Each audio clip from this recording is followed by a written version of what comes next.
World Series of Poker. A name that defines the game, where the game's greatest players are made. And now, for the first time ever, it's coming to Texas. And there's only one place it belongs. Texas Card House. April 23rd through May 4th. Mark your calendars. More details coming soon.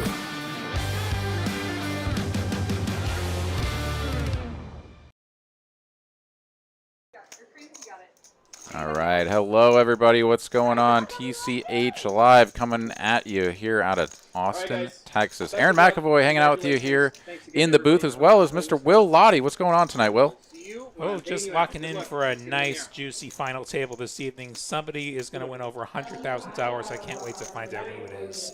Yeah, we've got an action-packed lineup. We got some locals, we got some travelers, and yeah, we got a hell of a lineup here with a very nice payout up top. Let's go ahead and take a peek here real quick. $117,570 for tonight's winner, of course, going home with the Trailblazer Tour trophy for the main event winner, and also a healthy chunk of points for that 100K free roll leaderboard as well. So let's jump straight into the action here. I want to thank everybody for joining us here, TCH Live on YouTube, as we are indeed jumping straight into the action.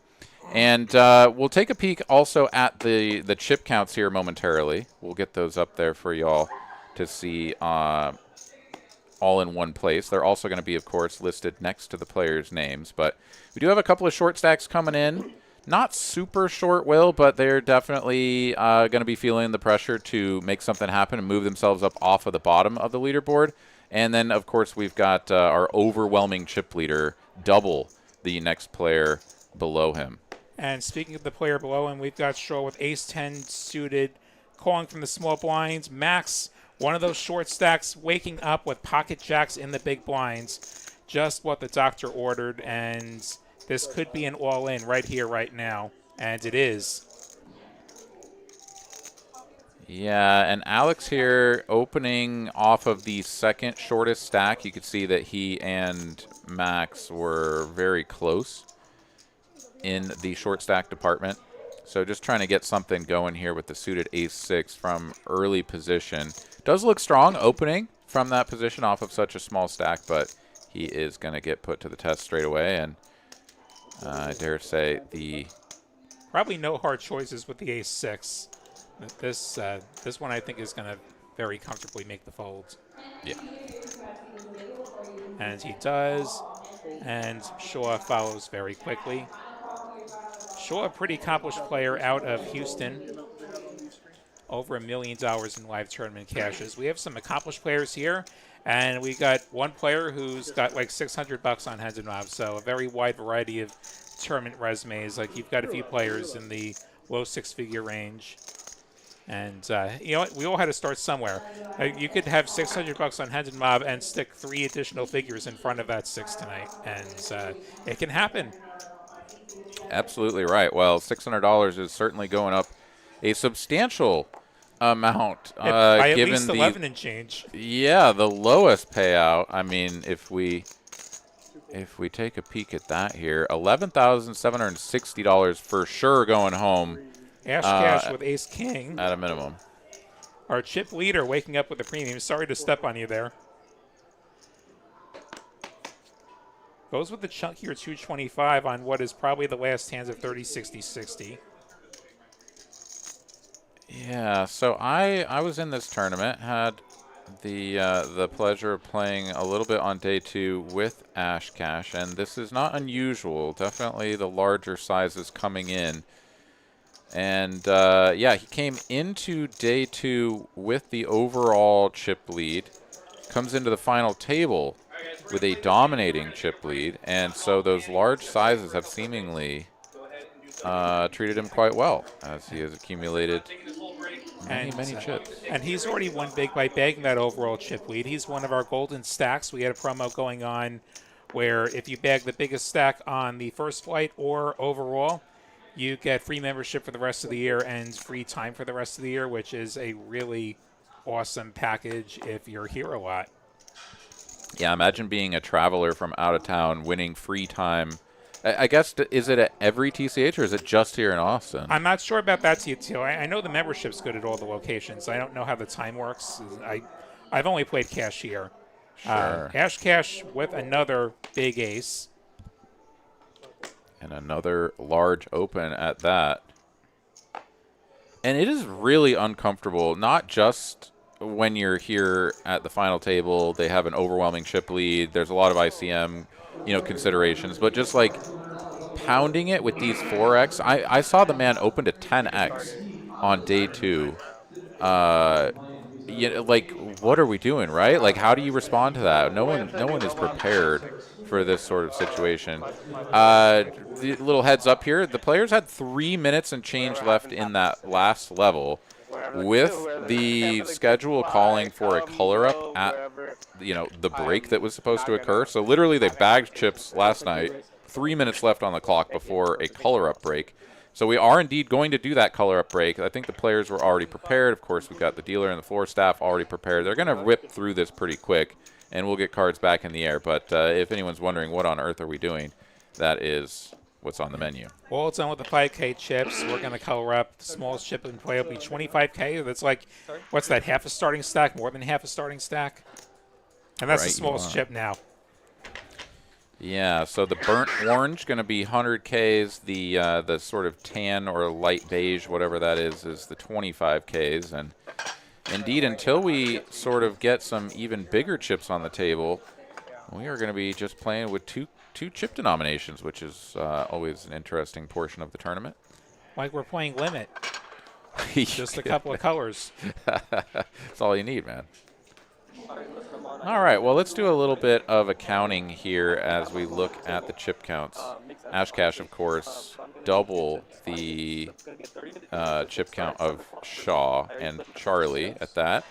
A little bit of a drop-off into the sort of plateau region here. Ty, Raph, and Andrew. Mr. Tran going to be coming in there around the 2 million mark. And then it drops off as the blinds are going to go up to 75K for the big blind here. So Jacob going to be right around 20 bigs, but Maxwell and Alex are going to be, 15 and below. So yeah. So how much do you think that these middle stacks like Shaw, Charlie, Ty, how much do you think they're going to just wait for some resolution with, say, Goya, Maxwell, Jacob, before they start to really get tangled up?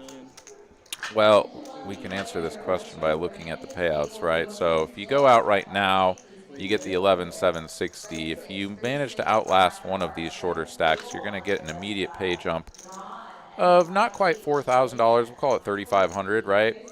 And then that number gets, I guess it actually stays flat, right? 3,500, 3,500. And then it really ramps up once you get to about fourth, third. Yeah, so it's sort of just like 3,500 a jump all the way up until we get to 6th place going to 5th, where it's not quite 5,000. So that's like our first significant jump from the 3,500 range. So actually, 9th, 8th, and 7th are all sort of feeling a little bit minimized ICM pressure, I would say, just from the standpoint that you're not gaining that much more by outlasting the next player. Obviously, you want to, but like 3,500 when you already have 15K locked up is, and like holding on to get to 18.8, it's not quite the same as when you have your traditional sort of parabolic trajectory. We also have an interesting situation at the top, Will. Look at this. 117.5 for first, 82.3 for second. So that's like a 35K heads-up match.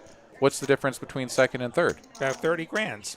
So very interesting on the jumps here. Of course, there's no just, one-size-fits-all payout structure that every tournament's going to follow. But it definitely behooves the players to scrutinize this when they, are sort of coming in to be like, all right, how does this affect my play? Because there may be other tournament structures where, you play 35K heads up, and that means that the difference between second and third is more like 17,000, not 30. Yeah, absolutely. And you're going to have a little bit of a different feel in that ballpark.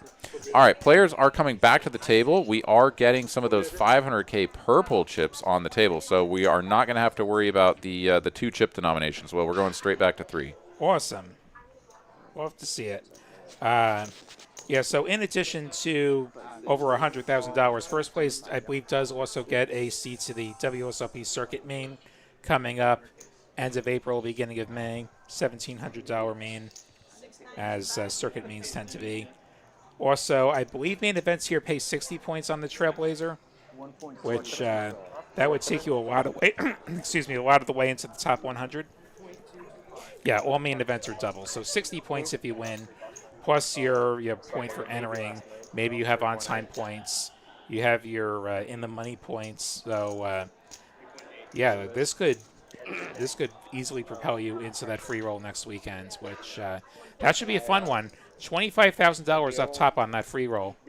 100 players invited, and paying, I think, 27 spots is what the structure sheet said. I took a look at it the other day. I always take melatonin. Yeah, and really pretty cool for coming out on top of that tournament. You get the 10K main event seat to the WSOP in Vegas. That's for whoever had the most points, which we know who's going to get first in points at this point. Oh, pardon me. So that's locked up. The winner of the tournament, 100K that's 25 grand. Is just the 25. Okay. Yeah. If I win the 25 grand, I might go and play the main event with a portion of that 25 grand. Share this for you, right?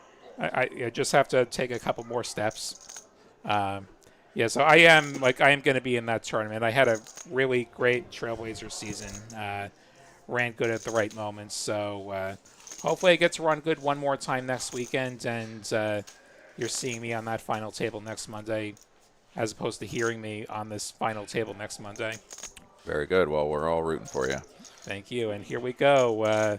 50, 75, 75 blinds, I believe, as we come back. Right, you are. So Alex Goya here at the bottom. He's going to be coming in right around 15 big blinds. It's going to be a little bit under. Always tricky to do the math on the 75K big blind, but nonetheless, Maxwell here also sub 20, and Jacob right about the 20 big blind mark. So those are the players with the biggest incentive to sort of distance themselves from the bottom, pick up some chips. And of course, we already mentioned the players in the middle, generally speaking, going to be trying to preserve their position for a little bit longer. However, one thing that can be said about our player in the 9 seat is that Ty is he's a battler. That man is a battler. So I would not put it past him to be a little bit maybe more willing than some of the other players to try to pick up chips and not just sort of hang around to ladder up. Maybe a few other people in the field that would have that tendency as well, but we'll just have to wait and see. And yeah, I think Ty has the biggest lifetime earning number. Not that you always want to win a trophy. It's not like this is his first rodeo though, so I do think that can change things for some players. Like before you've had a big score versus after you've had a few of them. It's like, okay, I've been here. Let's try and win.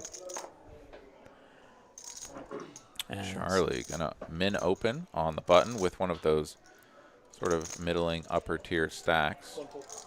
And yeah, is just gonna rob the short stack here. Alex gives it up with the 10-8. Never fun to have to fold away that many chips. You put 150K in, you had maybe millions to start with, and yeah, he just needs a hand at the right moment. Yeah, but he's also over 10 big blinds, right? And then, I mean, we can go into so much depth about all of the different aspects of final table strategy, but insofar as just like, big picture, right? A lot of people start to get concerned when they're under 20 and certainly get near 15 big blinds. Oh no, like I'm just going to get eaten up by the blinds and whatever. I got to make a move. I mean, you have 10 big blinds and you go through the blind and have to just fold it all away. You still have 7.5 coming out the other side. And we do have a full table, and we do have hour-long blinds, which some players are more accustomed to that slow of a structure than others. If we were 5-handed, I'd be more concerned just because you'd have fewer hands before you run out of gas. But yeah, it's not comfortable, but it's certainly far from hopeless for seat 1 and our other short stacks. But yeah, I think where I get nervous is, well, I have no fold equity, so I better find something that can win its showdown.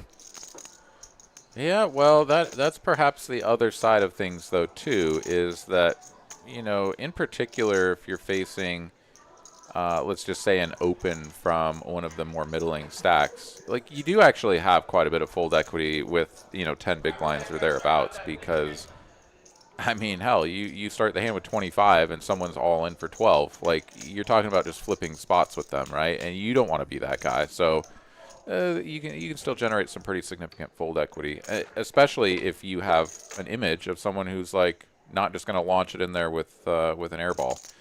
Anyways, let's go ahead and get back into it. We had a little bit of a hiccup there, but right back into the action. Hand number 5 of the Trailblazer Season 2 500K final table down here in Austin, Texas. Let us know in the chat who you're rooting for, and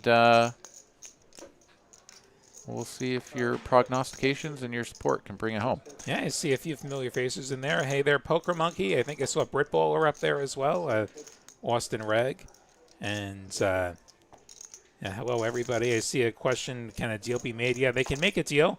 And we'll get in front of this. The rule here is that we will stop the clock once to discuss the deal and run ICM numbers. Beyond that, if they want to discuss anything, the clock will keep running if the chop doesn't happen the first time around. And any deals do have to be unanimous. Also, whoever receives the most money would be credited with the first place, get the trophy, get the main seat, get the points. Andrew raises and takes it with the pocket jacks. Yeah, so the Tran man here going to go ahead and take these blinds into his stack with the 2 jacks. Yeah, we got Gorgeous Jess in the chat. What's going on? Good. Unfortunate that we couldn't make it a little bit further into this one. You had a better run than I did on day 2, but we still came up short. But pretty cool to see all these folks here. I didn't even run at all. Like, I was slumming it in the PLO Progressive Bounty last night. Well, got to do what you got to do. We got Amanda in the chat, also a day tour. Got a root for Charlie. Played with him on day 1, and he is fearless. All right, well, we'll see if Charlie can bring that heat. As Alex here, waking up with the ace-king on the button. This is an under-the-gun open from Jacob off of that 20 big blind stack. Ace-jack.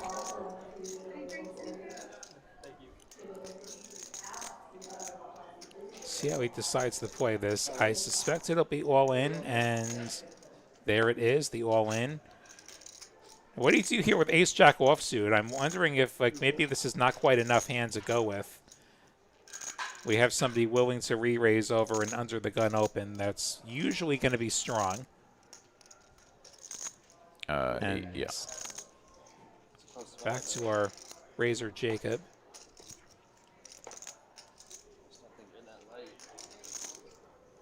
Yeah, I mean, there are worlds within which you know, sort of have a read on somebody. Maybe you've been playing with them for like the last couple of days, and you know that they're just a complete psychopath. But Let's go here. I'm not putting it in there with the ace-jack. Yeah, that is a hand that's too easily dominated, I think. Like, you're calling and hoping he turns over pocket 9s, and we get a coin flip. Like, and yeah, just not the best spot, so he folds, and that's perfectly fine.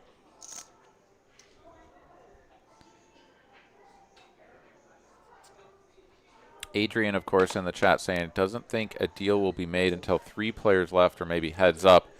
And yeah, you do typically sort of see that in these, you know, longer structured tournaments, right? Like maybe in a turbo or some sort of super turbo sort of format, 15, 20-minute levels where it's like nobody has any chips. Like the chip leader has 25 big blinds, and, you know, it's like okay, well, we'll do some sort of six-handed deal or whatever. But, like, that's not what we have here. We got hour-long levels. There's a lot of chips in play. And I would say the majority of these players here have significant tournament experience. So, yeah, I don't think we're going to be seeing any of that. But then either. again, Ash Cash could just keep getting premiums, and he could just win the tournament quickly because he has a lot of the chips and he has good cards, and that's a good day usually. 3 bets over Charlie's open. Jacob with 10s. Yeah, this is pretty unfortunate. This might be the end of the road for him unless he finds a massive hero fold. Or a 2-outer. Yeah. And this was a 3-bet from the big stack who can be pushing around, and this time he just has it. Jacob all in and going to get the chips counted, and I think Ash is going to say call very, very quickly after that. Wait, he hasn't already called? That's the really surprising thing. This is usually just a snap. And we're all going to know that you have kings because you're going to have to table the cards, and there's the call. So can Ash's kings hold to score the first elimination of the night? Let's find out.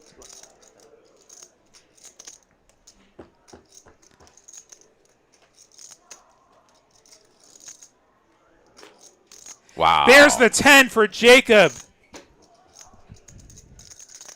And Can he fade the king yeah, in order to find the double? No immediate backdoor There's available. a 7. 9 to chop now. Put a 9 out there. Ash needs a king to win, a 9 to chop. Otherwise, Jacob going to double. And there's the queen. Jacob going to hit the 2-outer to stay alive and get the double up. Knock Ash down a little bit closer to earth. That is a tremendous turn of events for Jacob here. Now 2.73 million, so sitting over 30 big blinds and in a very healthy place. On death's door there, up against the over pair, and my goodness, yeah, what a flop there with no real chance for the kings to improve outside of that chop or, you know, just drilling the pure king because every big run, at least for me, needs at least one of those to happen. You always have that one big suck out, usually that one big cooler, that one big bluff, and Jacob just had his big suck out. One would presume that making it all the way to the final table, all 9 of these players have had their fair share of run good throughout the course of this tournament. I can speak to one of them in particular that had a fair bit of run good against one Mr. Aaron. Yeah, you need to run good to get to this point, no doubt about it. Ty opening the King Jack of Hearts. we got some chirping in the chat about the slow roll. So here's for sure one thing is that our man Ash Cash over here is not like a seasoned tournament poker pro. So I think he's just kind of playing his game, doing things his way, and that involves him not just like knowing that he should, you know, insta call. It doesn't matter how many chips you have, whatever. Like, I'm going to go through the motions. How much is that? And know how much I'm putting in, whatever. There's no need to rush it. I'll say that. There's no need to rush it. Holy comboli for Ty. He's got the straight flush gutter on this Queen 10-4 2-heart flop against Andrew's 7s, which are the best mate hands, but are a significant equity underdog right now. Ty having half the deck.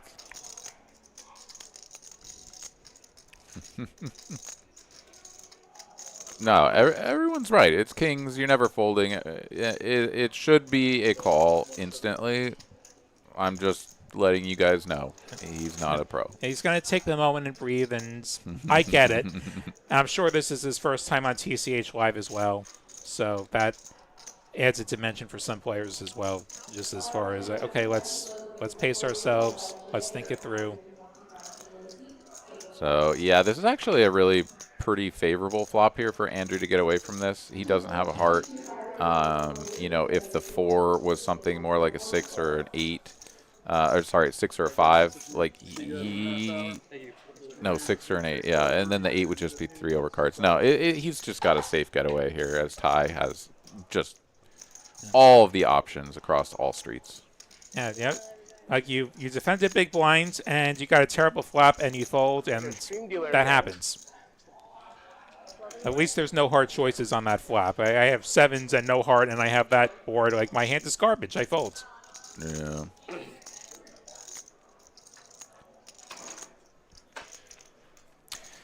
Well, with Ash Cash getting knocked down a little bit, still has a pretty commanding chip lead, but now if Shaw or Charlie were to double through him, Ash Cash would be, you know, not really atop the leaderboard anymore. Like, nowhere near it, right? If him and Shaw somehow collide, like, he could even be one of the short stacks. Exactly. So you have to be a lot more careful. You know, when he's like double the next player, you can like kind of, you know, mess around a little bit more. Not that Ash Cash is that kind of guy. You're just going to kind of see him playing his cards. But from time to time, was able to drop a hammer as, you know, I witnessed there on day 2. Got unreasonably lucky against a man who had flopped top set. Just went runner for the wheel. Oof. Yeah. That was an unhappy man, and I was an unhappy man not long after, but... That is the worst. You flop a set and it doesn't hold. No, there's something worse. You could have ace-queen like Jacob has right now, which, you know, I have some negative experiences with that hand over the years. Oh, no. I mean, there was the time it cost me a ring. Maybe I win a ring with ace-queen next month. Oh, my goodness. Will, your trauma is coming through, my friend. WSOP circuit coming here April 23rd through May 4th.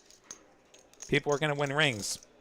And, yeah, Jacob raises it to 150, and Shaw going to defend with the queen 9, so he is dominated as we go heads up here. 4-4-3.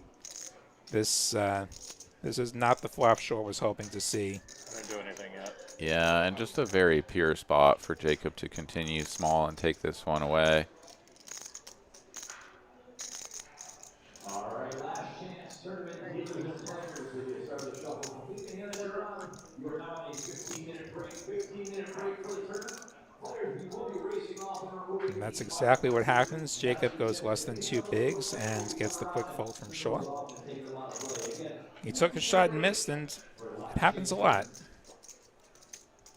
Nate the Penguin here says lost a flip to Charlie to go bust, and now he's at the final table. Yeah, I'm sure there are a number of us here in the rafters, you know, on the rail, watching someone who busted us out.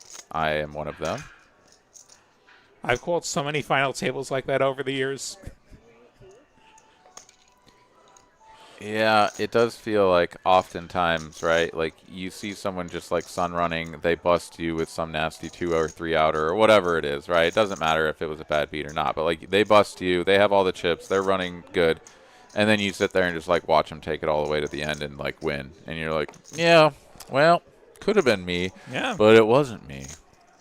I had that happen in the dealer's choice a few years ago. Like, I was one of the biggest stacks day 2 dinner break, and then the guy who ended up winning the tournament just kept coolering me.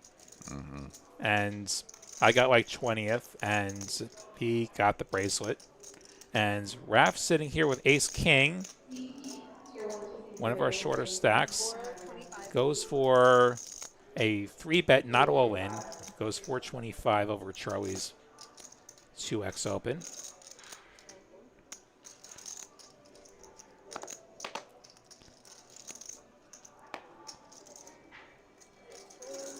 Yeah. Gonna get through the blinds. No, it until won't. Max with the Maxwell. 10s. Can the 10s do it again? We might get the chance to find out.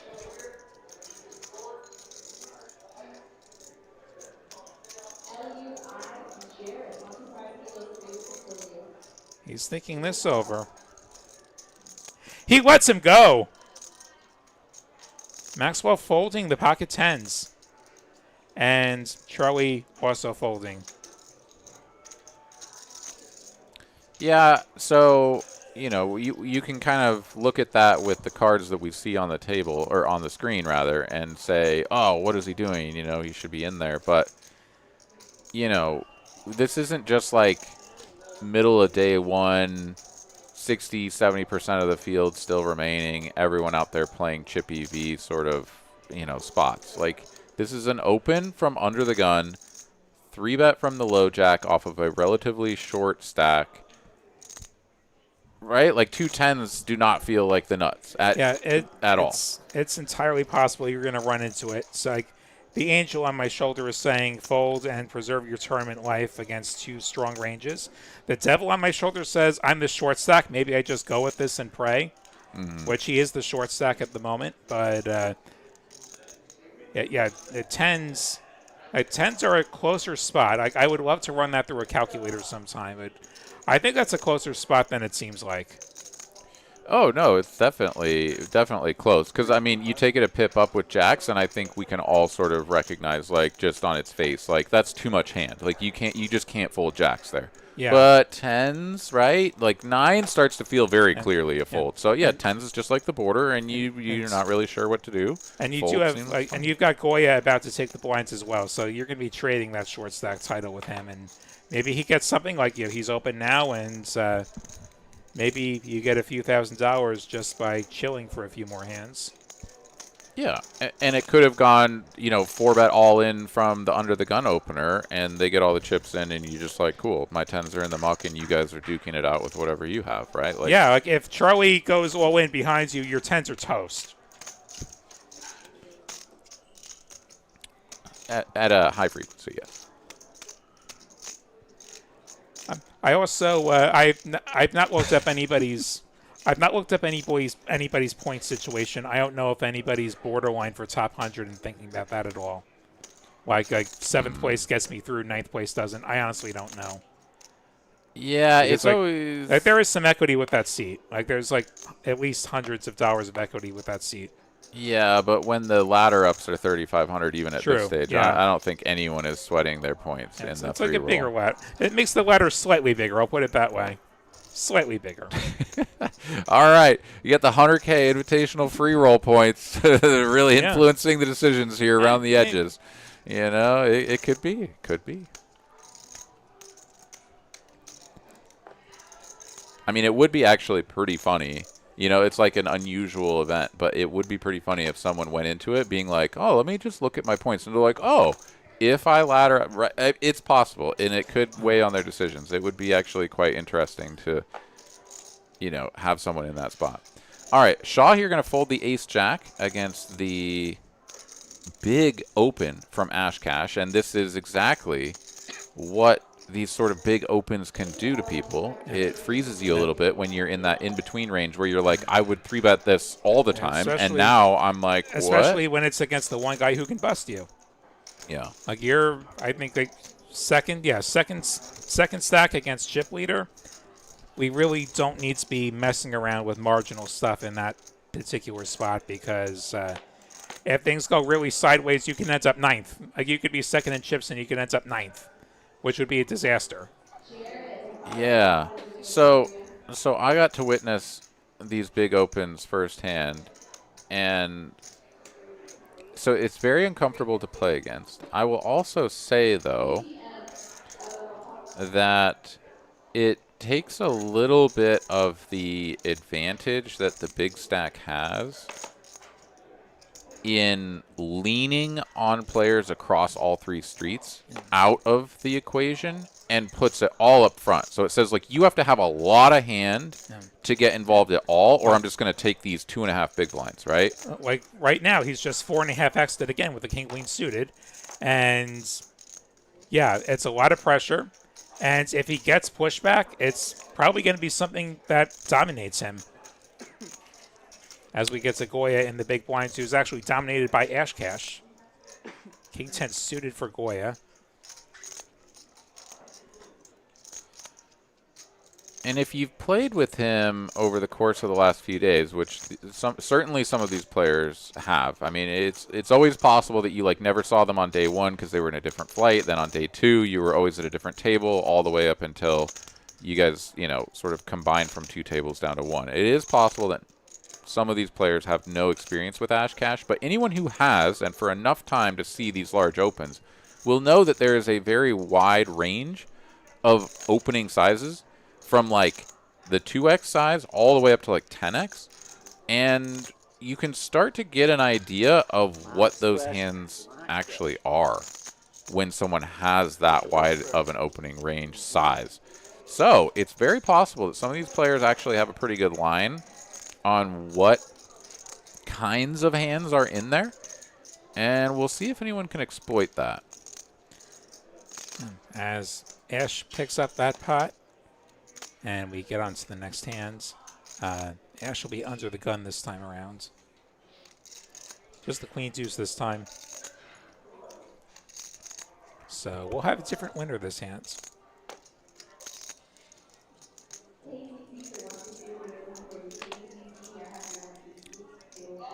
U2 to money says it's not good poker, risking a lot for so little, and if they wake up with cards, you're dominated. Well, so yes, like it's an interesting thing. I mean, I could talk about this for an hour probably, go podcast mode here, but the long and short of it is that you're absolutely right in that when you do get played back against, like, you just know that you probably don't want to continue, which is fine because you're just going to win a lot of hands, right? Like if we get hands like Ace Jack offsuit, just like going in the muck, and then everything that's like equivalent or weaker than that also just hitting the muck. That's most of your hands. It's for sure most of your hands. And if he were to continue to do that with hands like, 10-7 suited and whatnot, it would make it very uncomfortable for those middling stacks to continue to fold those sorts of hands. However, I do think that the range of hands that he's doing this with is actually definable, and it is not going down into that range. So when people fold the ace-jack, I think they're mostly correct, and that actually is just going to be a little bit troublesome for him to continue to apply that pressure as the big stack. Alex here going to pick up a much-needed pot playing against his big blind opponent with the queen deuce and picking up those blinds for himself. Buys himself another round of life here. It's a blessing when you're in that spot and it folds to you blind versus blind. And the play works out.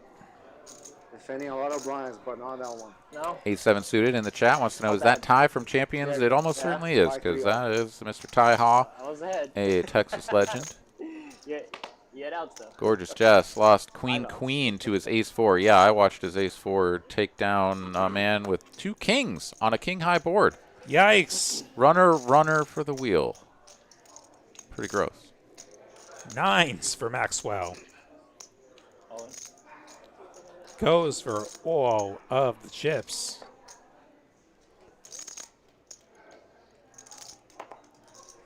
And he is pipped by Ty, who's going to get a count. I suspect he reshoves here. Yep. Is there ever a world where you just flat and leave yourself some kind of exit if all hell breaks loose behind you? Probably not. No, I don't think so.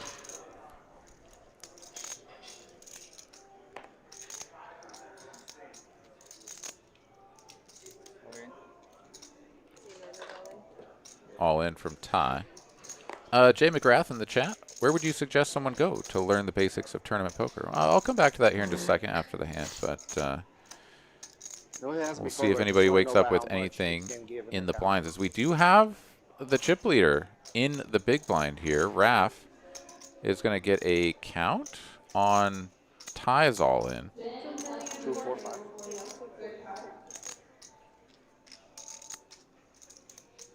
Either the hand's been misread or he just wants to improve his situational awareness by getting that count.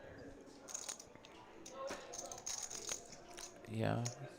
Like ace-6, like if it's ace-6, that's a pretty straightforward fold.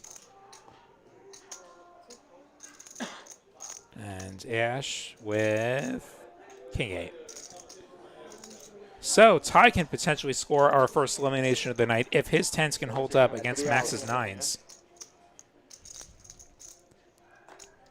Yeah, it does have 2 live suits here, does Maxwell, so a smidge of additional equity here on some potential backdoor runouts, but the immediate 9 not coming and doesn't have the backdoors running anymore for suits. And he needs a 9, does not get the 9. 10's a hold for Ty. Maxwell going to go out in 9th place for $11,760. Good game, and I'm sure we'll see you around again real soon. 15-3 is what the rest of these players have locked up. Next ladder, another 3,500 or so. Going all the way up to $117,570 for first place here on TCH Live from TCH Social Austin. Yeah, congratulations to Maxwell, a local legend here in the Austin scene, plays all the tournaments, a very nice guy, and plays very good poker. But yeah, that's just an unfortunate spot where you're too short to do much else than go all in, and well, Yeah, sometimes they just have it. Sometimes the cards decide you lose today. It happens to all of us. Adrian in the chat. Look at my bro Josh sitting there in the background. Yeah, he's like the bouncer, man. He's like, if any of you guys pull out an electronic device, I'm going to put you on a penalty, bro. Keep it And we're glad that he's so diligent about game integrity here at TCH Social. Our tournament director, by the way, Nice try, though. has gotten up out of his seat, perhaps to get Max paid. As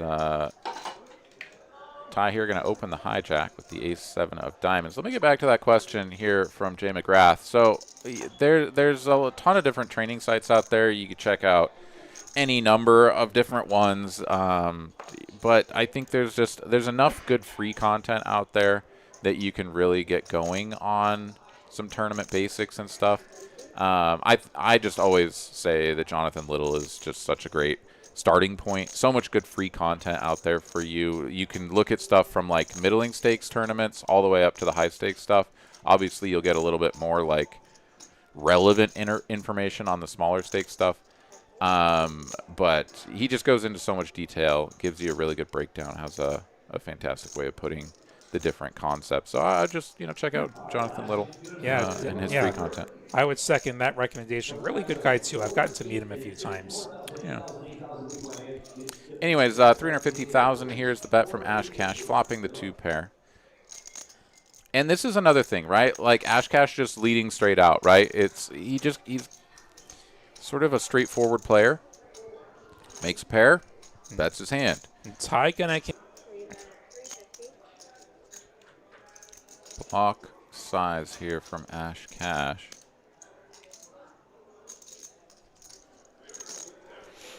$350,000. Very dry flop for Ash Cash to lead, and I mean it makes some sense to just like look him up with the ace high here from time to time, but I would say that if Ty has an experience with Ash, he's going to know better, and he does let it go. I think that's wise. Yeah, interesting to consider what he might lead with on that particular board. Not a lot of front door draws.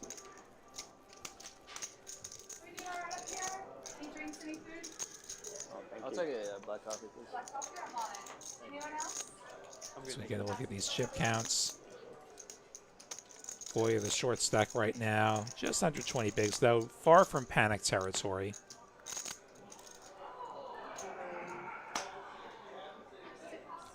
Yeah, and I mean, unless you have a couple of players coming in with just like super dust and like just cliffhanger, clinging to life, you tend to see this, right? Like someone gets eliminated, there's a little bit of consolidation from, someone in the middle of the pack, perhaps picking up a little bit of chips, whatever, but like, nobody's just like on super life support if they weren't already.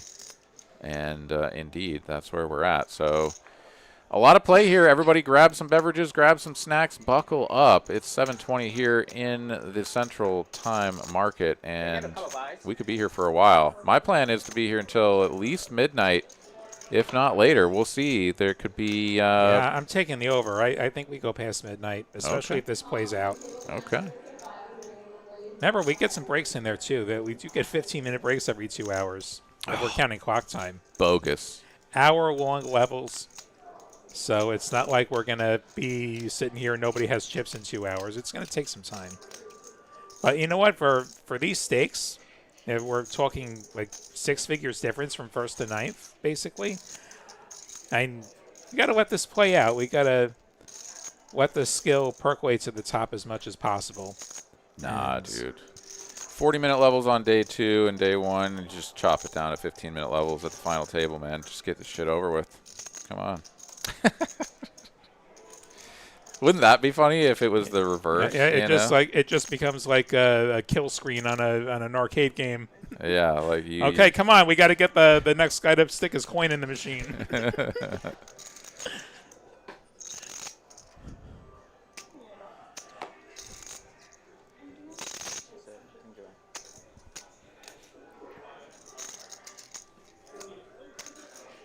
Yeah, see, so this is a very telling spot, right? Ash Cash folds to him, cut off. Queen 5 offsuit.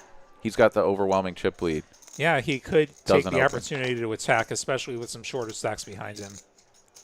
Every stack is shorter, Yeah. you know? Like significantly shorter. And then you've got Shaw in the big blinds who really can't afford to get tangled up with the chip leader. Yeah. So if he were opening these cutoff spots with Queen 5 to 4x, Yeah, it King would 10's make folding. King 10's folding. Everything else is folding. Instead, Andrew gets a couple of big blinds of life. Well, we say that. We say that, but like if he had the reputation of opening all the time with all kinds of stuff and perhaps, playing 3 streets with, Queen 5 showing it down perhaps, then you get the possibilities for like, I got King 10 here, bro. Like, very true. We're going to punk this guy.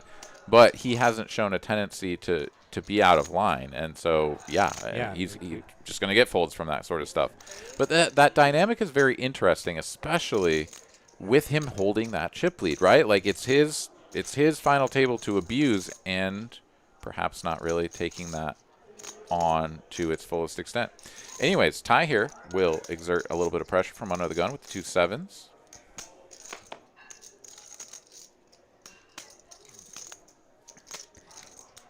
Jack 10 suited for Andrew. I'm sure he was wishing he was a bit deeper. He's going to defend button. It's a lot of hand on And the button. Shaw is likely to punish both of these players with his ace-king.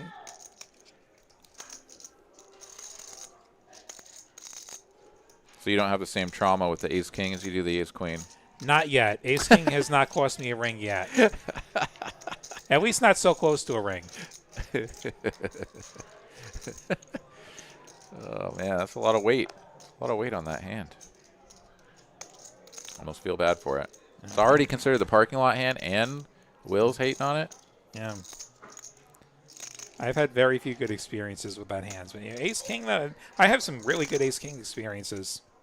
First time I ever bagged a chip lead, I had back-to-back ace-king to finish the day, and I stacked 2 players. That feels I good. went from below average to chip lead, which then got incinerated very quickly. And Shaw going to go for the 3-bet. I think that's 800 if I read these. No, 575 rather, my mistake. White chips are 25. Back to Ty. Pocket 7s. He could consider playing this as a set mine. No. I don't know that a 4-bet is a good idea. I think this is too expensive to play it as a set mine. But Yeah, this is just bottom of range. I mean, you definitely can't continue because you're going to be out of position against Andrew, and you're inviting him into the pot. So yeah, it's just over. I mean, the most unfortunate thing here is Andrew, who doesn't get to play this Jack 10, right? Like, yep. I mean, he had his button. He has like a hand that just plays so good post flop. It's so nice. But there's just no way. Yeah, so short taking that one down. Sitting second in chips right now.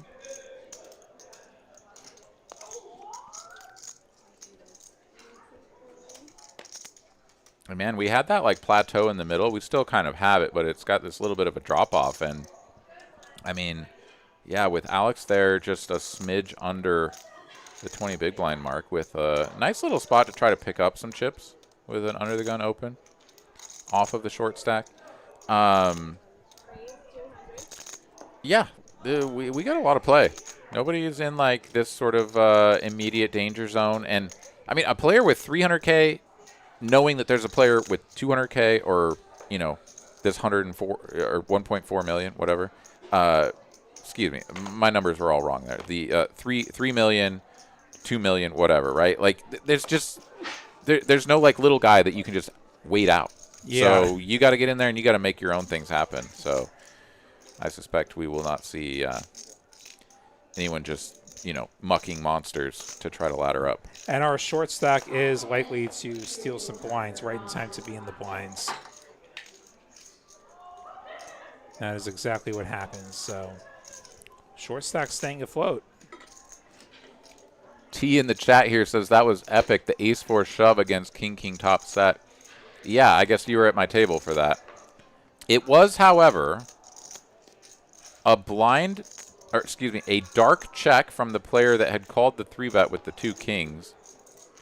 And basically, before the flop had even come out, Ash Cash had announced a bet of 200,000, which was like over pot and very nearly all of what that player had. It was a very strange hand, very, very strange hand. Of course, the player who had flop top set is like, I'm all in for, you know, 200 and whatever thousand. And then Ash Cash just had to sort of eye roll, call it off with the 1 overcard. And like, I think it was backdoor straight draw and a backdoor flush draw. So he did have a couple of things working on the backdoor, but that just like wheel coming in was the most savage thing I've ever seen. Shaw opening his king-jack suited. Goes over 2x, goes 2 1/3.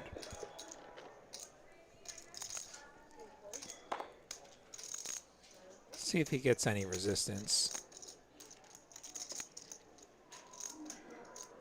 Probably not. Goya with the ace-deuce offsuit in the big blinds and the short stack. I'm not sure this hand flops well enough to be able to sustain, but he is going to defend. My concern here is that there's a lot of flops where you're not going to be happy with your hands and you're going to maybe fold the winner, but instead he's going to flop top pair, so what do I know? He's going to flop top pair against middle pair, and Shaw probably bets, and then Goya probably calls and hopes he's not dominated. We are definitely headed for an interesting turn, one way or another. Shaw with the small C bet. Goya making the call.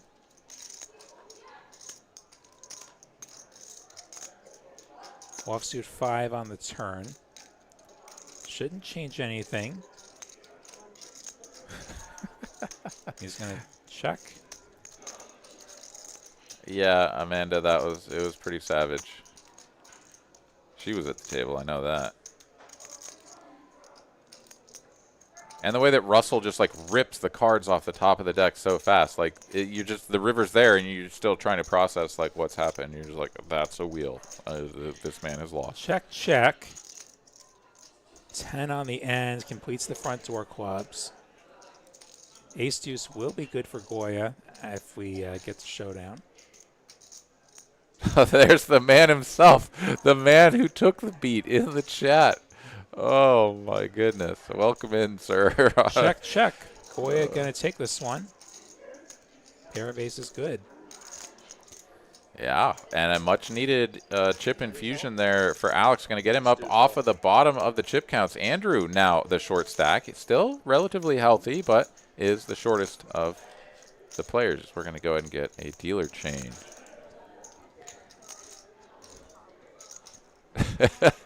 Yeah, Raheel, you're never going to forget that hand. That is a hand that was just stamped into your brain matter for the rest of your existence, and I feel for you. That was pretty dirty. That was quick, no? Oh my goodness. Like 30 minutes shift? There's one little 15 minute Yeah, we were talking All right, about well, whether it should be new 30 dealer or an taking a hour, seat. or, We've still got, not sure exactly how much time left in this level. We'll perhaps get a peek at the clock when we get a top-down view. But our next level up is going to take us up to the 50K, 100K blind level. And that is going to change things a little bit, as that's a fairly sizable increase in that big blind and ante. Should be about 10 to 15 minutes from now, if my memory's right. I do wonder if Shaw would have continued pressuring Goya. Is he committing with top pair, no kicker?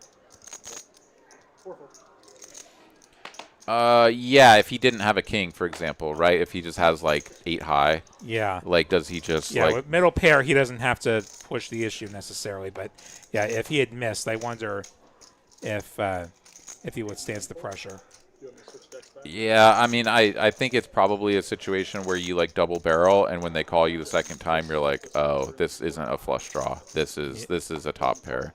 Yeah. And I'm not gonna get this through unless I really just want to like full on YOLO it, you know, river with 8 high airball. Yeah, you probably need to shove to get him to fold. Blind versus blind, and looks like we're gonna have a limped flop. Yeah, last time we had this situation, Alex hit him with the open queen deuce, and Raf folded. Now we get to see a flop, and Raf has the best hand and a flush draw. Goya not going to bet the flop to try to take this one away, and that means Raf will get to do the dirty work. Just a reminder what we are playing for. 8 players remaining, 15,300 locked up for our next player eliminated. A $3,550 pay jump between 8th and 7th. Onwards and upwards to our first place prize, $117,570. The Trailblazer Tour main event trophy, and at least 60 points for the 100K free roll leaderboard. Yeah, the last points being given out tonight. We've got the double board pom pot going on out there. We've got this mean going on out there. And top 100 in points across the season will be playing in the free roll. That final table will be streamed next Monday night here on TCH Live. And Ace Jack for Charlie makes the open to 150. Hood up and glasses on for Raf here. How long is the delay? How long is the delay? He is going to make the call. Ash Cash will also complete for that one additional big blind, and we're going to go 3 ways to a flop. Charlie in position with the betting lead, far and away the best of it, but can he hold through the flop? So far, the pair of 6s for Ash Cash, bottom pair, going to be best. Should be 2 natural checks and flow over to Charlie, and we'll see how he proceeds. Queen high boards against 2 defenders.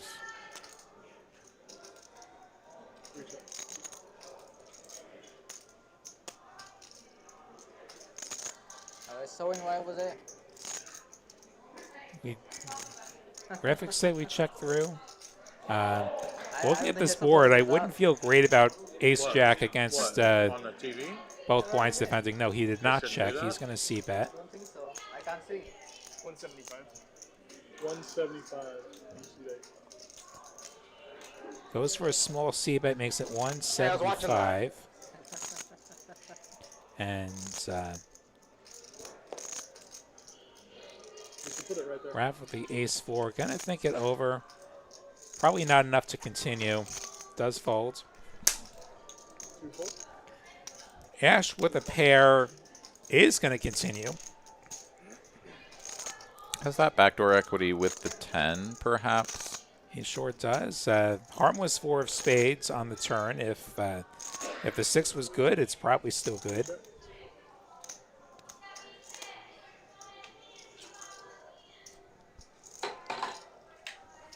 Does Charlie go for another barrel is the question. Not yet. He does check back. King on the end and over, but the 6 will still be good. Gonna be one of Charlie's sort of worst unpaired holdings, as he's probably just not gonna have a lot of unpaired hands at this stage. He doesn't have a spade though, and he's gonna face a lead, which is very obnoxious for him to try to take this one away. Ash going pretty big, 600K, which I think is about 3/4 of what it was.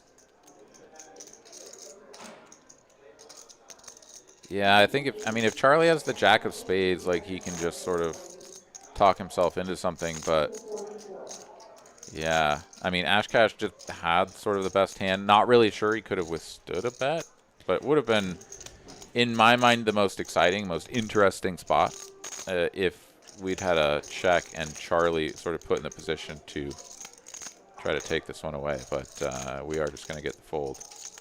And Ash Cash will get richer, up over 6.9 million, very nearly 7 million in the stack now, and the high watermark for the tournament. About 24 million chips in play.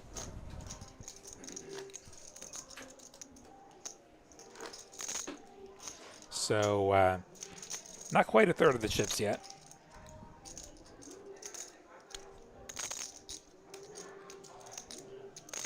ACL, IRL, I think things can change at a final table in a heartbeat, is what I think he says, or she says. Well, damn right. They sure can.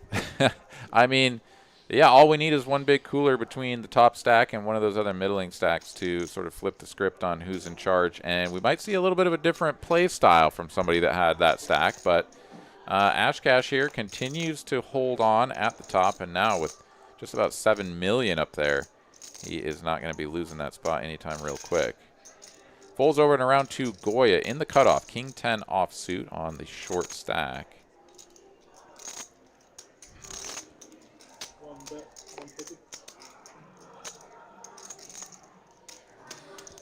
Goes for the min raise with the King 10.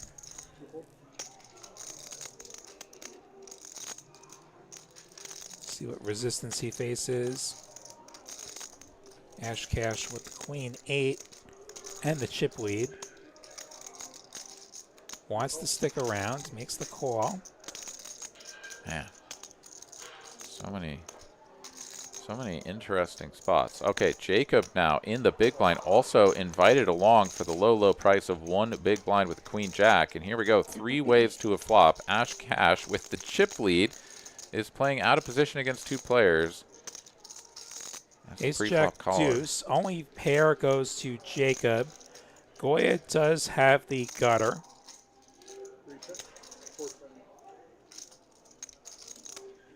And the ace high flop does favor the raisers, so he could consider a c-bet here. Decides to check though. Multi-way pot, you are going to tread a little bit lighter. More likely somebody has something, and Jacob does have the jack. And now he has jacks and deuces on this turn. Yeah, but yeah, well, we are where we are. Check through again. Ooh. River's a king. That's going to be a pair of kings for Goya. Right on the ends.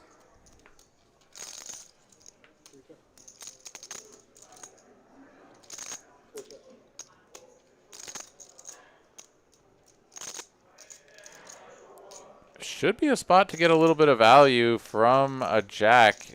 I mean, no one's taking a stab at this. Like, how does anybody have anything, right? There shouldn't be a 2 out there. Nobody should have an ace at this point. And there it is, 300K bet. He read your minds half an hour ago.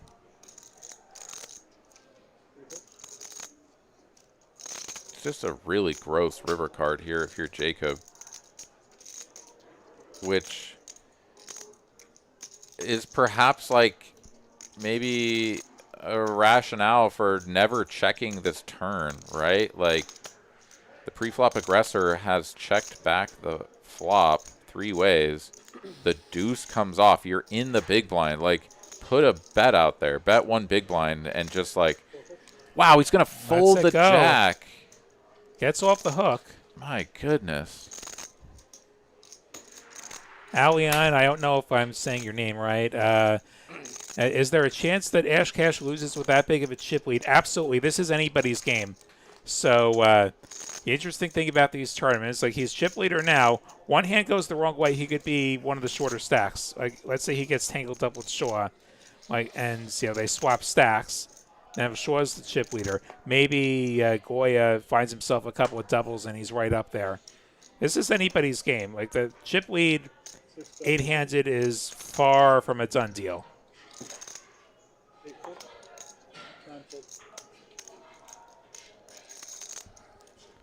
And that's why we love the game.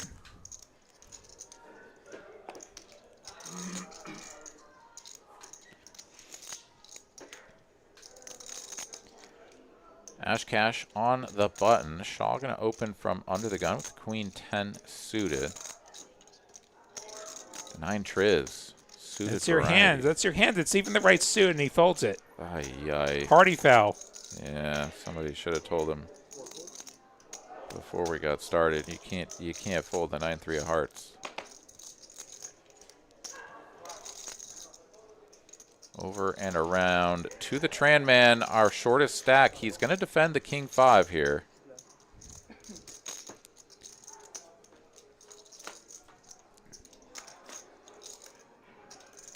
Two diamonds available and a 10 behind it. My goodness, Shaw smashing this board.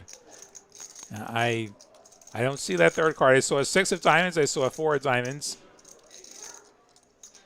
Yeah, there it is, the 10 of spades. So, yeah, top pair, diamond draw. He basically just has the entire world. Andrew with a couple of back doors.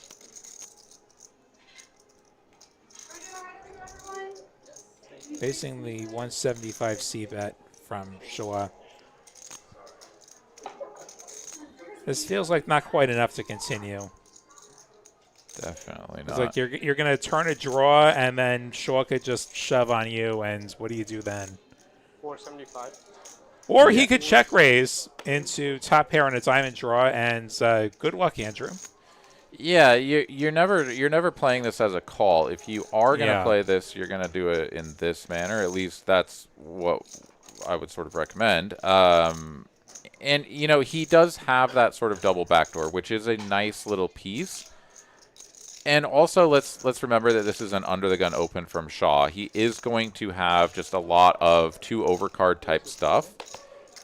That, right? Like even like Queen Jack with 1 diamond is not going to just like look at this raise and be like, oh yeah, like of course I float, right? So the most connected 2 overcard hand to this flop is going to feel the pressure to fold. So I like the play there from Tranman. It just isn't going to work, obviously, in this scenario, given what Shaw's holding. Yeah, Shaw had it, and he did 3-bet and Tran folded. So, if Shaw has an overpair, it's not going to work. If he has a hand like that, like top pair with draw, not going to work. But, yeah, there's a lot of there's like King Jack type stuff that is more likely to give up to that check raise.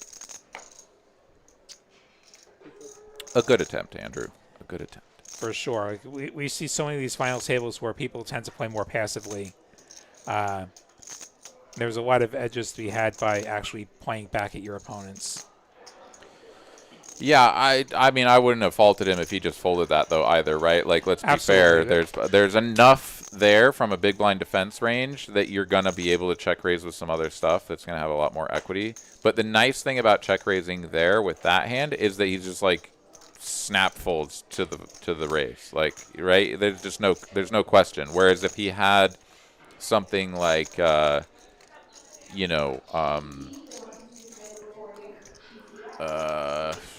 don't know, I'm trying to think of something else, but he's just going to call with an open ender. He's just going to call with pairs. Like there's not a lot of other check raises that he's going to have that aren't just like easy folds either. But it's just a nice combo. It's a nice combo. It was a good try.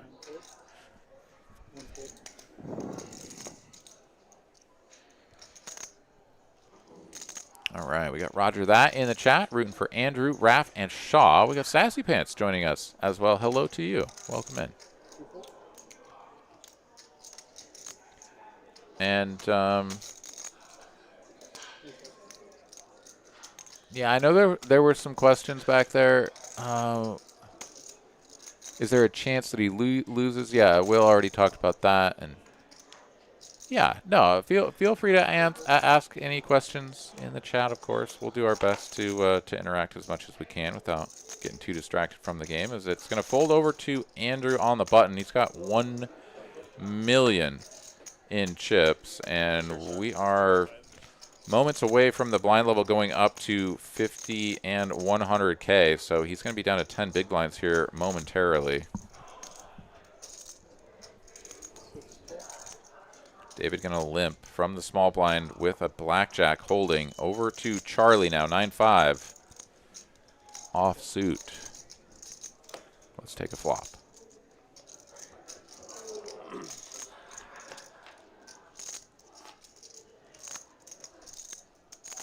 Jack 8-4. Neither player connecting all that well with this flop. Quick check, check. Another 4. I think first player to bet wins this pot. It seems that way. Yeah. Another check for Shaw. Does Charlie pounce? No. Check, check. River is a king.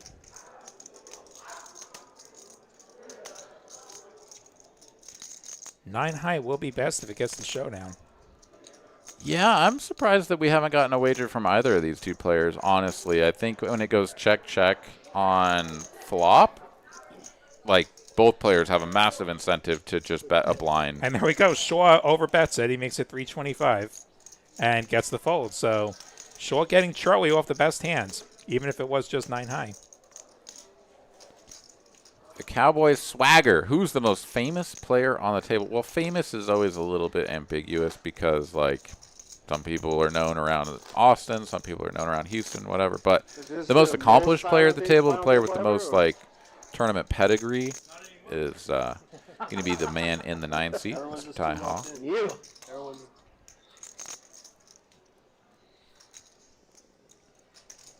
David Shaw, though, in the 6th seat, also a Texas regular, plays a lot of the tournaments. You'll see him in any of the multi-flight, big buy-in, big guarantee, whatever tournaments. So he's got quite the pedigree as well in terms of success.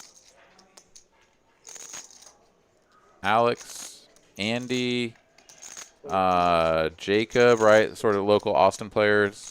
Yeah. We see our reporter Kyle in the background getting some action shots. TexasCardHouse.com. We do have like live updates on these Trailblazer events. Raph with the ace queen.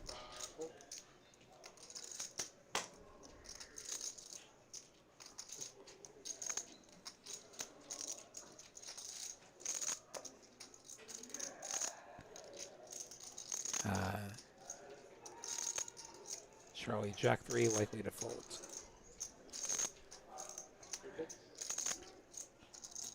And yes, Sassy, we put a lot of extra tables in the room. So yeah, those couches are in a storage locker somewhere. Pretty much if there is a square foot of accessible space, it is occupied by a table now. As many of you are aware, one of the local rooms has been... They've had an interaction with the government recently that might be adverse in nature. And Ty defending big blind with Jack Deuce, 7-6-3. That's a very big blindy type of a flop. But yeah, extra tables in here. I was going to say, well, yeah, we have the Trailblazer going on. We've got a big turnout for that. We need that room for those big tournaments. To say nothing about a month from now, April 23rd through May 4th, the WSLP circuit. We're going to fill all those tables. And this is now forward with straight on this 5 of hearts. And Will Ty decides to bluff here after Raph checks back. Yeah, it's a great spot to just go for a small bet here, and if you get called, just size up a little bit, right? You don't have to risk that much, but This is a flop that is a big blinds flop. This is much more than a +1 opener. All these certainly that. all these middle cards, and tight does make it a $250,000. Raph with just ace high. Albert in the Albert. chat. What up, dude? Gonna see us for the WSOP circuit. It has been too long, man. Can't I wait. think it's been way, way too long. One of our many fixtures of the early days of TCH Live. We've got 6 years worth of archives on this YouTube channel. Give some of it a watch. Raph here, eyeing up his opponent's stack. The ace-queen high here is a very bold continue. And he's not that bold. He is going to fold. Yeah. Do we ever have multi-location tournaments? It's been a while since we've done one of those. The closest thing to multi-location lately, as blinds are going to be up 50, 100, 100. Closest thing would be this Trailblazer Tour, where we do have Player of the Series points that have spanned 6 stops across all of the locations. The other ones being Dallas, Las Colinas, Spring, Houston, Rio Grande Valley. We love all those locations. And top 100 across all those stops are going to come together next weekend for a free roll with a 100K prize pool. And top player in points gets a WSOP main event package. And so that's the closest thing we've done as far as doing things across the locations. Like back in the day, we had a few tournaments over the years where like you play your day 1 at your spot and you do a day 2 someplace else. And I think the finding there was that it's hard to get players from the locations that don't have the day 2 to commit to something like that. Well, if I beg, I'm going to drive to Dallas next weekend. So we haven't really had multi-location tournaments in a while. But good luck in that 150K out in Houston. And also, we definitely get around to the other locations to play tournaments. Like my biggest score this Trailblazer season was at the Spring location, actually, like back in November. And that was a good time out there. And definitely worth checking out the other TCH locations around Texas. Absolutely right. All right, blinds up 50 and 100K. The Tran Man now on 10 big blinds. You can see him shuffling all of his blinds in just one hand. So things going to be feeling the pressure here for Mr. Andrew Tran. Going to be an open to 3X from Ash Cash, ace-8 offsuit from under the gun. Goes for the 3X and see if he finds any resistance this time.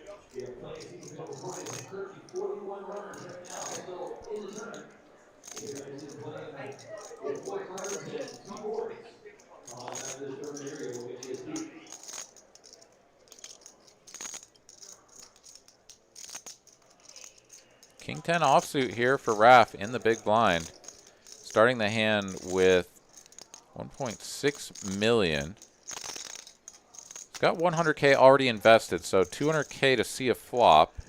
That would take us up to 750 in the middle. He will put it in there. So SPR, stacked pot ratio, right around 2, which means that there is a good chance of getting all the chips in the middle if both players connect in a big way. But instead, we're going to see this queen high board, 2 clubs, 1 heart.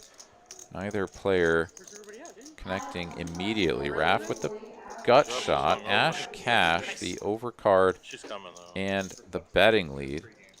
Pre-gaming. Checky, checky. Let's No, take they a went turn. to a bar and then they went to after hours. 9's going to pair on this turn. Neither player improving.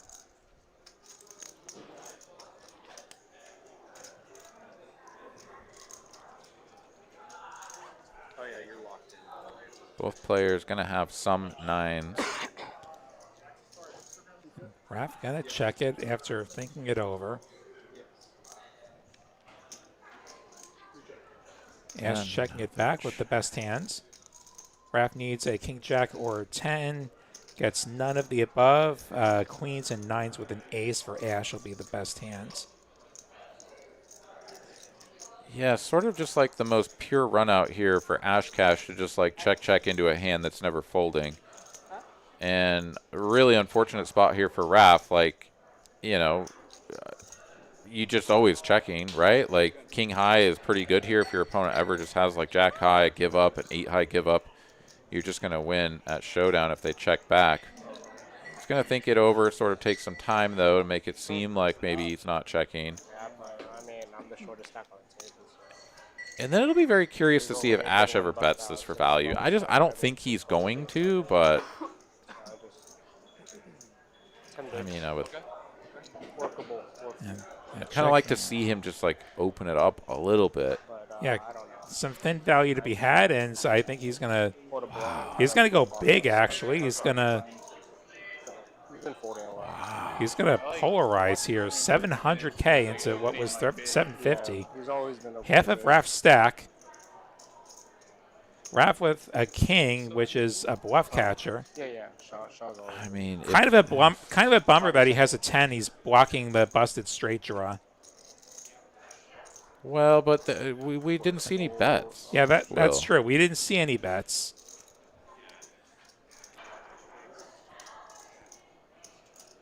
Yeah, I mean, if this just somehow gets paid off, it's going to be sort of incredible. But to go for this size is also just like epic, right? Like, there's just 2 pair on board. I got an ace. You've checked to me. Like, either pay me the full pot or like you just fold everything. Raph with the king high. I mean, this is honestly actually like, you look at this and you're like, maybe you just had like a 3 and we're just checking to get to showdown. Pocket 5s. You counterfeit. No, he lets it go. It is a bluff catcher. I think it's player specific. I think against a more aggressive player, you might get more inclined to call. But like you said before, we haven't seen Ash do anything that nuts. So, well, yeah. Maybe not tonight. We have not tonight. Bill pointing out pocket 3s got folded. Yeah, spare thought for the pocket 3s. That would have flopped a set and gotten the absolute worst river ever, like the double paired overs. It's like, well, okay, I lose to any queen, I lose to any 9. Well, in reality, he would have flopped the set, and they would have both folded to his flop bet, is what would have happened. Well, I don't think he's betting the flop, but he would have certainly bet the turn. Set, yeah, there was not going to be any further value with those pocket 3s. Albert, yeah.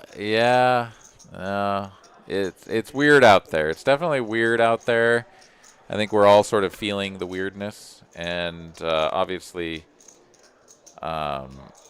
we want what's best for Texas poker, no matter what ends up coming of this. And we just don't have enough information to really know why specifically that room, what exactly the intent is. But of course, right? Like, we're also here in Austin. Like, we understand that we operate sort of in a special place that we hope continues to maintain its sort of relevance as a legitimate special place.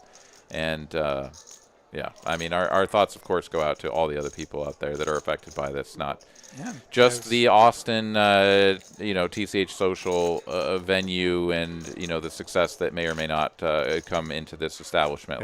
There's a lot of good people who are out of work right now, and that really sucks for them. Exactly. And people I've known for years and, are friends of mine. And nobody's happy with the state of things. Charlie happy with his flop. He does have a spade draw. 9-6 deuce.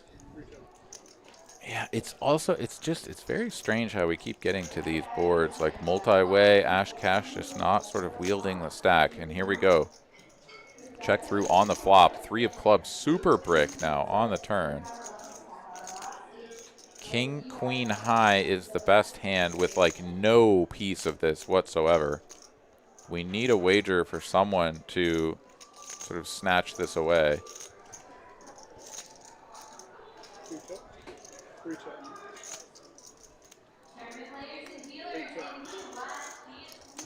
Checky over to Charlie now. Another check. And blank run out. And king, queen high is the best hands if we get to showdown. But this feels like another spot. First player to bet probably wins this pot.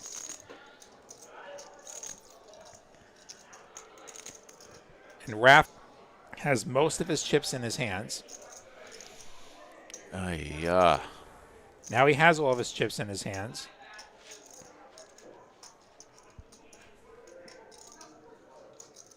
Like he was waffling between all in and almost all in and all in again. Couple buys. Can I get a couple buys? Opts to check. Ash checks. We check through. And we're showing down. King, Queen, High.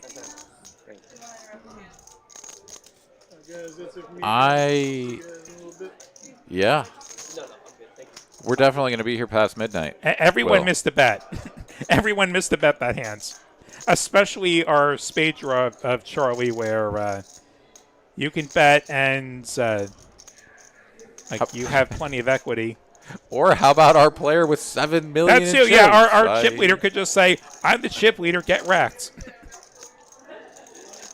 I would say that unless the dynamic has already played itself out into the storyline of like, yeah, I'm V-pipping 90, I'm betting every street, I'm putting infinite pressure on you guys, and you have to start pushing back. Like, the default should always be check through, I'm the chip leader, bet, right? Like, yeah. I mean, but we have the whatever you want to call it, the safety of the booth here. We get to sit here and say it's not our money. And like, you know, and we have the cards. they don't have the experience necessarily to say, oh, this is what I should be doing, right? Yeah, like it doesn't just some click of and be these like, guys- oh yeah, I could just do this. Some of these guys have been in this spot a lot and for more money. Some of us haven't at all. And Gorgeous, don't you worry. I have a Coca-Cola right next to me in the booth right now. So I do have some caffeine if this becomes a more prolonged affair. Yeah, we're gonna need it. We're gonna need it. Also, we got Linda in the chat. Miranda's Grammy. Let's go, Miranda in the box. She is. She's gonna be swapping in and out. And we have for a aces while for here. Ty. See if anybody is going to end up playing with him. Ash Cash with some hands. We don't have it yet. I think that's a 3-bet. Yes, ace 9 makes it 600K. Potentially a misstep in progress here. Playing back at Ty. We were just saying he needs to play back a little bit more maybe. And yeah, and the world is just, you know, Ty's oyster here. He can just flat this, play in position. He can give Ash every chance to bluff. Stack to pot, if you call here, stack to pot is going to be less than 2, so you only need 2 more bets to get all the chips in, most likely. And, yeah, if Ash wants to bluff it off, that's great. There's really not a lot of boards you're going to be terrified of seeing with aces. The other side of it, though, is that Ash Cash hasn't been doing a ton of 3-betting. And when you just have aces and, like, your opponent could have something that might brick a flop or perhaps see an overcard or 2, and then they just, like, sort of shut it down and give up. Like, maybe now is when you get your money. So yeah. we could also just see, like, a small 4-bet here from Ty. And hope that we're just in a cooler situation. Yeah, I think this makes a lot of sense, right? It's like you ask for just a little bit more, and if your opponent has it, they're just going to launch it in. And if they don't, they're still getting such a good price that, like, they must have something, right? He's not 3-betting with nothing. He does go smaller. He goes 1 1/4, and Ash is going to flat, and now stack to pot is going to be considerably shorter. I love this. So Ty. yeah, this was a great sizing. The next bet can be all in for like 2/3 pot. And Ash has top pair, so he's probably going to be doubling Ty here. 100%. In fact, Ash is going to volunteer to do it. He's going to move all in, and he's going to get snapped. And now Ash needs a 9 to avoid giving Ty a massive double up here. Can the aces hold? This is a chip leading pot here. A 9 would be absolutely savage, but Ash Cash has been running really good up until this point. The river is a king, and the aces will hold. Ash Cash, no longer the chip leader. Welcome to the chip lead tie. Up over 6 million chips with the aces and the cooler flop for Ash Cash flopping top pair. Yeah, I'd like to cancel my 15 orders of espresso. Yeah, no, things are going to go a lot faster now. Thank you. Sorry, did you guys hear that? All right, tie with the chip lead. Things are going to be a little bit different around here, Will. Yeah, this is definitely game changing, and we see Ricky capturing that for posterity. I think one of the great team here at TCH. All right. Well, I mean, that was in a very exciting pot. Obviously, of course, we're just sort of here to see it and revel in the excitement. But tie now with a significant chip lead over his closest opponents, but not so much so that he can just run willy-nilly. He does, however, have Andrew on 10. Oh, he can be pressuring that short stack. Sorry to interrupt. No, you're good. I don't know that he's on his direct left. I don't know what you mean by that. He's sort of across the table from him. Oh, wait, I had him confused with Goya. I'm stupid. That's the... Yeah, Goya is short, yeah. Seat 1 is to the direct left of seat 9, and he's short, unless my wires are very crossed. Okay. You were saying, yeah, Andrew on 10 big blinds, and yeah. So chances to apply pressure. Charlie with ace-queen, opening the 200. Well, this could be a very interesting spot straight away. Yeah, tie never doing anything other than 3-betting this hand. And this is under the gun 1 versus low jack, so we're playing 8-handed. All of these, sort of positions are going to seem a little bit... Oh, wow. Raph with 10s. We saw 10s get folded by Max earlier. Raph, I think, is going to take a different line. Going to move all in for just under 20 bigs. And this might just be his pot.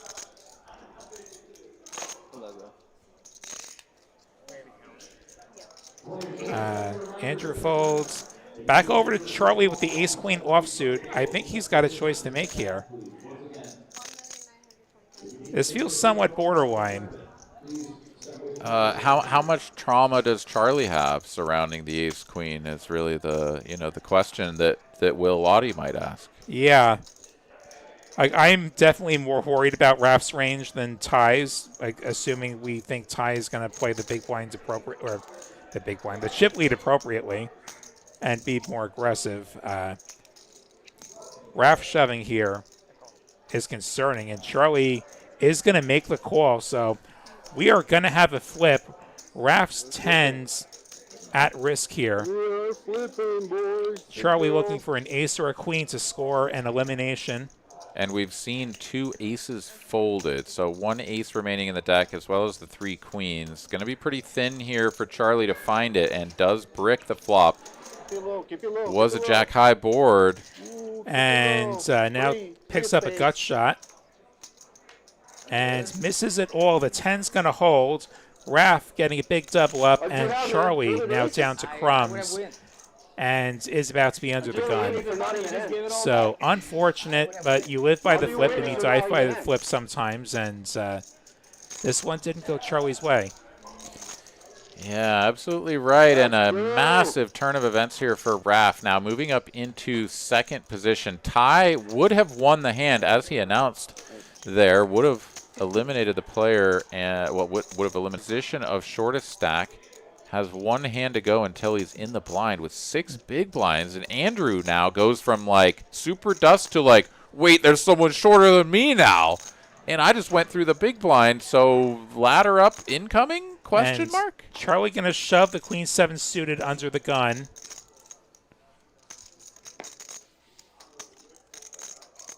See if he can make it through the gauntlet of 7 players. And Raph's asking for a count, so... We're going to see ace-9 for Raph, which might be good against Charlie's range, but also there's a bunch of players behind him who might wake up with the hands of their own. Yeah, this one's pretty borderline. Given that he now has 46 big blinds after this massive double up, plus the additional dead money that was in there, I mean... He makes the folds. Yeah, I wouldn't hate. He knows that Ash Cash isn't just doing crazy stuff behind him. If I'm more like button or small blinds, I'm a lot more inclined. Or like big blind, right? Yeah, or certainly big blinds. Certainly big blinds. And speaking of big blinds, Shaw in the big blind with King 9 suited. Yeah. Getting a decent price. Yeah, we're in there.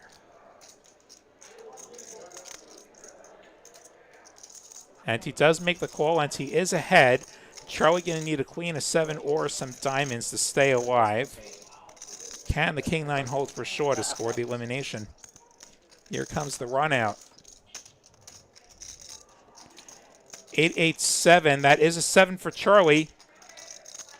About a 9 for Shaw. Charlie needing a queen or a 7 and gets a 7. Wow. Charlie gonna double up.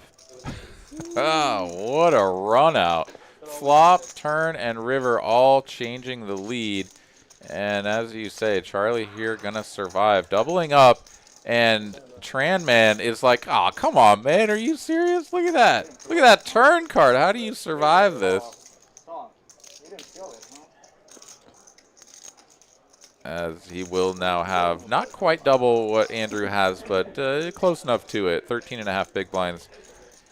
Andy on 7.5. But he's on the button. He's got a little while to sort of find his spot. No immediate urgency to launch it in there.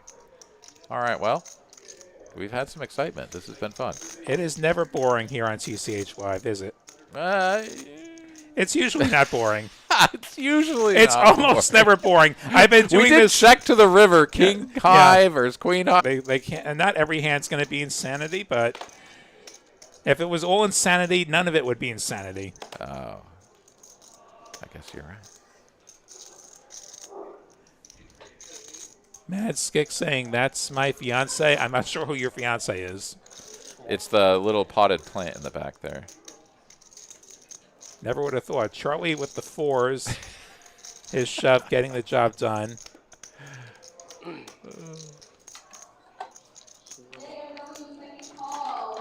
Exactly. Nothing's guaranteed. And, yeah, this is why we love the game.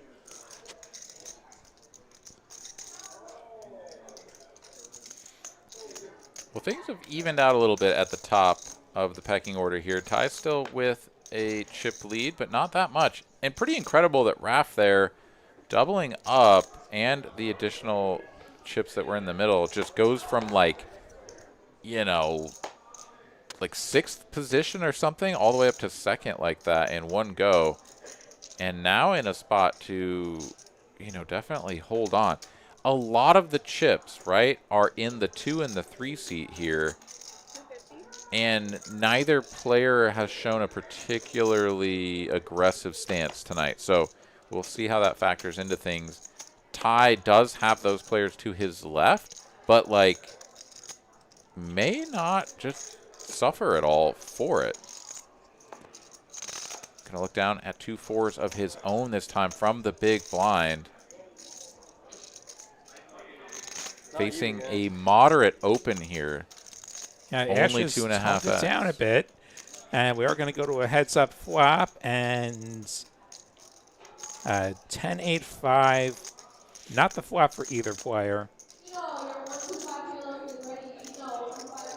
Ash going to continue. And Ty missing his set of 4s. Just letting it go. Small ass rebate.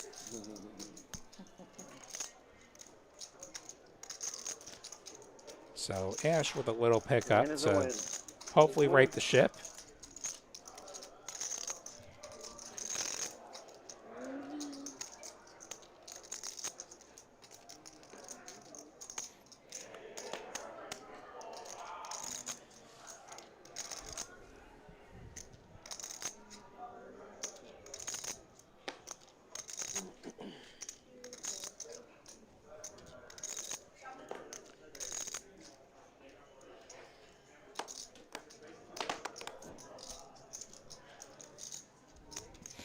A lot of folding. First stacks in the blinds. Ty with a6 off. A little bit more. I suspect this gets played aggressively. Yeah. All of the monies. And that's exactly what he does. He shoves, and Goya making the fold.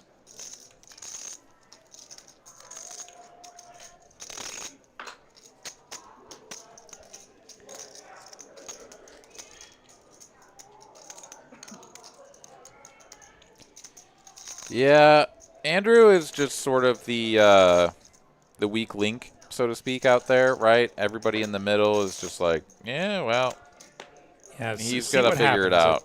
Is he going to double? Is he going to go broke? Let's maybe just chill somewhat until one of those things happens. Yeah, so Ty really should be able to get away with murder here, especially given this orientation, right? Like, Yeah. Raph is in the big blind, but is sort of like the newest addition to the top stacks, and he is immediately covered by Ty. We've seen some players under defending as well. Yes. Charlie going for the min raise with the king 10 suited from the cutoff. Like 1 million? It should be like 1.55. 1.5? Yeah. Boy asking what's behind for Charlie.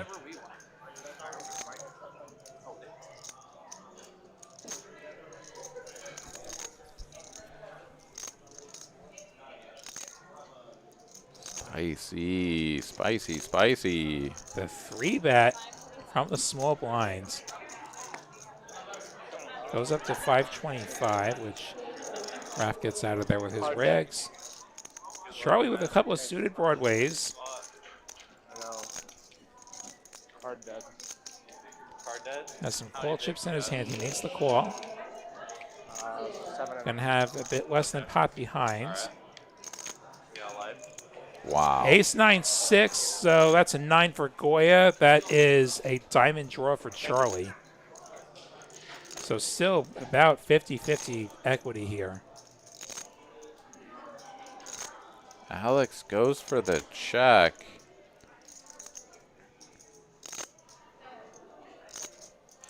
All diamonds here for Charlie is all in. And I'm just sort of baffled here. What are we doing? Fold. Wow. Wow. I don't know if that probably wouldn't tip the scales for me, but it does remove a few diamond draws from Charlie's arsenal and tilts him a little bit more towards having an ace. I think we're over evaluating it in that department. Yeah, my plan's going to be to call, but Well, just throwing it out there as a thought exercise. I think I'm calling regardless with a pair, and just okay. Please don't have an ace. I'm baffled by the entire experience Yeah, like of what we 3-bet just went through, but. Yeah, the 3-bet itself was not what I expected. Andrew all in with a suited ace. Yeah. Now, I probably wouldn't have 3-betted myself, but I'm also a bit of a nit. Like I'm holding a nit button. For those of you who can't see it, I'm actually holding a nit button in my hands. Like, this is an accurate description. All-time nit. Hashtag New York nit.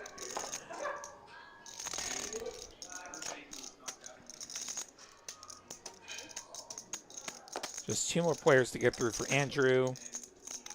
Raph with a hand that wants to double down, the 8-3. No doubling down here, though. Let's it go, and Ash with the 9-7. So Andrew should be picking up some blinds here. Let's go. Staying alive. It's going to need a double up at some point, so, you know, ace-8, you're fine. Obviously, just picking up a third of your stack for free, but, like, you're about to go through the blinds. Like, at some point, Andrew needs to double. He needs to get called by a hand, double up in chips, and then, you know, the onus will be on Goya to figure it out. So, you know, yes, we're alive. Yes, we've just paid for our blinds that we're about to pay, but kind of need a double up. Here we go. 2 7s. 10 big blinds under the gun. 8-handed. It doesn't feel like a fist pump, high five, let's get all the money in. But, yeah, we're definitely not doing anything other than that.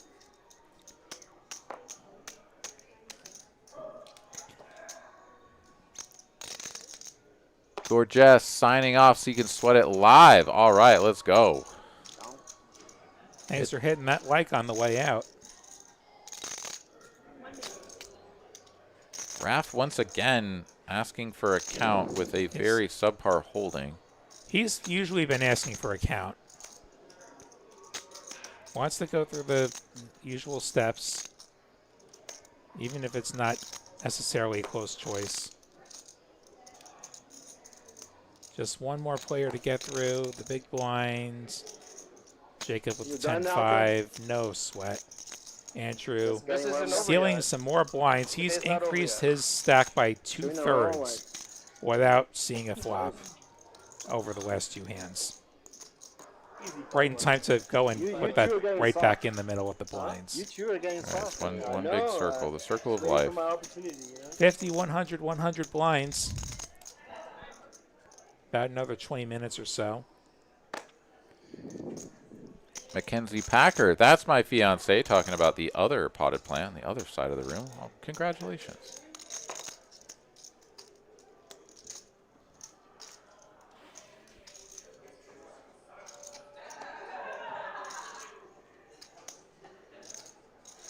Tens for Goya.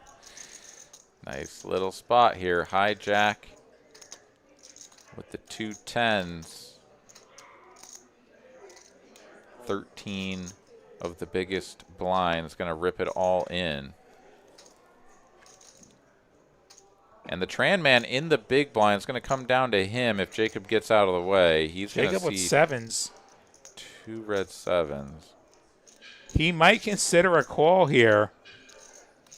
It's very marginal. It is marginal. Like, and he looks like he's going to fold, but like, you got to think about it. He's going to fold.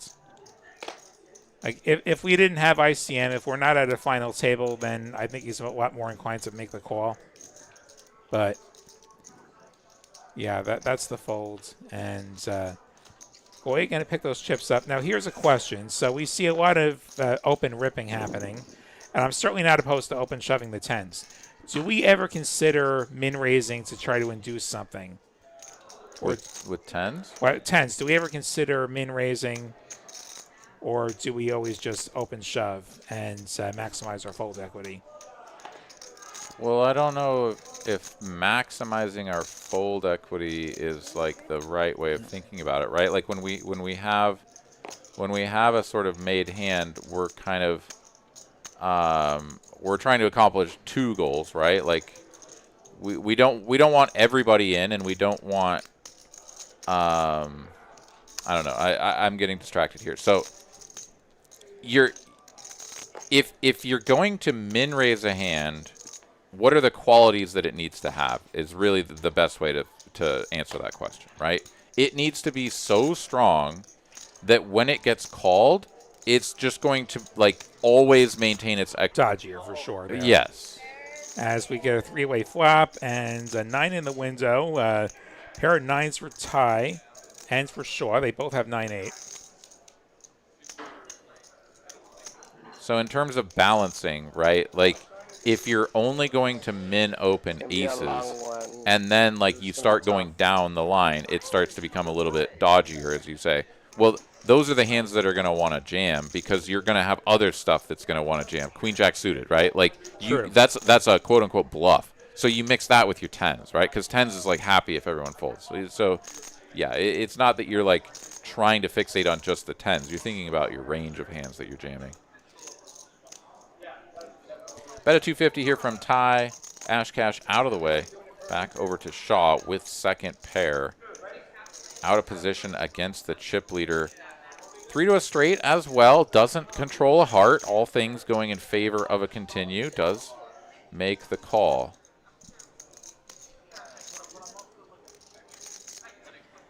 And they're both going to turn open-ended with this 10 of clubs. 2 flush draws on board.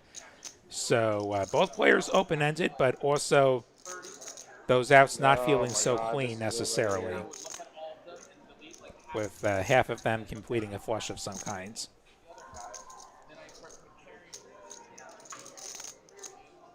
Yeah, Ty very much in the driver's seat here. 2 flush draws on deck. controlling 2 diamonds. I mean, this could go both ways, but, like, I don't know. I just see Ty just sort of dropping the hammer here. Like, get out of my pot, bro.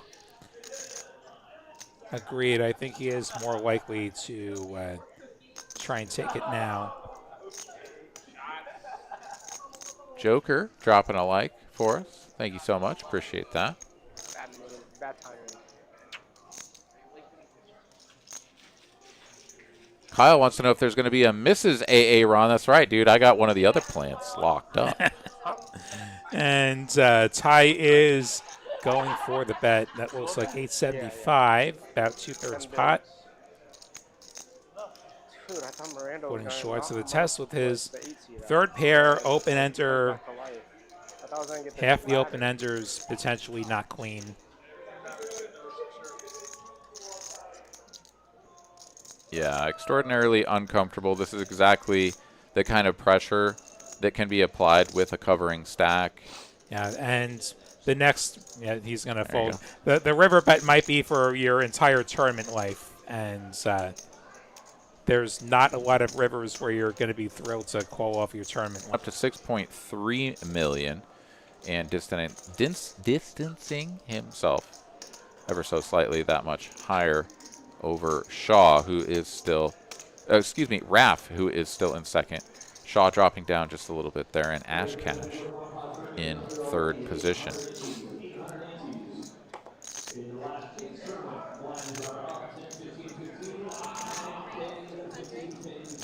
Oh, yeah, I gambled a while ago. Did I win? No, I rolled a 32 and lost. I should remember it's a gamble. Nits don't gamble, Will. We min bet. You min? Okay. Oh, okay. You're Like playing. that. You're playing some limit. Yeah, Some we're limit going to gamble TCH 10. Live. I can probably beat the 32, but you never know.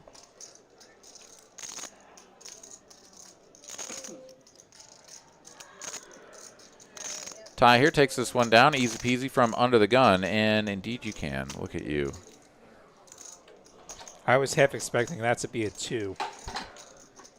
Would have made me feel just a little bit better about my existence had Sweet. you rolled a 2. We get a deal or change here.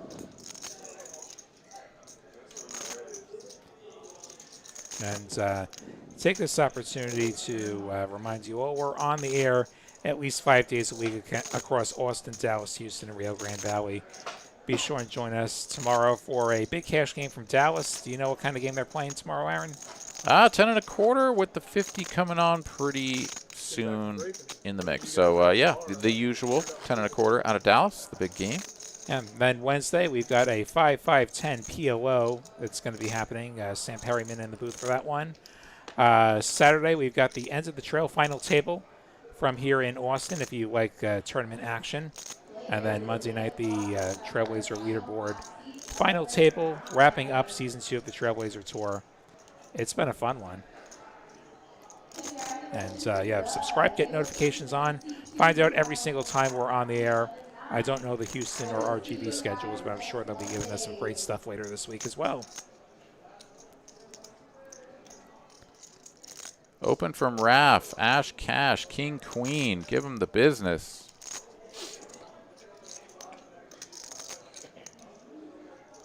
And by give them the business, I mean make the call. Ace-5 suited here for Jacob. 2 players already interested in the pot. We might be thinking about doing something a little bit crazy, but I wouldn't recommend it. Handpan Boy Band, let's go. $18 super chat.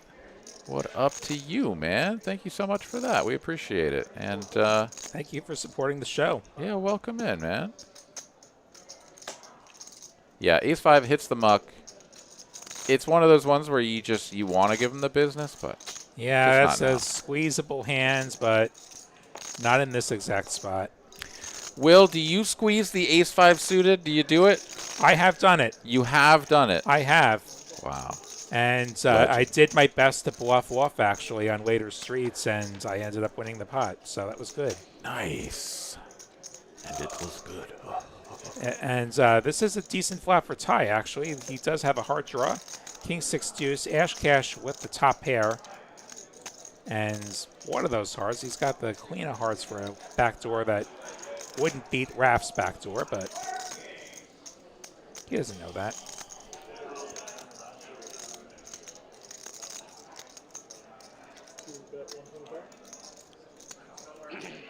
A little tickle for 125 here.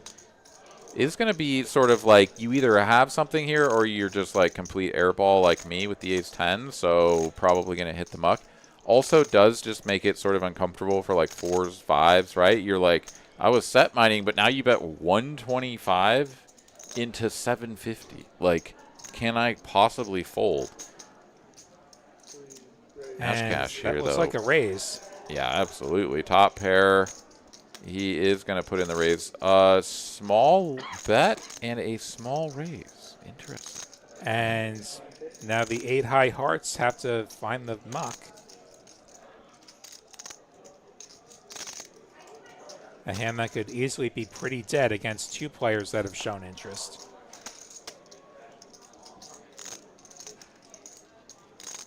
Could be better pair, could be better hearts.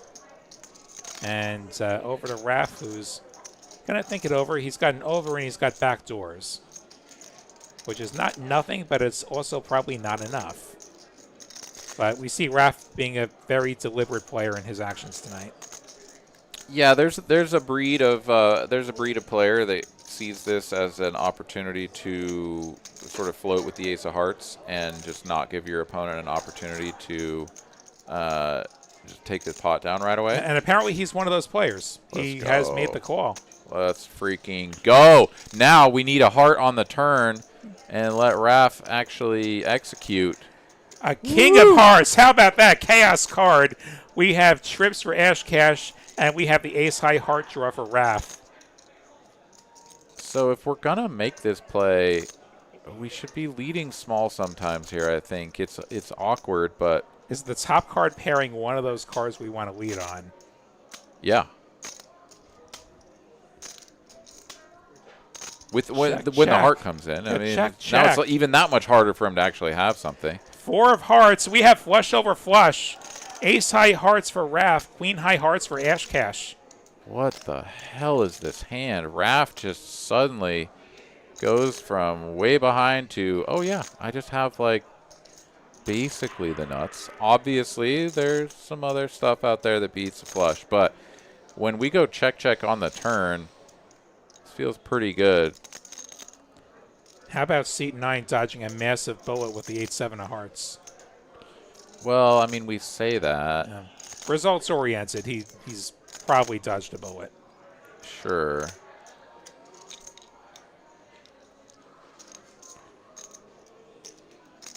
Yeah, so the question is, like, what can we get paid by, right? What raised us on the flop, didn't bet the king on the turn? 925. 925. Okay. He's going to go 2/3, roughly. And 925 feels like a good size. Ash cash. If we get shoved on, we're calling this, right? With the... Yeah, the ace of hearts. Like just we've seen some goofy folds over the years. Like I'm definitely calling with the ace of hearts, but if we get shoved on, there's no boats that make sense. No, I think plenty of boats make sense. 6s? 6s, deuces, the king 6 of clubs. Like, let's remember, this is single raised pot. True. Ash cash just called. He can have all of that stuff. And when he checks back the turn, it can absolutely be with a full house or, you know, whatever, right? Like, king 4 of clubs. That's just like, whatever. Like, let's just get to a river and let you do something, and then I'll raise you there. You know, that's not what's happening. Ash cash is never going all in here. But, like, I do not think that you're just, like, free and clear. I'm not saying that you fold the ace of hearts. Like, obviously, you just sort of put it in there. But, no, there are boats. There are boats.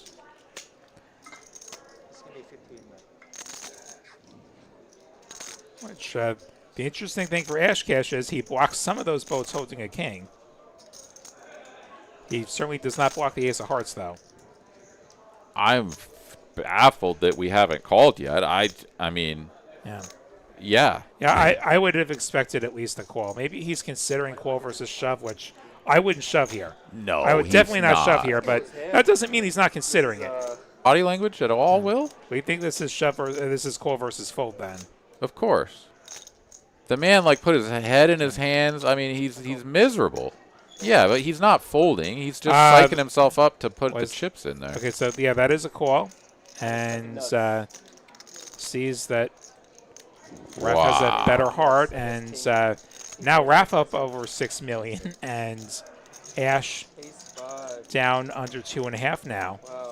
Chip lead very nearly. He's off by like a fraction of a big blind here. Yeah. We have a dead heat for the top stack, Ty and Raph, as we look at the coolers of the night. Aces versus Ace 9. The pocket 10s versus the Ace Queen. That hand that just played out, Ace 10 versus King Queen, and then of course the 10s and the and the Kings with the 10s surviving. Yeah, that was our first all-in of the night. I think this was the only one of those 4 coolers that wasn't an all-in. And what a way for the hand to play out as well. Yeah. Unfortunate run of cards for Ash Cash. Aylin wants to know who's the most inexperienced player. Well, I mean, I'm not going to try to speculate too much. I would say that I think that, you know, Ty is by far the most experienced. David, of course, Shaw, going to be very experienced. I really don't know that much about Charlie. I don't know a ton about Jacob. I know I've played with Jacob a fair bit. I feel like he's a pretty knowledgeable player, but and I know nothing about. Yeah, some players have longer tournament resumes than others, but you also don't know who's focused more on cash games, which would be the big thing. Shaw flopping a pair of 7s and Graphics jumping the gun slightly. I think he's just turned aces up.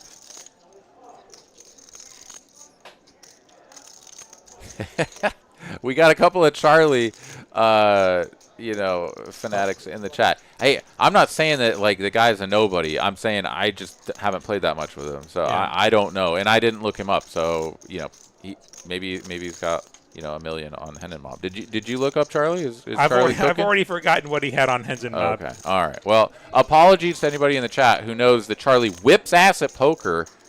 I'm sure he does. He certainly played well here this evening. Not taking anything away from him, but on the river, Alex is going to make a pair as he sticks around to see this river card. Stack to pot ratio, bang on 1. Alex gonna check. Cowboy Swagger says Ash Cash gonna bounce back. Well, we'll see if he can do so. Not involved in this hand, of course, but here we go. Amanda loves the apology. Yeah, get off my back, bros. Like, Charlie's awesome. All right. Shaw now going to try to get his value. Does he go for it all? Or just a piece? Stay tuned.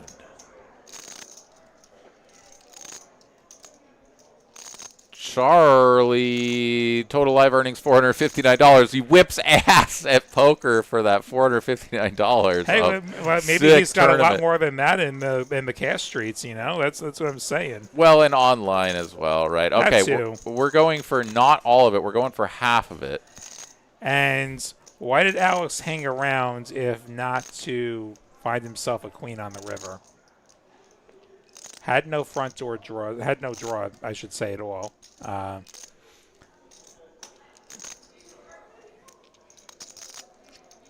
Yeah, maybe. Not exactly clear to me how we get to this river with the queen deuce of spades. Always a chance that there is a misread. Of course, the 1 seat going to have the biggest chance of that, given the muck and everything. You know, dealer pitching burns, across there. Yeah, true. But if the cards on screen are what they say they are, it does feel like if we've gotten to this river, we probably can't fold. the second pair. Jonathan joining us in the chat. Been a long time. Hope we're crushing it. Well, thanks so much for joining us, man. It's been too long. Yeah, glad Welcome to in. have you here. Alex going to be in the tank here for a little bit, though. I mean, this is half of his remaining stack. He'll be down to 5 big blinds, and he'll be in the small blind next. So if he calls and is wrong here, things will have gone very, very sour. The flip side of it is that you can put in 5 big blinds to win 20, 21 even, right? So we don't have to be right very often if our opponent is bluffing. But if they're bluffing, why didn't they just jam on us, right? Exactly. Like if they just have like king 10 here or king jack or something, like why aren't they just all in? Feels a little bit sus. Alex really giving him the business. Look at him stare him down. Trying to figure out what this could be. I mean, maybe we do just like decide we get here, you know, with the king 10 and we're like, well, he's going to snap us with an ace or something. So like we just bet small and like he can snap if he's got it. If he doesn't, he's going to fold no matter what. You know, big size, small size, he's just going to fold. But, you know, we can obviously see it's the 2-piece chicken McNugget and he is going to get called. Call. Ace is up. Going to be good for Shaw. And Goya now cut down to under 5 bigs. Yeah, well played there by Shaw, chipping up to 4.2 million. And as you say, Alex here going to be in a tough spot. Small blind, less than 5 big blinds. And now Andrew Tran, there in the 5 seat, has someone shorter than him to wait out. Yeah, amazing how things can change. Like, suddenly, you're slightly less panicked. Just from the standpoint of you know, maybe getting a ladder and picking up some more funds here. Ace-6 is going to move all in from the low jack.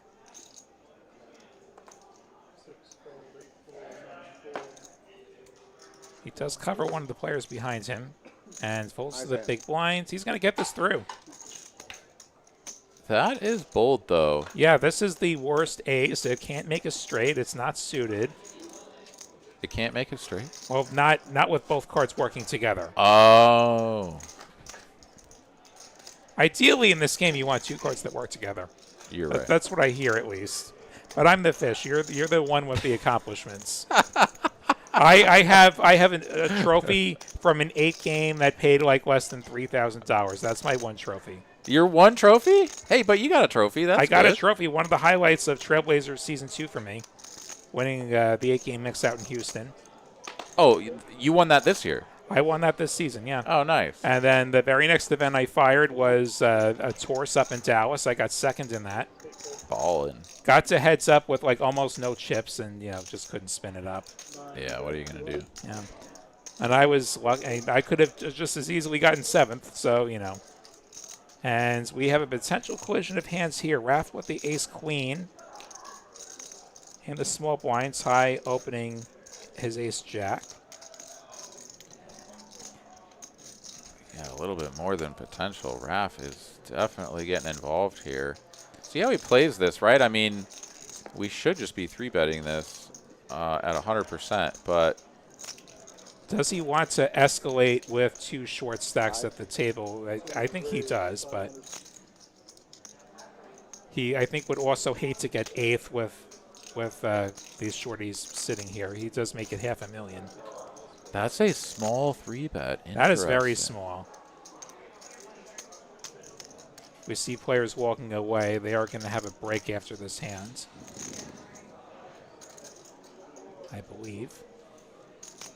And Ty going to fold the ace-jack offsuit, and Raph going to assume the chip lead. And are we shuffling or are we on break? I think he's shuffling. I don't think we're quite there yet. But we're close. At your hand now. Which means that we are mere moments away from, at least post-break, from the blinds going up to presumably 75K, 125. It's going to take a little bit of extra wind out of the sails for Alex Goya, and we're going to be feeling the pressure as well. So we shall see. Next level will be 75-125.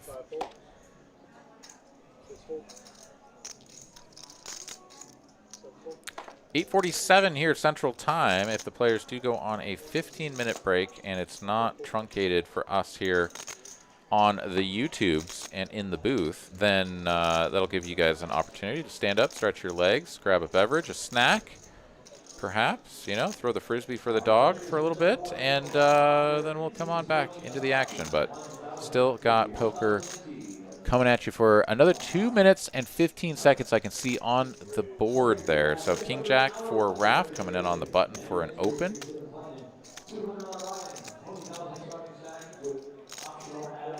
Jacob in the big blind. He's out of there. Let's get another hand.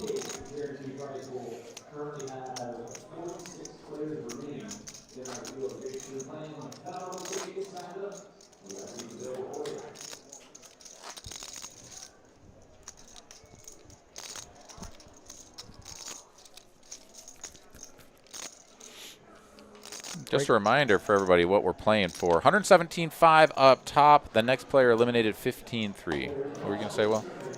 Yeah, break will be 15 minutes at most. If the players want to resume earlier, they'll probably have that option, with this being a final table. Yeah, 8 players, though. It's almost assuredly just going to be the full 15. More likely, yeah. And show with the ace-queen, going to make it $250,000.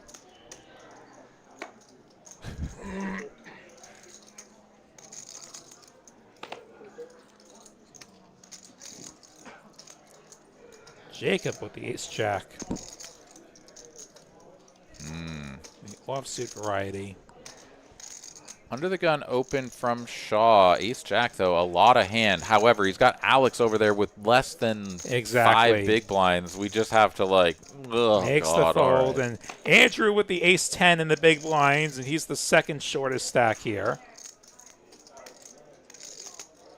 Yeah, he's going to peel one off, and could be really dangerous.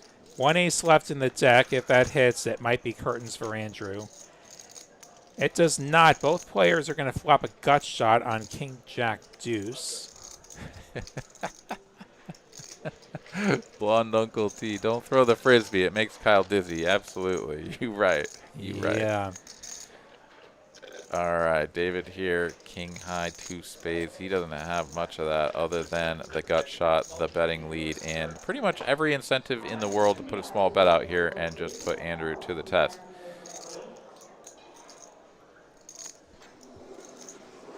Or with Andrew with just 900 left, you just put him in. Well, he's not going to. And no, because then you just get called when he's got it. And he's going to fold, like, always anyways, if he doesn't have it. You watching? The best way to leverage someone who has a short stack is to bet small against them. Here's the float. To the turn we go. 5 of spades. That's a third spade. Nobody holding one.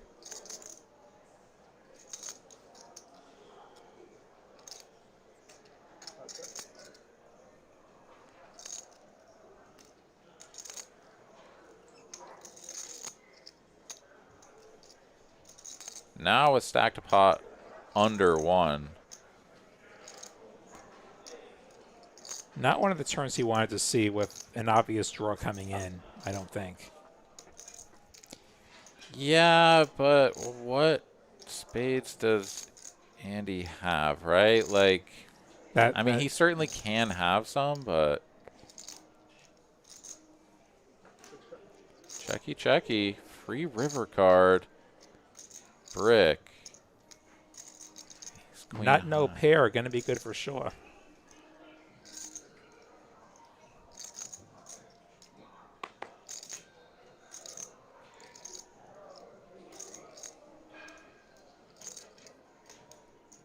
Neither player with a real incentive to turn their hand into a bluff here.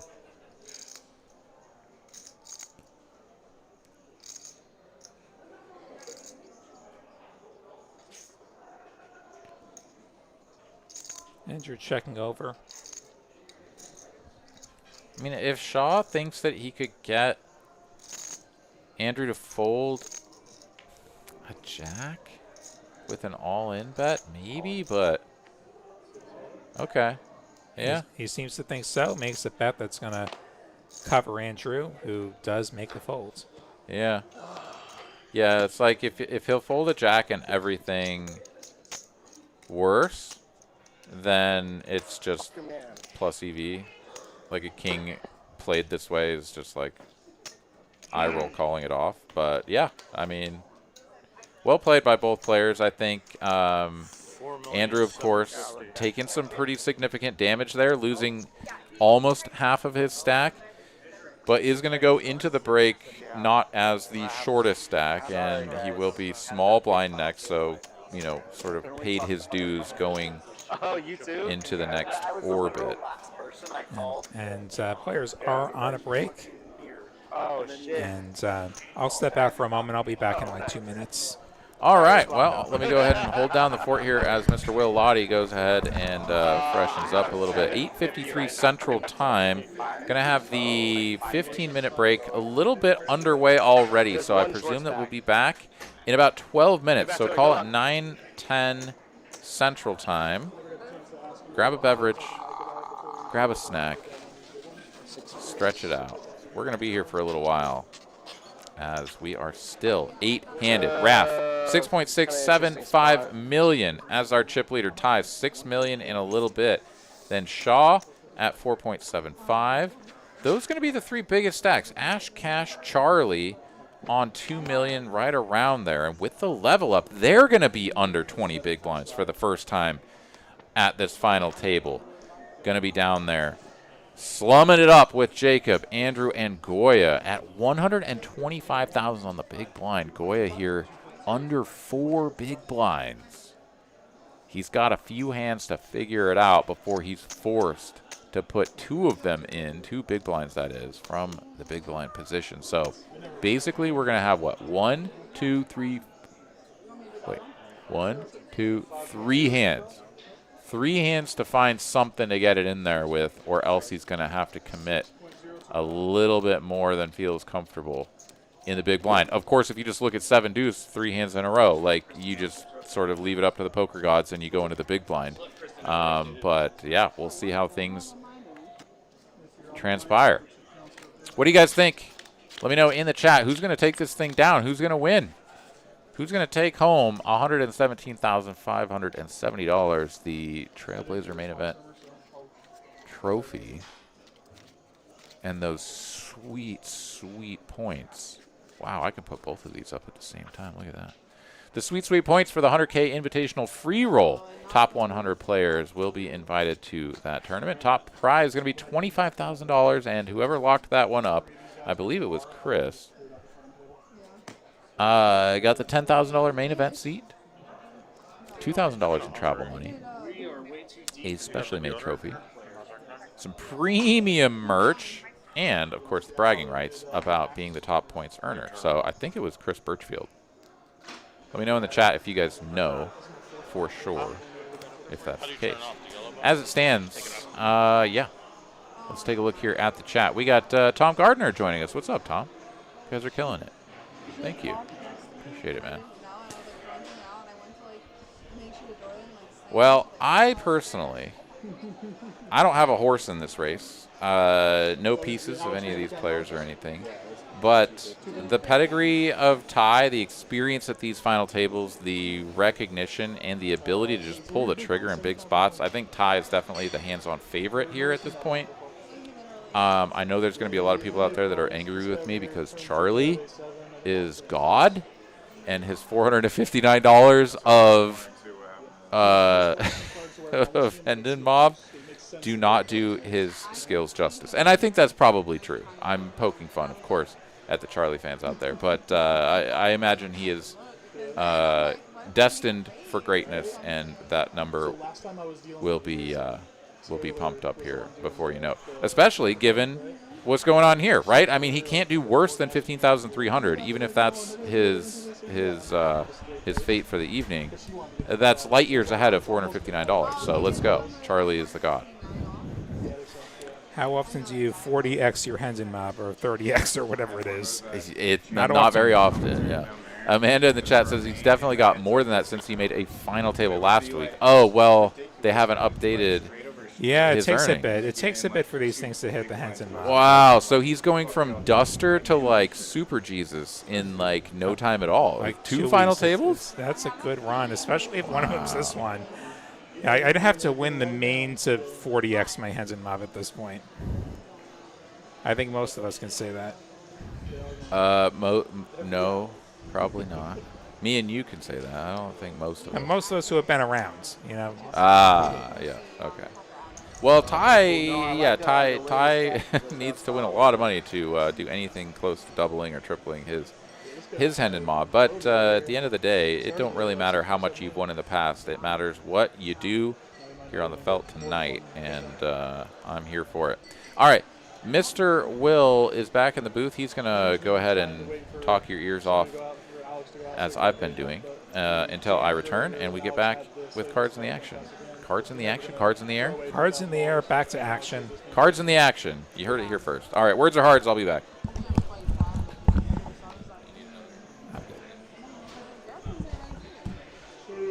All right. Well, hope you're all having a good night. That man's only 100K to 4x. Yeah, 4x. Yeah, 4x is easier than 40x, for sure. But hey, it can happen in one day. It could happen next month. WSOP circuit coming up in April here at TCH Social Austin, April 23rd to May 4th. TexasCardHouse.com or Poker Atlas. Roll the details there. Brett Blower, thanks for the compliment. Great to see you. One of our many Austin Rags.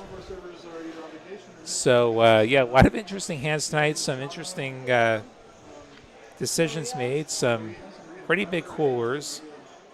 It looks like Ash Cash's tournament, and then had a couple setbacks, but he's still mid-pack and still with a very workable stack. Coming back to 125 big blinds, we're going to have 5 players below 20 bigs. So that will make things interesting. As we see some microphones getting put on. Our producer Kristen out there making sure everything's going to be right with the chip counts. We always take a moment during the breaks to get these right. You also see Tournament Director Josh in the suit. Ryan's in the box. Gavin, our other dealer. Back to blinds. 75,000, 125, 125. 75, 125, 125. It sounds like we're about to get going again, actually. The quickest 15 minutes of my life. Demon Kane. You know I'm ready for that summer grind. Haven't quite nailed down my travel plans yet, but should be out there most, if not all, of the series. And I love what they did this year. They put a lot of the mixed stuff before the main. They put a lot of it like in late May, like early to mid-June. Dealer's Choice, 7-card stud, no limit deuce all within the first week or so. So yeah, looking forward to that. You know, I target the 1500 mixed events. I play some other random hold'em stuff. Yeah, okay, okay, Demond, yeah, good to see you, Demond. I'm sure we'll cross paths on the mixed game streets this summer, perhaps sooner.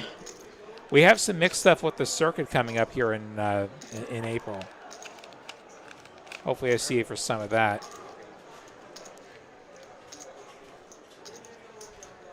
Yeah, your tax are big. Yeah.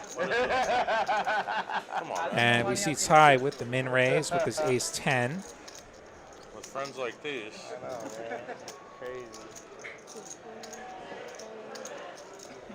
It was a rough series for me last summer. Hopefully I run a little bit better this time. Folds all the way to Shaw. 2 of our big stacks perhaps set to do battle. Shaw getting a great price with that min raise. Jack 8 suited is in there. We go heads up to the flop, and King Queen 5 is going to give Ty a gut shot.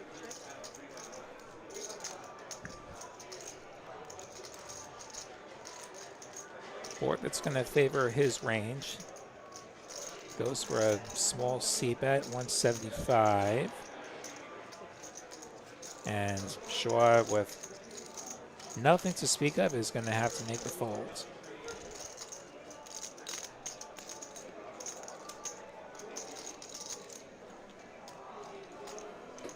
Had all of it. Had all of it. You had all of it. Shit. Look at these chip counts. No way. I guess Goy is showing at 250,000 chips, so he has just a couple hands before he blinds out of this tournament. Ty with kings under the gun is going to open to 250,000.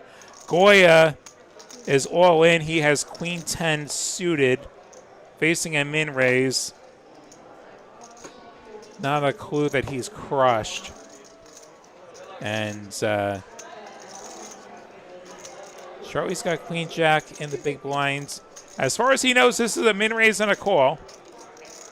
We're going to have to see a full run out. He might decide to throw a chip in there and see what happens. That is what he's going to do. Okay, so 3 ways to the flop, 1 player all in. 950 in the main. Ace 5 deuce. Nobody going to love this flop, but Ty's king still comfortably ahead.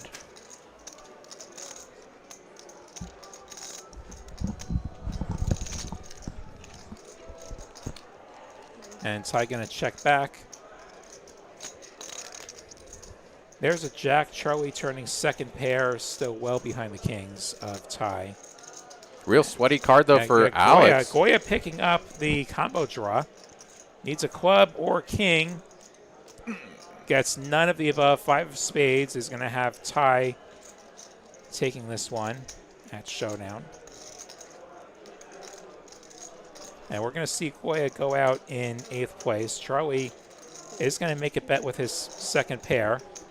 Wow. Ty going to let it go. Wow. So Charlie going to steal himself the main pot. The pair of jacks going to best Goya's queen high. Goya going to be eliminated in 8th place. I don't have an ace. Great run. Thank you so much for playing, and can't wait to see the next run.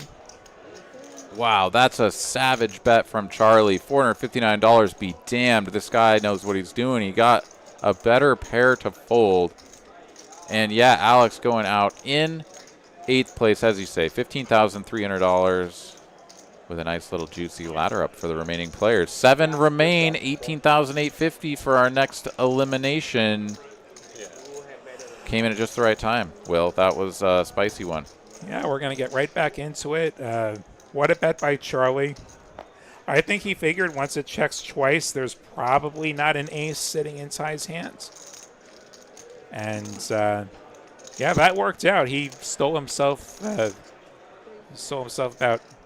7 big blinds that didn't belong to him. So yeah, it's a pretty adept spot, right? Like, I don't think that he thinks that he's bluffing. no, that was a value bluff for sure. Or a value bet. That was an accidental bluff. I'll put it that way. Exactly. My wires are crossed, and Andrew all in with the Jack 10 suited. Are we going to see back-to-back eliminations? Yeah, Ash Cash limping the low jack. Very awkward as far as the remaining players in here. And Ty with 7's a hand that could certainly make a call for $700K. You just have to wonder what Ash Cash is up to. Is this any kind of tricky limp re-raise situation? He's going to make the call. And Ash Cash gets out of there, and so we're going to have a flip. Andrew needing to find a jack or a 10 to stay alive. Otherwise, Ty going to score the knockout. And ace 6-4. So far, so good for the 7s. And there's the 10 for Andrew. Just needs to fade a 7, and he does. Andrew going to get the double up. Let's go. The Tran man. 1.7 million, and just like that, he's up to not quite 15 big blinds, but working on it, and Jacob is shorter. Tom Gardner in the chat. Chances and ace flops on your king holding? 459%. Damn right. It's just numbers. It's one of the rules. All right. Okay, that big level up, though. Charlie, right at 20 big blinds. Now, 4 players of our 7 remaining at 20 bigs or less. Andrew now waking up with the jacks, the 2 jiggities, 30% equity. Well, how is that? Oh, it's just silly. It's got 2. Yeah, there's a lot of hands behind him. That's where that number's coming from. I know, I'm just teasing. I'm having fun here tonight. He's going to raise 2.5 million for 1 additional big blind. Tie. King, queen. I can see that hand sticking around. What do you do here, Will? You just call this one? You raise? I feel like I call, and I probably call a little bit too much. This hand probably should be 3-betting, and that is what he's done. He's made it 700, which is why he has millions of dollars and I don't. Ah, okay. Well, here you go. Yeah. We've got data that proves that you could have millions of dollars, Will. So maybe you should start raising your king queens more. What do you think? And my small blinds in general, like the solvers, I know tend to prefer raising, and something I'm trying to do more. Yeah, you a solver man? Not really so much, but the things that I have looked at as far as what the GTO says, the math says you should 3-bet, and I should be doing that more. That's right. Get after it. Back to Andrew, who has the jacks. Is going to flat. Stack to pot is pretty shallow here, and jack's way good on 8-6-3 rainbow. Yeah, I suppose giving himself the old ejection seat, should it just come like ace, king, queen or something? But now, if you're tied, do you shove here to try and get ace, king, ace, queen, any kind of ace to fold? Does anyone ever have ace, king? Or like ace X, I'll put it that way. And and all in, and Andrew does make the call. Yeah, I think the bigger question, Will, is do you give up your equity across the remaining 2 streets by doing anything other than jam? And the question, or the answer to that is no. And this is a clean run out for Andrew's jacks. So Andrew going to get back-to-back doubles. Feels good for the Tran man, and look at how much we've equalized here. Ty drifting down from near the top to middle of the pack. Shaw, Andrew, and Ty all going to be right around the same area there. About 30 big blinds. And to be clear, I love the shove from Ty. Any kind of an ace that folds, that's a really, really good result for you. And you have equity even when you get called. Like we saw, he had 2 overs against the jacks. Do you think that your opponent is going to flat you with very many aces? I think some will. I think it's opponent dependent. Okay. Honestly. Okay. Like I see a lot more passivity. I don't play quite as many 1Ks though. Okay. Like the player pools I tend to be up against, like I tend to see more passivity. I tend to see a little bit more chasing. And Jacob all in with the pocket 5s from under the gun. See if he can make it through the gauntlet. Has the whole table behind him. Yeah, 12 big blinds. I don't think he's getting through Raph, but he is slightly ahead of Raph is the good news. Raph with the ace king. Salty Ninja wants to know where you're from. Where am I from? I'm originally from Long Island, up in New York. That is an accent that gets spotted even as far away as England. That gets spotted as a New Yorker.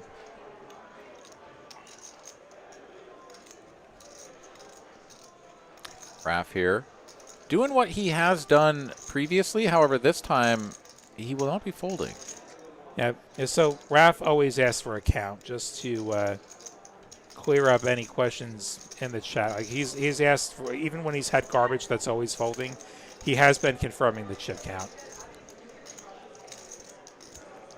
And yes, they serve chicken tenders. We might have heard one of the microphones pick up a chicken tender order just before. There are chicken tenders. You can get them fried or grilled, and they're great. And Raph is going to reshove.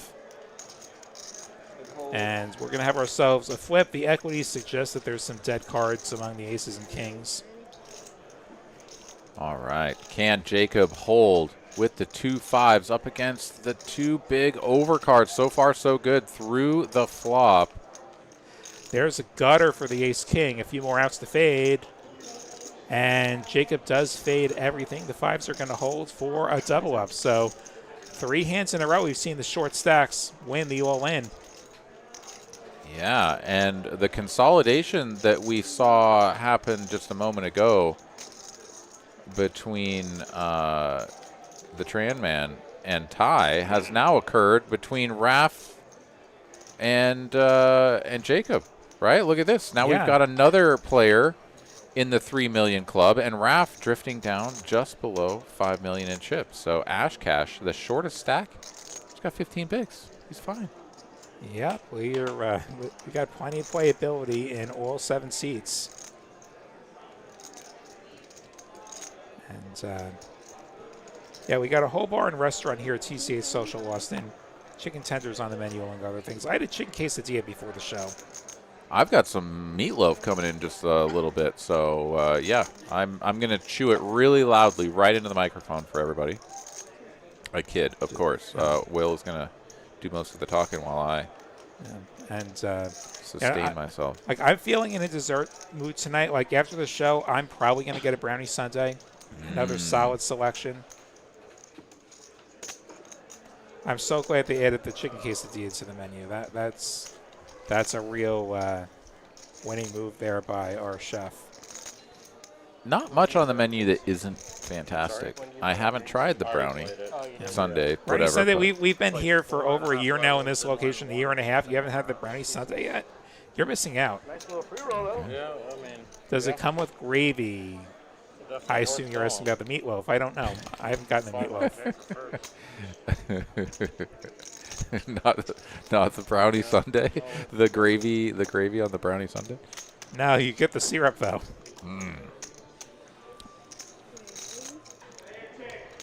Charlie here, ace 3 of diamonds.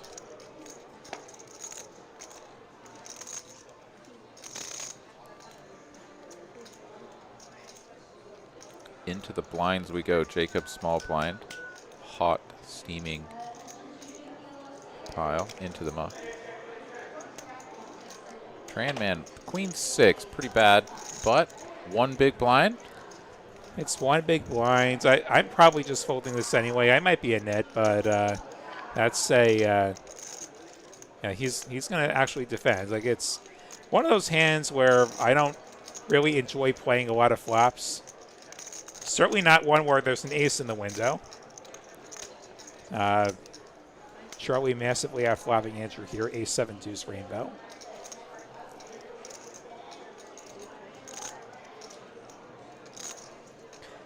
It's just one of those, and now ace is up. It's just going to be hard to make the best hand and get to play a decent-sized pot with queen 6 off, at least to me. Well, we can all agree that it's not a very good hand. Yeah. For 1 additional big blind, sometimes Yeah. you feel compelled to stick around, and I would say that sometimes is most of the time. However, you get to a final table 7-handed, and one of the shorter stacks is opening into the field with all of the big stacks left to act. I could see a very clear argument for just like we just don't mess around.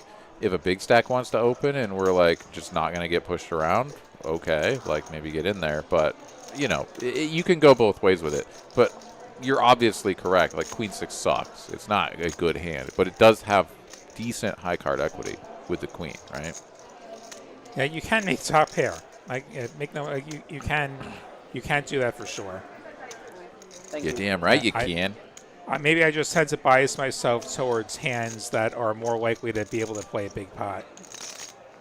Which, like Queen 6, is not as likely to be able to play a big pot and win. You like to play big pots, Will? I prefer to play big pots. I prefer to have the option open to playing a big pot and wanting to play a big pot. Okay. Nice. I like it.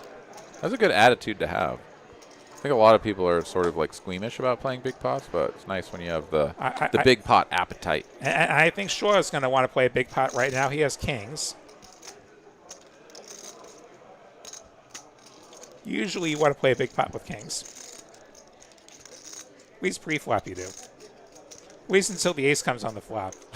At 459% probability.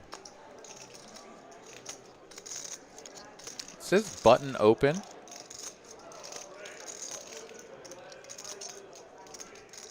With a covering stack. There is the 3x. And more modest sizing.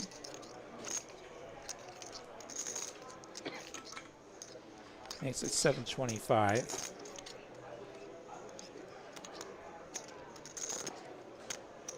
Jack 9 of diamonds. Pretty nice hand. But this is a big investment we're asking for, and Jacob will let it go, preserving his 20 big blinds behind.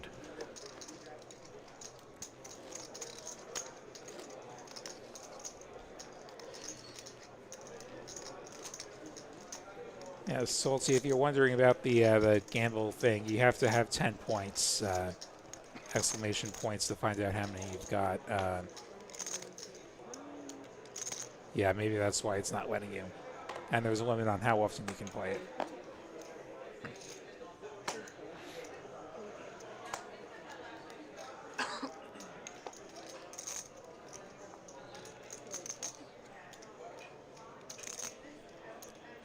Tran-man on the button, 5-4 off. Just going to let it go. So we're going to have blind versus blind action. Shaw with a suited ace. Give it to him with both barrels.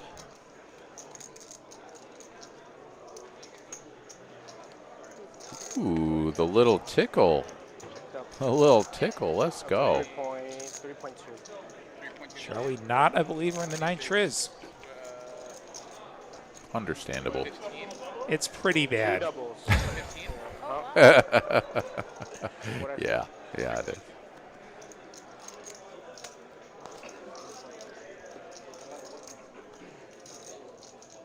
There you go. You got 9 points. And 10 minutes from now, if you chat again, you'll get another point, and then you'll have 10. There we go. Almost there. And then you can gamble, baby. I think super chats get points, too. I don't know how many, but I think that's a thing. Yeah. You super chat us $1 million, and you'll get some points. It's going to be sick. Then you can gamble, bro. Just $1 million. What would you do with $500,000, Will? I'm not sure. I mean, I'd certainly like my summer schedule would become more robust. Oh, okay. Okay, you'd gamble it. Perfect. Stick to poker, though. Like, you're not going to see me in the pits. No. You're not going to see me pulling a handle.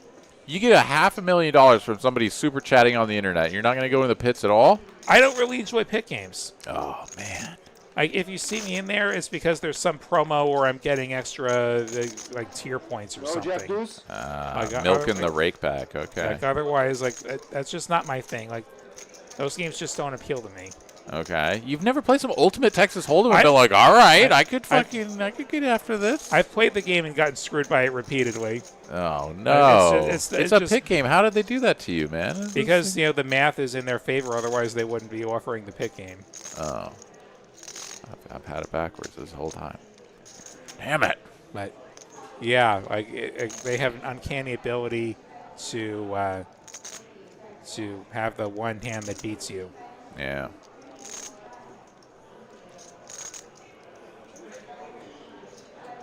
So much fun when you go on a heater, though, right? Heaters are fun. Dealer's like, oh, I have a 6 high again. You're like, sweet, I win.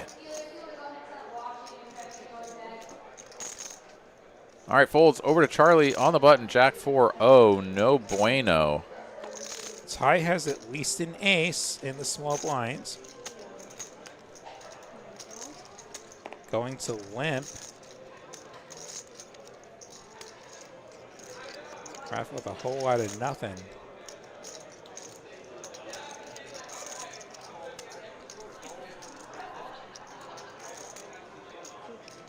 Gonna take a free flop.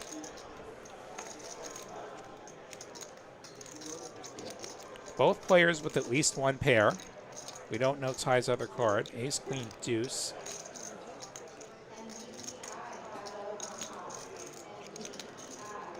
Check, check. 6 of hearts will keep Ty's ace ahead. Itty bitty meat. UTH, the nut low table game. All right, what's your nut high? What's the best table game? Ty going for a small bet, 200K. The kind of bet that could get called by a deuce. I dare say.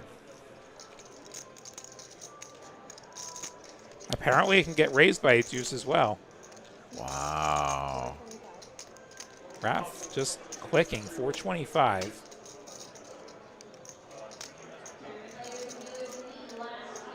Yeah, I don't fully comprehend the goal here. I don't feel like you need to turn bottom pair into a bluff, and I don't know what kind of value you're going to get. Like if he has a spade draw, he actually just has odds to try and hit. Any spade draw is going to have overs to your deuce. He's not making a mistake by calling with anything slightly reasonable, and he does call. Queen on the end, so aces and queens at least for Ty, which will be the winner. Yeah, the thing, the perhaps more pressing concern for me with a deuce is that we reopen the pot. That too. Like he could just say, screw you, I'm all in.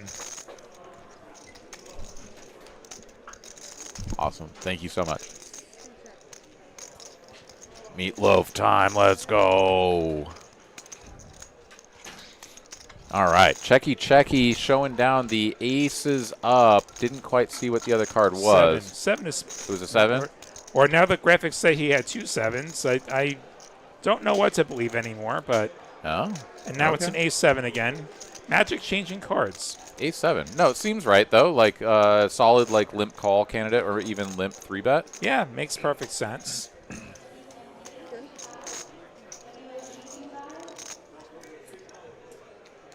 And yeah, Aaron going to enjoy some dinner, and I'm sure that'll have him going like a bat out of hell.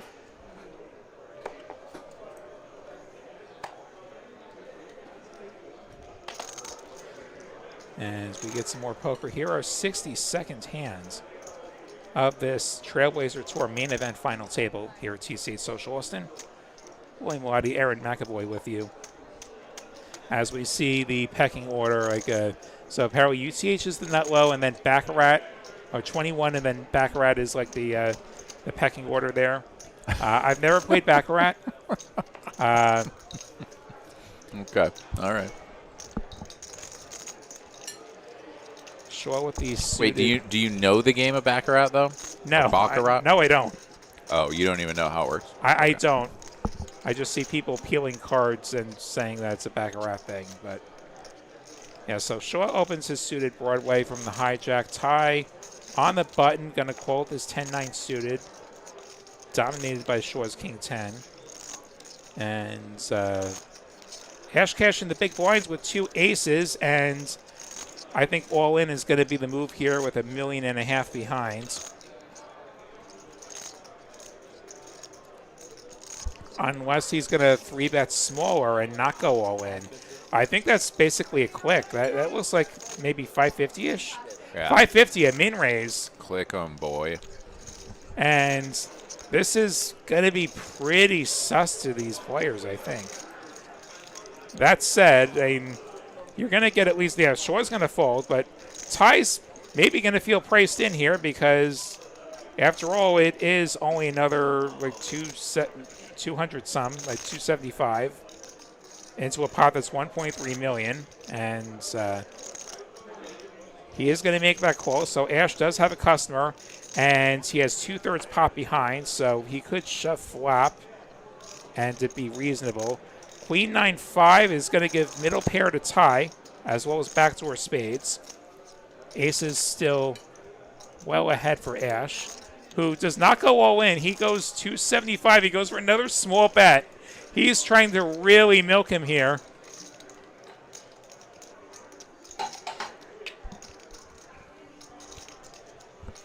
I mean, it's like for what Ty has, it's sort of perfect, right? He's like, you could just put in, you know, another 2 big blinds, bro. I have a pair and I have backdoors.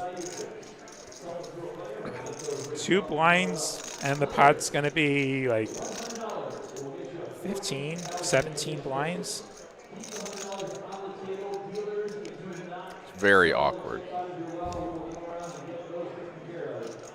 It's like you know it's sus, but you also can't really get away, and Ty's going to move all in, and Ash will, of course, make the call, and he needs to fade a 10, a 9, or runners in order to secure the double up. Felt like aces, smelled like aces. It's aces. It was aces. And here's the run out. 8 of hearts, so gutter ball now for Ty. 6 of spades, not quite the river of dreams for him. Ash Cash gonna find the double, and Ty cut down to 20 bigs. Just the way he drew it up. Ty the short stack actually at 20 bigs. And Ash back up into third.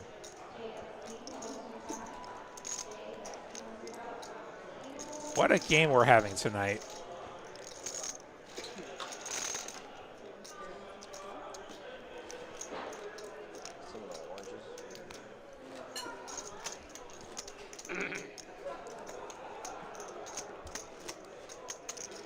Jeff Curry saying he's keeping folds equity by keeping the pot smaller. Can't raise any bigger or bet bigger without committing too much of the stack. Are we talking about Ash Cash? Like with aces, I want to commit my stack. I'm not really looking to fold ever.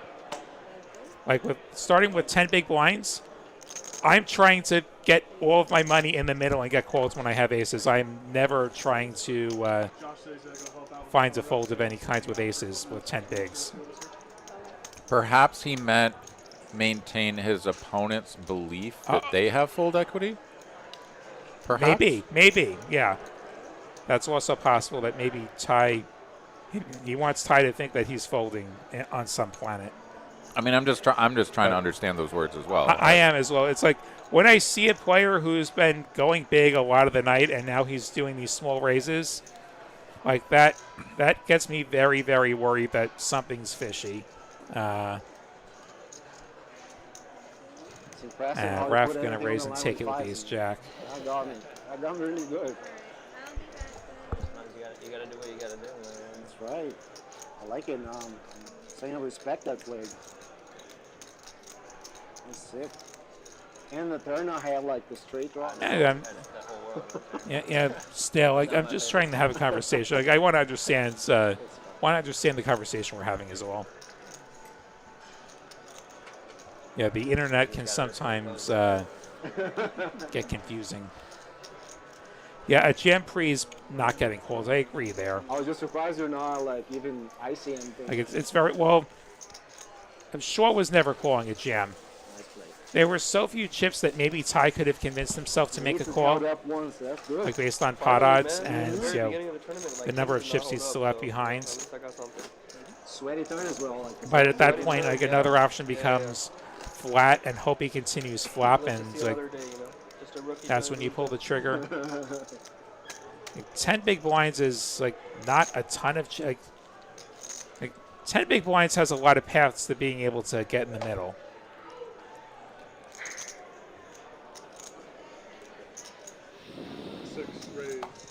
I'll tell you what I think, which is I love the creativity of it, because no matter what the solver would say or what, like, you know, anybody and their uncle would say, like, he got the full double. He did.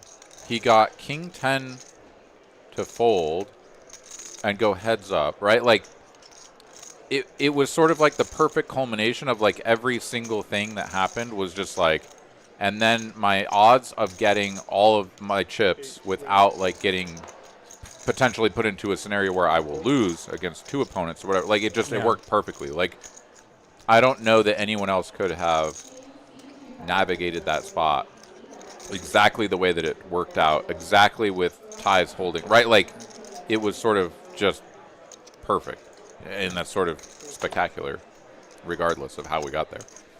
As we have the 3-bet from Charlie, which seems likely to get through here. Back to Shaw, our initial raiser. Ace-7 suited, probably not quite enough hand to call out of position. I was down to like freaking 6 bigs at this level. Spun it up to. But we'll see what he does here. 20-something. All right. Yeah. Took a couple doubles. I think He does make the fold, so right before the break Charlie happened, stealing the blinds plus that he was initial really raise. Short. He only had 2 bigs. And I defended the big blind with ace 10 to an undergun open. I thought I was supposed to fold, and I just played it.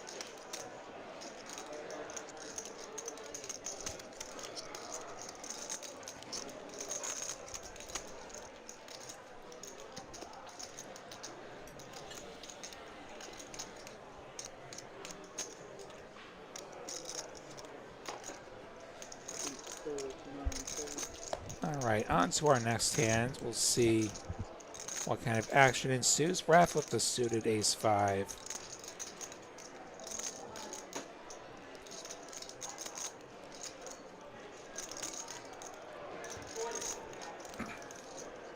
Does go for the open.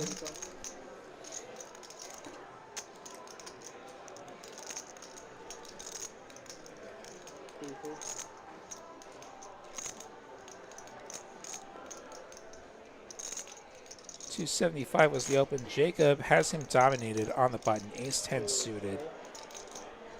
Slides out a chip. I don't know if this is a call or a raise. It is a call. Shaw in the big blind, just a little bit more than a big blind with the 9-8 suited. Yeah. Hearts are covered, unfortunately. Need to send an order. I was earlier. And What is it? 275? this is feeling like a defense.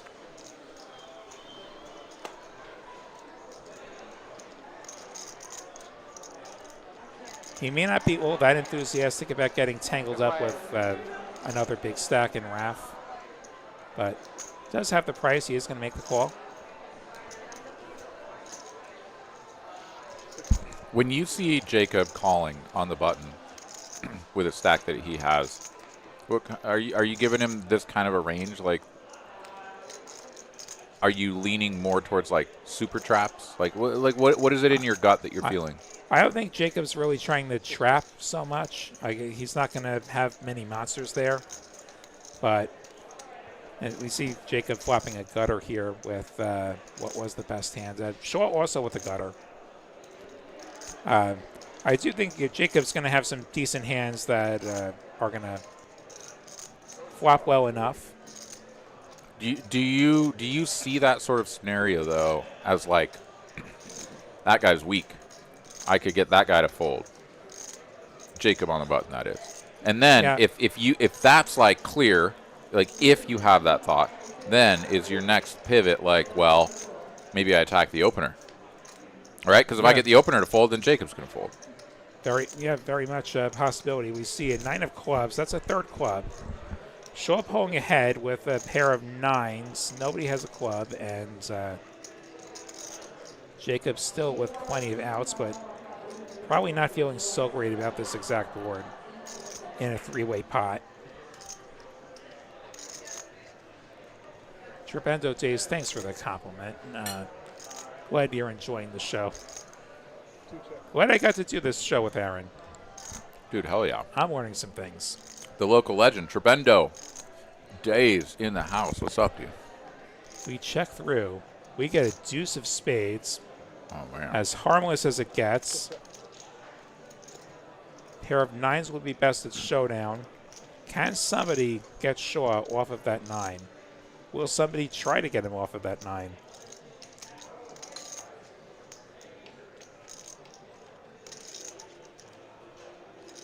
I suspect the general vibe is going to be, this is a multi-way pot. Somebody probably has something. We check through. So 9's going to be good for sure. Let's go. Ed Sick asking if we could send Charlie home with some cheesecake. See if we can arrange that. I don't know. He's going to have to break into the $459 bankroll, though. Yeah, I'm pretty sure after tonight he can afford a great deal of cheesecake. That's right. He's getting at least $18,850 in addition to what we have heard is a final table earlier in the series. So yeah, that man can order a lot of cheesecake. Which is like some amount of money. Depending on which final table, it was somewhere between $0 and a few $1,000s probably. Or I guess I didn't watch last weekend's show. Maybe it was last weekend and I'm totally spacing out.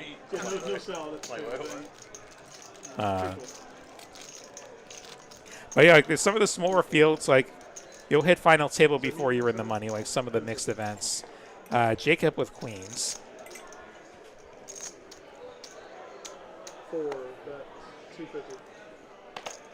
That said, even the mixed events this year, like a lot of them had really good turnout. So love to see it. We've got 9s for Andrew, who's going to be in a bit of a pickle here.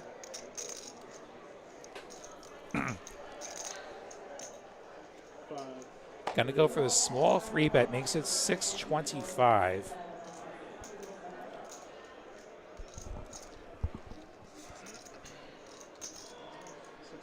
Back to Jacob, who has queens, and we just go for it here, right? Well, what do you think? My move is going to be all in. Like, I have queens, and I don't love that Andrew doesn't have a ton of chips. Like, we have queens. Like, Andrew can have some more stuff, and he is going to go all in.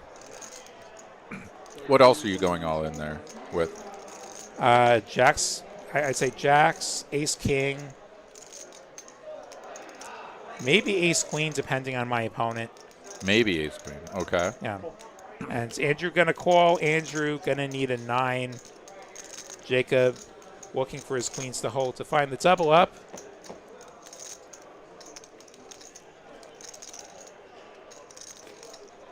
Ace, king, 10, so he's got a gut shot now to go with a pair of queens. Backdoor clubs. Backdoor clubs. Backdoors is closed as the ace pairs. The river is a 4 of clubs, aces and queens for Jacob to find the double and to cripple Andrew. Yeah, tough spot there for the Tran man.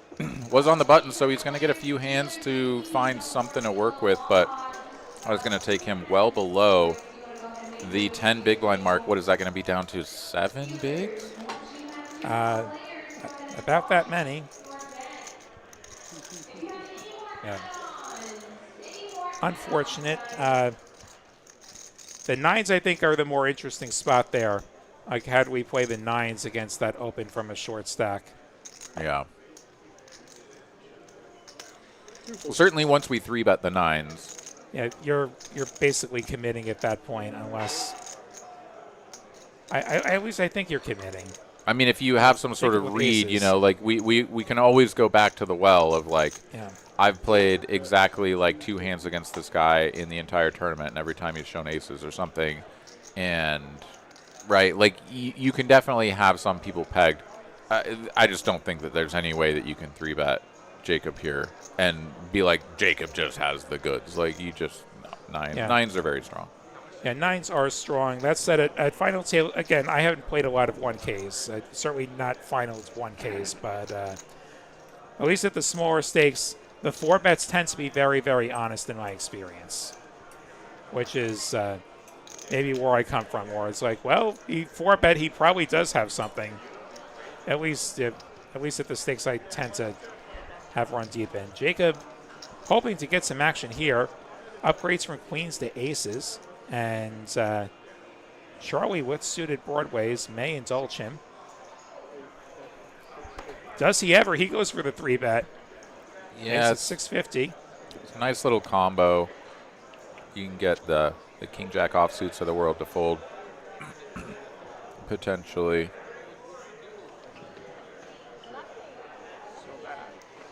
When you get 4-bet, you're just done with the hand. It's not bad. Middle name awesome. Queen, queen into ace, ace. Mr. Run Good. What? Yeah. Oh, sorry, back-to-back hands. Jacob I get went it. I from get it. queens to aces, and That's Jacob gonna go for that 4-bet. 950. Looks like 1.3. Yes, 1.3. 2/3 of my stack. This is probably where Charlie exits. And we saw the 4-bet the last time. The 4-bet was honest the last time.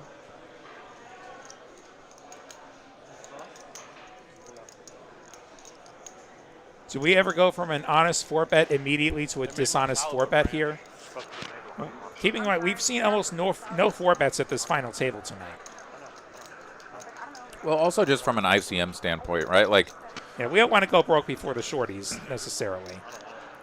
well, yeah, and like 4-bets just indicates like already a strong hand. It's like you're saying at the smaller stakes, like 4-bets is just always honest. It's just good. And he folds. And I mean, you get to a final table, and it also just by its very nature, like sort of needs to be honest as well. Which is why I also kind of like the idea of flatting the aces to the 3-bet, right? Like you're in position. This guy wants to 3-bet you. Like you cover him. You're in position. You have aces. Like, you don't need a lot of protection there with this depth. And like once you get 4-bet, King 10, I think most of the 4-betting range is going to have King 10 crushed, and that makes the fold a lot easier.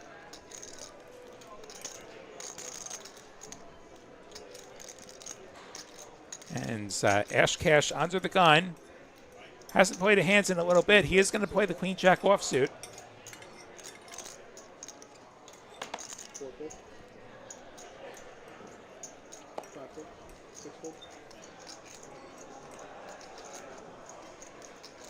Ace-king for Charlie. Charlie catching a break here. Faced the 4-bet last time. He's about to give us another 3-bet, I think.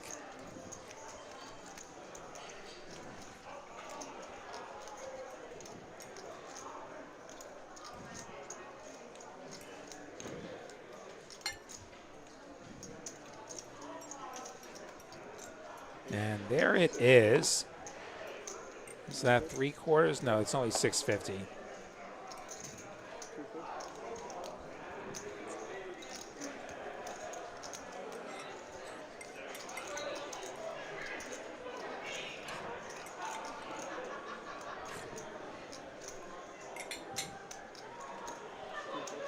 And this 3-bet will get through.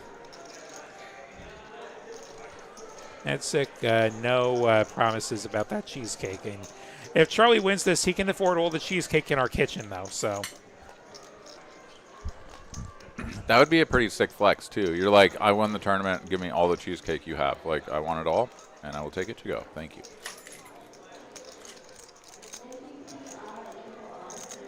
All right. My body has been sustained. Hand number 69. Let's go, bro. Nice hands. Uncle T with gravy. I mean, it came with like a, like kind of a glaze, really. It's more of like a. Oh, you're talking about the the cheesecake. The cheesecake with gravy, of course.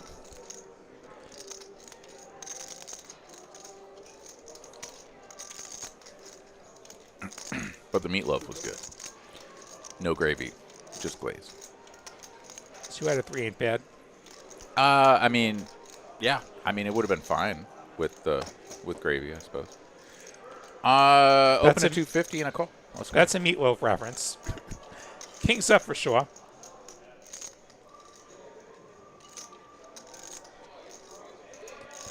That's the last Meatloaf reference I'll make tonight.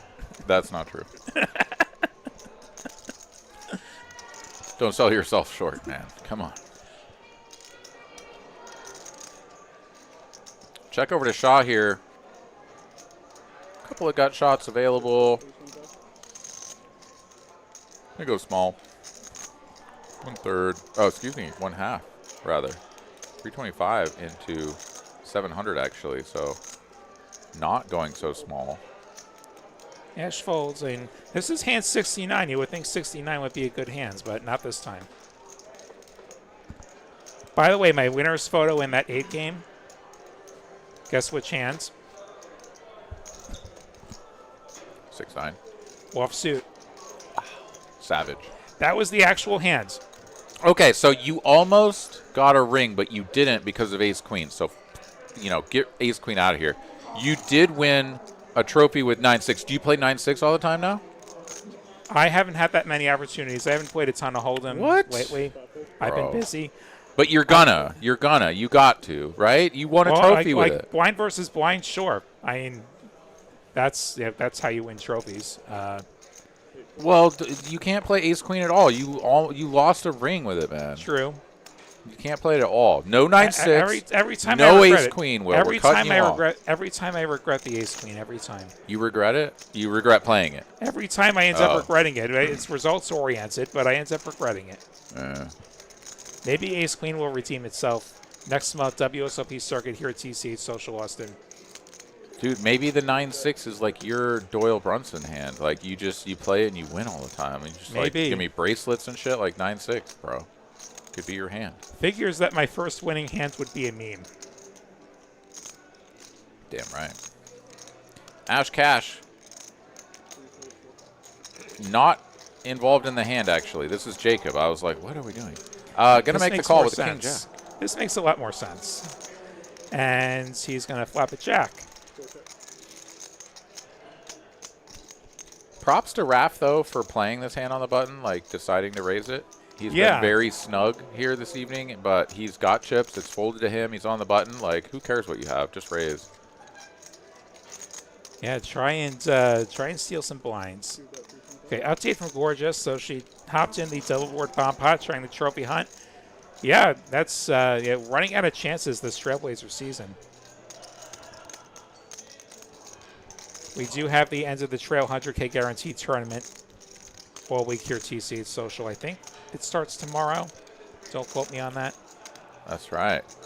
$200 buy-in, 100K guarantee. You can bag multiple times and combine your best 2 bags for day 2. How savage is that? Final table here on TCH Live. Let's go with second pair and an up and downer for Jacob now on the turn. Raph c-betting the flop, and now, just like any old raggy 9 is a straight, he has 5 high. He has the worst hand he's ever going to have, which would be the argument for betting. The question is, what does Jacob have that quote the flop that is now going to fold the turn? And he does go pretty chunky here. That looks like $1 million-ish. 1,050,000. It's a big bet. On such a texture-changing card, he's basically saying to Jacob, I want to double up on this hand. I'm putting the 1 million in now. You're going to call, and then I'm going to rip the river for 2/3 pot. And Raph sells one hell of a story and freaking slaps it over at him. He showed it. Like, I have a 9. Do you have a 9? Wow. Well, neither did I. Wow. I wonder if there's juju there. Are we even now? Well, oh, there's juju. There's juju. Look at that. Raph needed to get one over on that man, and he did. That's incredible stuff. Jacob must have cartwheeled one at him, you know, maybe. Windmill the bluff across the table at this guy earlier, and Raph was holding on to that one. He had some trauma that needed to come back up. Yeah, he's keeping score. Well, now they're even, though, he said. But of course, now the entire table knows that he's capable of doing that, which could influence decisions later on. Shaw with the Well, eights. against Jacob, right? Yeah. He would have whipped it over if he was doing that before. He needed to whip that one over at Jacob. He had something to prove there. I don't know that that's like, oh, now we're going to call him light. Well, Raph now has 2 5s, not just one. It would be sick, though, if he just, like, shifted gears and went from, like, the Raph that we've seen to just, like, punking everybody every hand. I would love that. He's just going to call here. I believe that is a call, yes. Tremendo Days. Great play. Love to see people tap into their emotions. You're damn right, man. Whipped it over at that guy, too. Look at that kid, man. See his face? He's like, I don't like that face. Look at this 5 high, bro. Jacob took it in stride, though. He knew what was going on. He must have done something to deserve that. Andrew with 2 overs to these pairs, but not actually a great hand, and is going to call. I assume he's going to try and flop a pair and get it in, which is not a bad plan. Yeah, on the dusty stack, you take what you can get. Over $1 million in the middle, and there's his pair right in the window. 10-9-3 gives him middle pair. Let's and go. He's going to lead all in, and he has the best hands. Hell yeah, he does. Hell yeah, he does. Tran Man here. Just over $500,000. Tran Man with the artificial double up. This is going to be sick. You still got a player to act behind. You got effective third pair. This board is dusty. Yes. Tran Man can launch it in here with the Queen Jack. Yes, he can put it in there. Oh, my goodness. Yeah, there's the fold from Shaw, and Raph having to decide, like, is this ever just a straight draw? The problem is, if it's not a straight draw, you're drawing to 2 outs. And he just got shown 2 8s. Like, the 8s got flipped up. I don't know if you caught that. I didn't see the 8s go face up. Yeah, David sort of, like, frustratingly folded his hand, and the 2 black 8s got turned up. Yeah, now it's like, okay, take all of that out of there. So that's actually a lot of open-enders that are now out the window, like open-ender combos. Your Jack 8s, your 8-7s, which tilts him more towards a pair, which tilts it more towards you have 2 outs. The other question is, you stand to potentially lose another 4 big blinds. How detrimental is that? As like a pro towards calling, like you can afford it. Like if we were ever entertaining the thought of a call, which I probably wouldn't. I think with his stack, losing 4 big blinds is not a catastrophe, and he is going to fold. I'm folding. To be clear, I'm folding, but he's taking the time and thinking about it. So I'm discussing, what he might be thinking, that's it. Like Raph has been deliberative about a lot of his actions tonight, so I shouldn't be that surprised that he's thinking it through. Sure. But I would certainly not fold, but you would fold. I know I would fold. Yeah. It's getting late. Is flipping the 8's a warning? I'm sure there's we all know it's an accident, but it's like, hey, just be careful when you're folding your cards. No need to make a federal case out of it.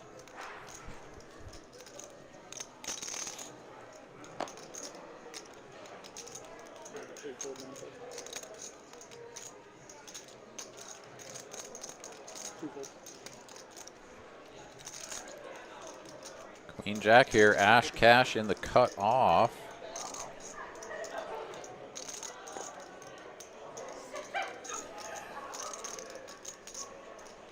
Suited 1-gapper here for Jacob into the bin.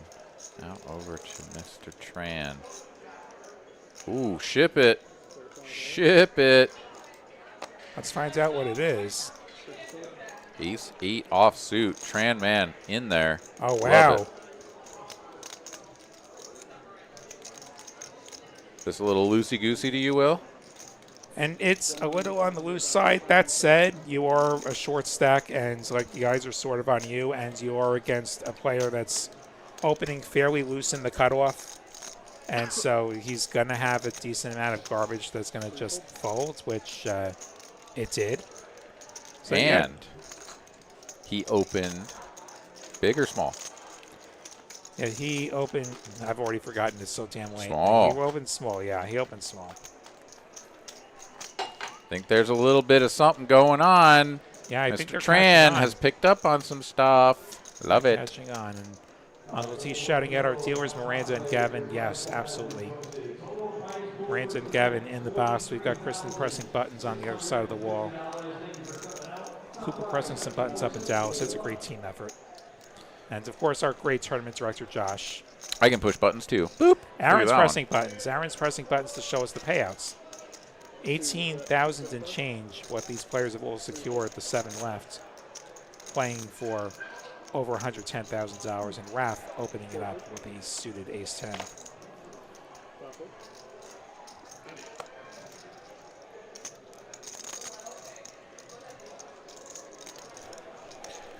Another 9-8 suited for Shaw.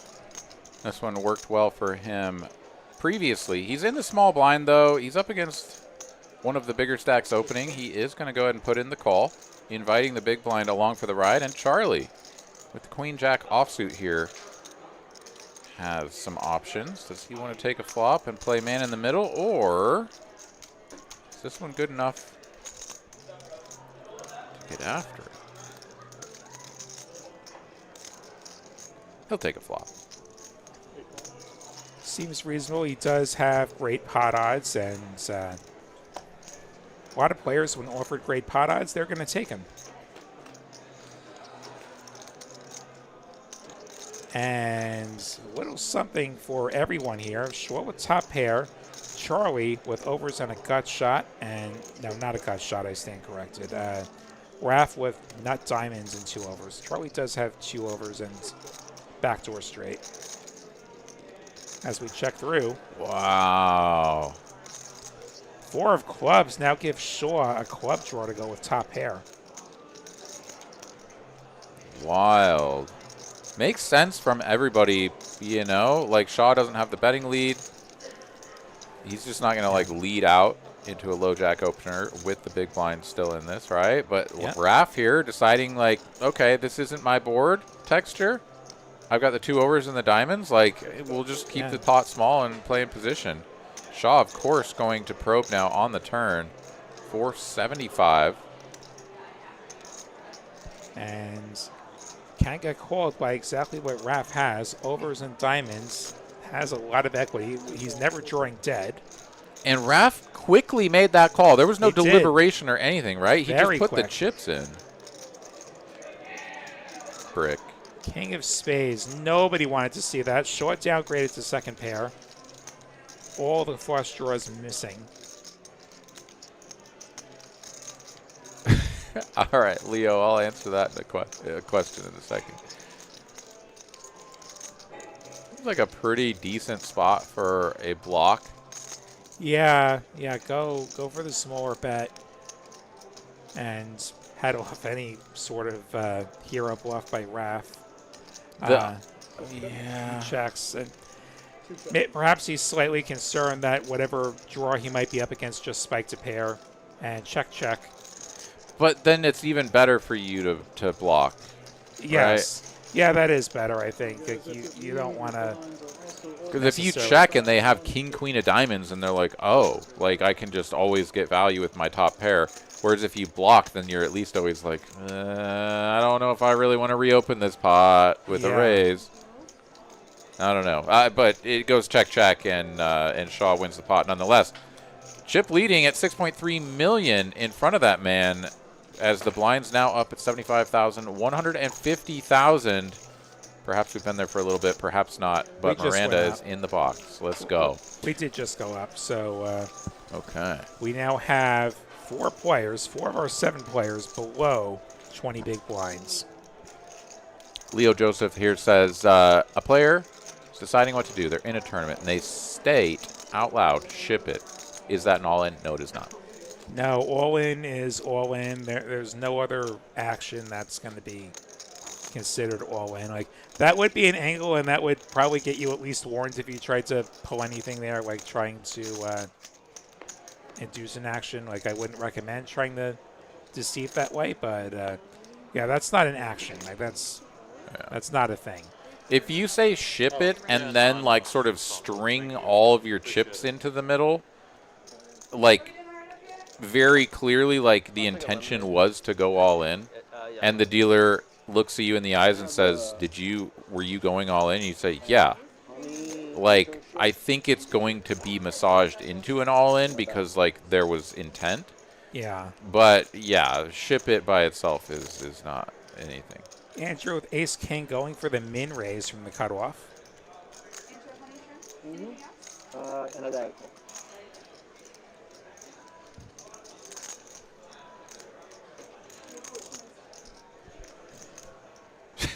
Uncle T, only if you're at the UPS store. Yeah, ship it, and the guy takes your package. Yep. Charlie going to go duck hunting here from the small blinds, flatting the open. This is wild. Tie with the suited ace wheel. Good odds to call. Could consider a squeeze of some kinds. But like I said before, you have great pot odds. Yep. You've got a hand that flops pretty well. Do we really want to mess with that too much? With a 3-bet, which... God, this flat from Charlie in the small blind is so weird. It doesn't make a whole lot of sense. And that's what tempts you to squeeze too, though. You have that extra dead money, but it does feel weird. And he is going to squeeze. He's going to go for all of it. And Andrew's going to get a count. And I suspect Andrew is going to say the words all in or call, which same difference at his stack. Yeah. I mean, this is cutoff open, big blind, you know, tie has 15, 14 bigs, whatever. I mean, like the ace-4 here, it makes a ton of sense, but you add that little cherry on top, sprinkle in a little bit of dead Charlie money. Yeah, it makes a lot of sense. And there it is. There's the call, and then the deuces quickly hit the nut. So, real big spot here for both these players. Ty is covering. No, Ty is covered by 50,000. Yeah. Queen, queen, 9. Additional outs for the ace king. 3 of diamonds. Ty picking up a diamond draw. Wow. And a 4 on the end. What is Ty that? going to double up. We're going to confirm this chip count. The graphics never official numbers. But it does look like Andrew is down to a third of a big blind. Wow, that's savage nasty, too. Like, that turn card is just so gross. Disgusting river. It just kept getting worse. Oh, Tran, man, I feel for you, man. That one stings. And Ty with that one is going to be back up into the upper echelons here. He's going to be in second position of the remaining 7 players. $4.5 million. At bang on 30 big blinds. Right there with Jacob. Raph not too far behind, and now the drop-off is rather immense with the Tran man on 50K. 1/3 of a big blind. He's going to need one hell of a 6 spin-up. We've seen the comebacks before, though. We've seen, like, sub-big blind comebacks. We had, last final table I called, we had somebody turn dusted to, like, 3rd place. So it's happened before, and Andrew, with the deuces this time, is going to go all in. He can win 50K from the 2 blinds. He can also win the entire big blinds ante. And Charlie going to call with the 8-5 of diamonds. What? And I think this is going to be everybody's just going to try and get Andrew and get the ladder. Raph with ace-queen in the big blinds could just decide to squeeze and get the riff-raff out and take the coin flip. And also take a side pot. Absolutely. Like he'd be free rolling essentially, given that he'd win a small side pot. Yeah, you gotta flush the chaff out here. And he doesn't even have to go that big because we're just like limping, right? Just go like 600, 700. Yeah, 650, nice size. I'm very surprised about the Charlie limp from the button. So everyone folds, and he does win a 200K side pot.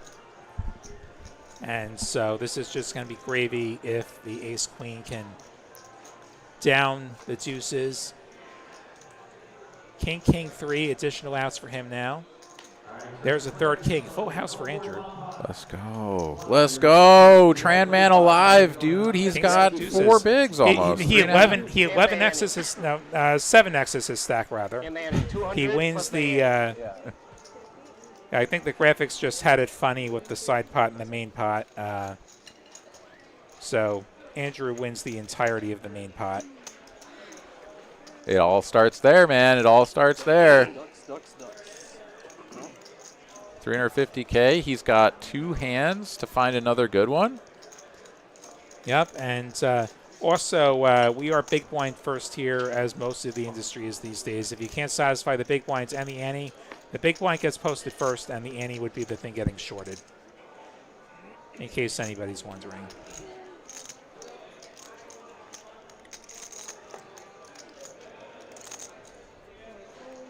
Jacob with the fold. Andrew, 10-3.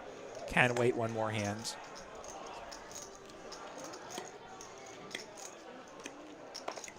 But next hand, I think he gets all in with just about anything, because the hands after that, he'll be putting half of his stack in as a dead ante, which cannot be doubled. So you'd ship it with like 7 deuce? Under the gun, probably, unless we see somebody get crippled here somehow, and maybe we get a chance to ladder if the stars align. That's unlikely to happen. Okay. But if we're enumerating all the scenarios, like, that's the one small world. But as it stands right now, like, you're just like all in blind. Pretty much. I'm gonna at least pretend to look at my cards so my opponents think that I looked at my cards. But that said, I have absolutely 0 fold equity against the big blind. So, okay. like, the big blind literally should not look at their cards if they have a couple million chips, I think.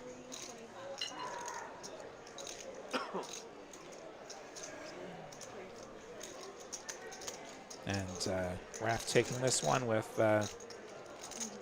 whatever he had. I think that was a 7 that he showed. All right. Now or never. Tran man. 2 blinds and a little cherry on top. Under the gun. Like, he's 2 hands away from blinding out of this tournament. Well, yeah. Effectively 1, right? Yeah, the big blinds would cut him down to 50, and then he'd be all in on the small. He's going to pretend to look. Pretend to look. That feels like it pretends. That doesn't feel real. And we haven't even seen his cards yet either, so it's blind for us. Tran went full. Now he's going to scan him. I don't think he even scanned them yet. Of course not. He has at least a king. Oh, I love the sweat. We only got to see 1 card. Uh-oh. If it's hearts, the hearts are dominated. I really hope that other card is an ace or a king. Nathan wants to know how good the meatloaf was. All caps, dude. It was solid. Super good. Shaw, I believe that's a 3-bet. I think this is an isolation here. 600K. Yeah, click it up a little. I want these chips to myself. And ace-7 is good against the range, which is probably just about any 2. 350, right? So, moment of truth here. I see a bunch of pips on the other one. Uh-oh. King 7. A king 7 versus ace 7? King 7 of diamonds. He is dominated. He needs a king.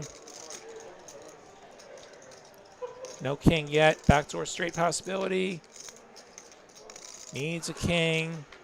Does not get the king. Andrew going to be eliminated in 7th place. Shaw taking him out there. Andrew, though, going to collect $18,850 for his efforts this week. And the remaining players securing at least $22,450. Yeah, great run, Andy. Fantastic play, man. You grinded it out, you laddered up, and you got really unfortunate, right? The ace king versus the ace 4, that one goes your way. You have ties stack plus 50,000. Yeah, like you're in 2nd position with a real shot at the crown and the big bucks. So it was a really well played tournament. Just an unfortunate. It was It was a beautiful flop, and then everything else went bad. Like, the flop gave him outs to have the 4 dead, like with the 2 pair, but it was not to be. And Charlie gonna have a go with the ace-king. Going for a min raise.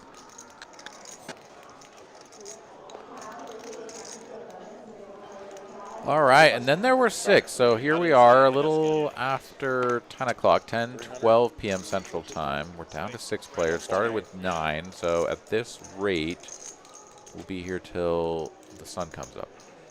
Just about. I don't have any plans tonight. Jack 9-7, 2-tone. Both players missing.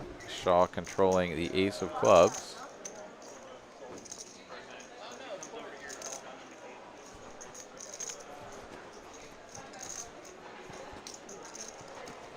Check, check. Let's take a turn. Miranda puts out the deuce of hearts. Shaw gonna spike. Once again, ace-king no good.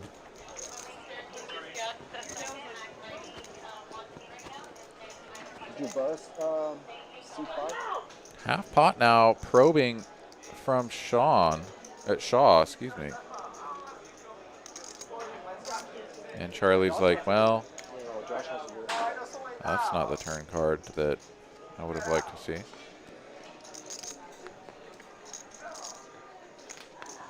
And he really doesn't have much on this board at all. Has no pair, though. Gonna keep him honest. He is beating some draws, and he's not blocking the draws. And he also has ace-king, which is like, you know, borderline showdown value. Yeah, no pair.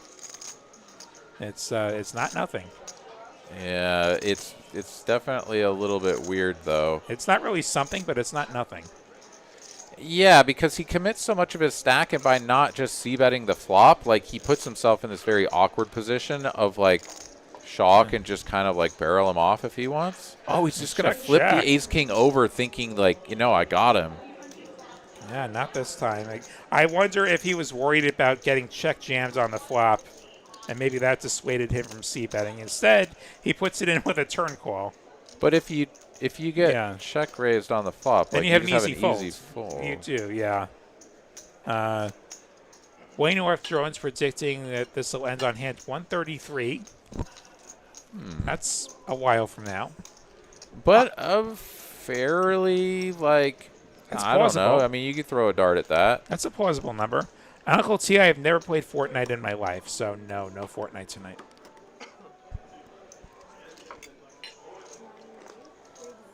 Ty will not be folding. He'll come in for a raise under the gun.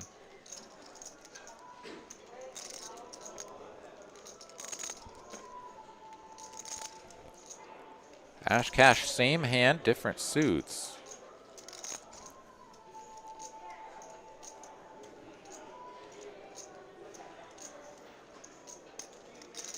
$15 big blinds. Thinking about it.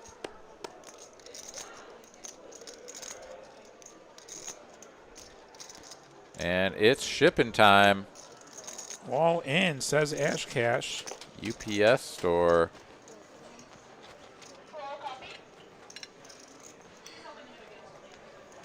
I think this gets through.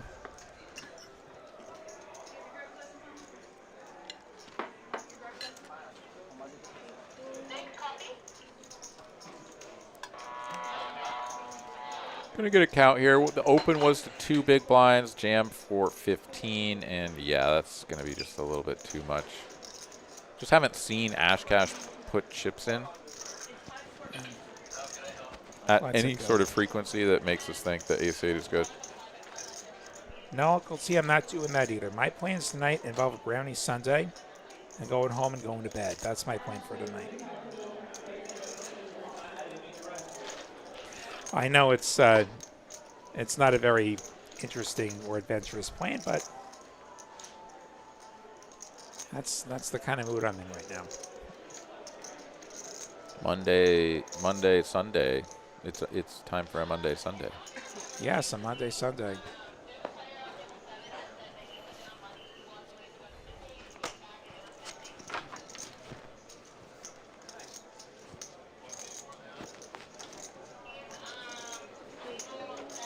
Eric Van Loosen in the chat. Wanted to see you, not hear you. Good run, amigo. Yeah, thanks, man. I died quite quickly yesterday. Came in 14th out of 51 returners. I was out 48th. Things did not go well for me.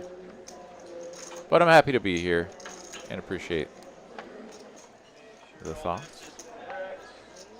Shaw here gonna raise the button. Queen 4 suited with commanding chip lead, 7.7 million, and he's gonna run into the kings for Charlie. He gets it right when he needs it. He is super short. 6.5 big blinds. 2 kings. Shaw putting a little bit extra on this opening from the button as well. Made it 350. Going to be priced into a call here, barring some sort of explosion out of tie. He's going to flat. What? He's setting the trap. What? Charlie thinking that perhaps Shaw is opening a lot of stuff on the button, and he's going to give him a chance to bluff flop. I have to imagine there's no planet where he's ever folding kings. 10, 9, 7, 2 diamonds. Charlie does have a diamond. I don't know. Huh. I mean, we saw some creativity out of Ash earlier that got him paid. Shaw has taken the bait, makes it 300. He gets check jams for not much more, and he folds. He knows what's up. Can I get a, Getting the extra 3, but not the full amount. I mean, it's odd though, right? I mean, he's got 6 bigs, so don't you feel like him opening to more than 2 bigs, you already have full double up equity? Yeah, like I would have just stuck it in pre. Huh. And I suspect if he's folded, Shaw might have folded. I don't know. I don't think he should have folded it, as played, but I wonder if he would have. There's no chance. It's. I know whose I don't have. Yeah, it was an interestingly played hand from all sides, and Charlie did pick up some chips. He's over 10 bigs again, and he very nearly doubled up without actually having to see all 5 cards. It's very strange. And can't get screwed by the river if you don't get to the river. There is that, at least. True enough. Huh.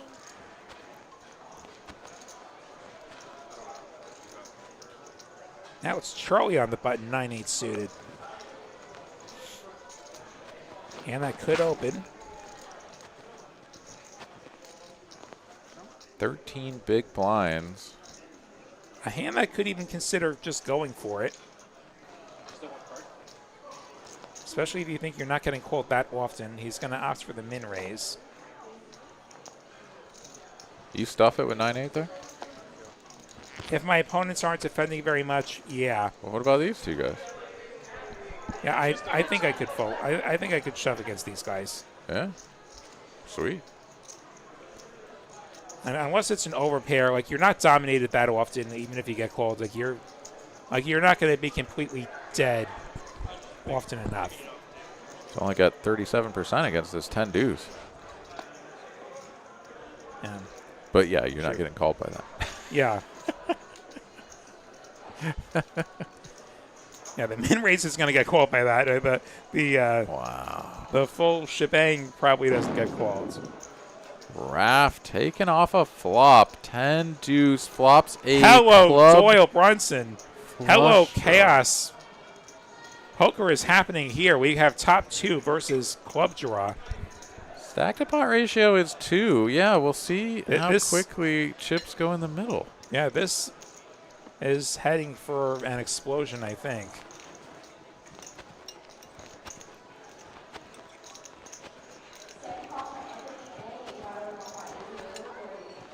Miranda looking over at Charlie. So Raph must have already checked. Bet of 400,000 and a snap call. Another 4 comes off. Still going to be 9s and 8s the best hand. And a quick check from Raph.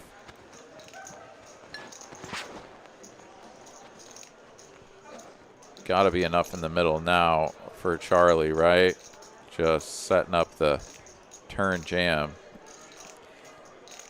We are just lagging a little bit behind here. I don't think we quite have that 400 times 2 in the middle, right? It was a button open to 300 call. This is just like we're missing the bet here. So there is 1.6 in the middle. So about pot for Charlie, and he does move all in.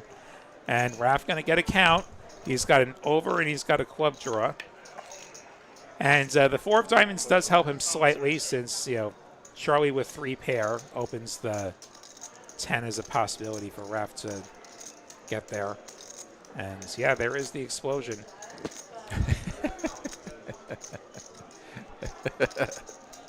Thought it would be more explosive. See if he decides to call with this 10 high club draw. I think he ends up folding. So we're going to get it sort of clarified here in the action tracking, but it was a bet of 400 and a call. There we go. 1.6 in the middle, and then that leaves Charlie with the bet of 1.3 million. So it's, you know, call it 3/4 pot, whatever, all in from Charlie. Raph, though, yeah, he's got to imagine that he's just looking for pure clubs, right? Yeah, and he's losing to some better club draws.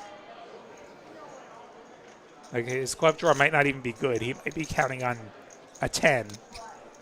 It's not a great situation for Raph, and it's a lot of chips. Like if he calls and he loses, he is sub 20 big blinds, and that's not ideal.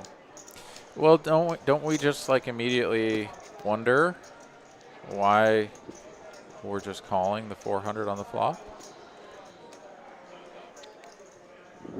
As opposed to, you know, check raising all in? Yeah, I think it's just that sort of passivity I was talking about earlier where they're more likely to just call and not put themselves in jeopardy chasing the club. And now here you are. Yeah, I think he's going to end up folding. I don't think he's going to call. Yeah, sure. He was either hoping to spike on the turn or for Charlie to chicken out. Of course. And Charlie did not chicken out, nor should he.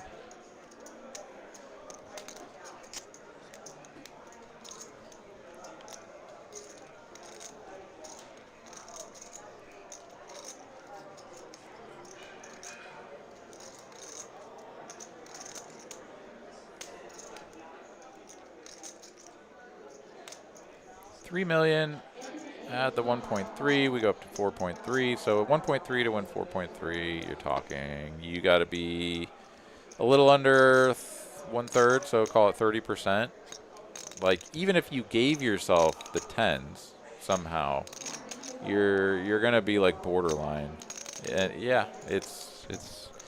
I mean, I think Raph here is not like trying to, you know, figure out like, oh, did I get myself into a spot where I should just be like calling from a math standpoint. I think he's in his gut. He's thinking about outs and whatnot, but this is going to be a gut call if he makes it. Unfortunately, the mic not picking up what he's saying. One more minute, guys. Meanwhile, the food runner is like, bro, I've had this meal for you for like 18 minutes. It's going to be cold at this point, and yeah, the chat predicting that it's going to one prediction fold, one prediction call, another fold. Let us know in the chat. What do you think here? He's reaching for some chips. I think he's trying to visualize what the damage would be if this doesn't go his way. Dirty in the chat says 1 out of 5. Yeah, Let's it go. Let's it go. But yeah, one of the rules of live poker is that the food or the massage always shows up right when it's that player's action. That's right. I think we're going to have a deck swap here. Josh was patiently sitting there with a deck of cards. You look like a yo-yo. Good to see you, Dirty. that good or Hope bad? you're having a great night. Hope you're all having a great night here. And glad to have you here on TCH Live from TCH Social Austin Trailblazer main event final table. I was like, I was like, William Lottie and Aaron McAvoy with you. If you're enjoying, hit that like button. You want to see more TCH Live, hit subscribe. We're on at least 5 days a week between Austin, Dallas, Houston, and Rio Grande Valley. Means you're getting jiggy with it.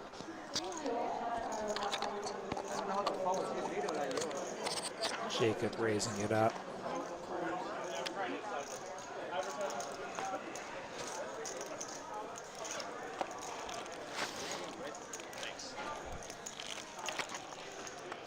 And Ash Cash here from the big blind. He's going to go ahead and take off a flop with the suited one gapper.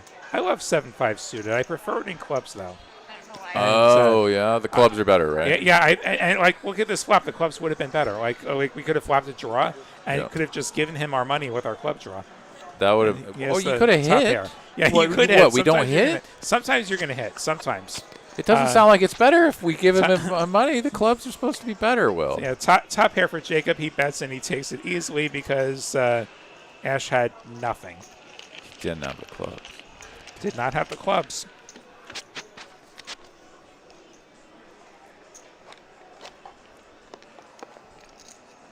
Six players remaining. $22,450 locked up. Going to be just a smidge under 5K in terms of the ladder up potential here between 6th and 5th place. Nobody wants to go home in 6th. Nobody wants to go home in 5th, but somebody's going to have to. Who's it going to be? As the blinds tick ever upwards. The next blind level, not going to get that little in-betweener. We're going to go up to 100 and 200K. And Raph with the kings. On the button, just what he needed.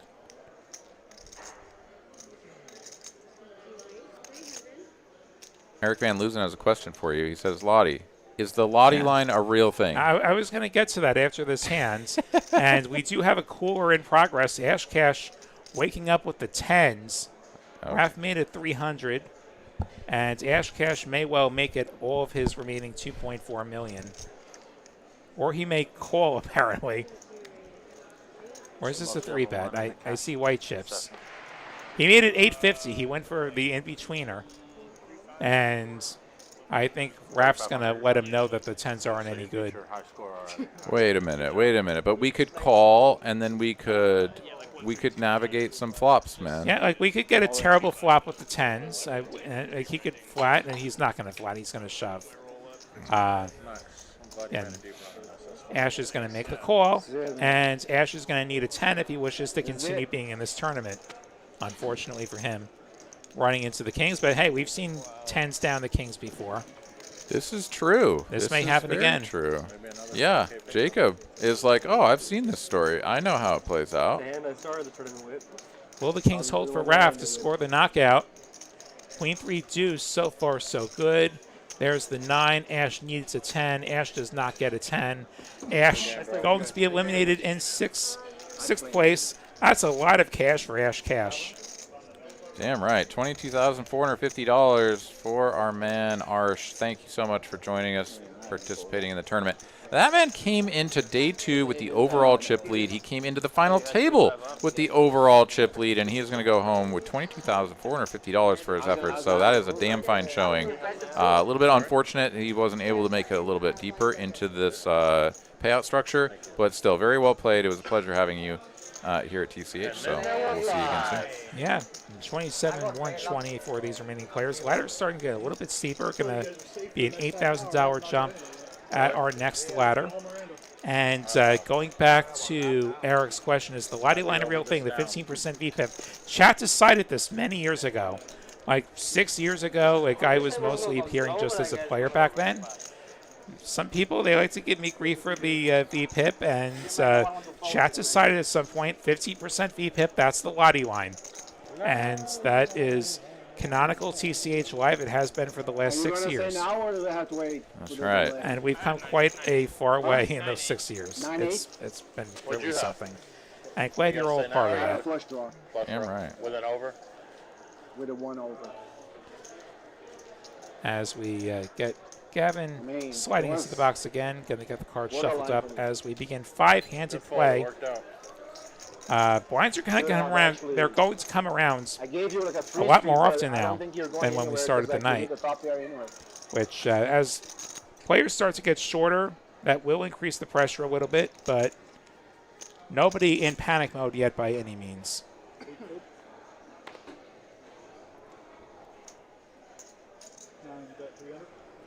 Yeah, Charlie here on the short stack. 20 big blinds. Not too shabby. Jacob, the next shortest stack, but not particularly healthy. The table last night to end the night. That's 5. Oh, that's sick. That's right. He's right. Apparently, these were the 5 at their table last night. Wow, the entire other table has been eliminated. That's incredible. Oh, we were our last 5 yesterday on Yeah, that one. that's what I just said. Yeah, that's what he said. Really? Oh, yeah. Well, it's like Survivor. You know, the tribes merge, and then one of them knocks out the other one. Oh. And then they go at each other's throats, and somebody wins a bunch of money. Right? Like that. No, Just like he was on my right. Yeah, Yeah, I was on your I was right. left and you was He was on my left. That was right. Actually, if I go in C1, Yeah, it'd be if the you exact same. if you would be here, it would be the exact same freaking table, man. That's pretty cool. They're like almost in the same order apparently. So when they go to final table, it is a full redraw of all the remaining players, but sometimes the random number generator keeps things We're simple. lucky. That's cool. I like it. All right, well, 5-handed, 5 players that battled a lot just the other evening, as in last night. So they should be very familiar with one another, and we should be seeing plenty of, you know, plays with that in mind. All right, Ace-King on the button for Jacob. And a whole lot of not much here. Charlie, though, with the suited for Triz. Going to defend from the big blind. He was a chip leader with like 9 or 7. Yeah.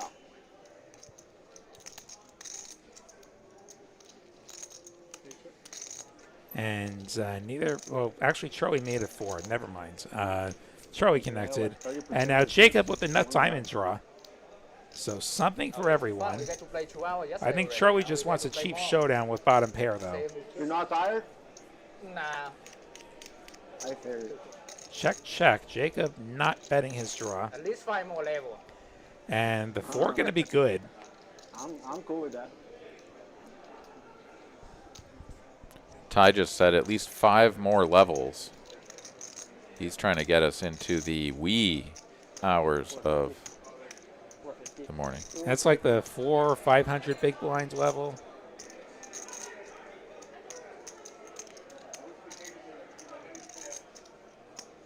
Jacob here is going to take a stab with his unpaired holding. Charlie, bottom pair. Loses to any jack as well as all the overcards, and he does make the folds.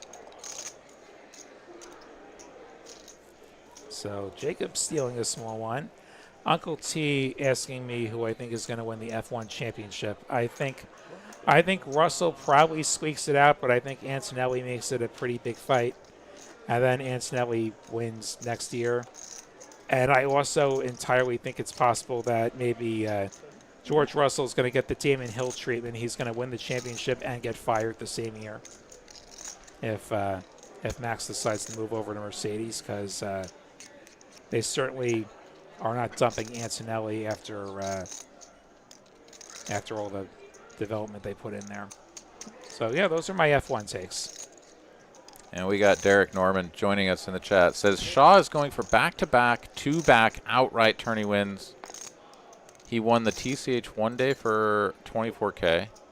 Did not know that. Champions last Sunday for Oh, wow. 96, and now this. Wow. That's Shaw's quite on the a heater. That's a massive heater.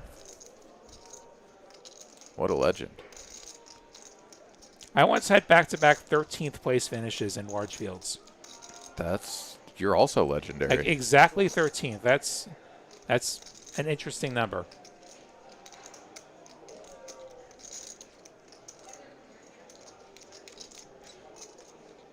Doesn't pay nearly as much as all those tournaments that he won. I mean, yeah, you need 13th in like the WSOP main event or something, right? Yeah, I've yet to cash the WSOP main. And some weak draws for both players. Charlie with the 5 high diamonds. Ty with the gut shot.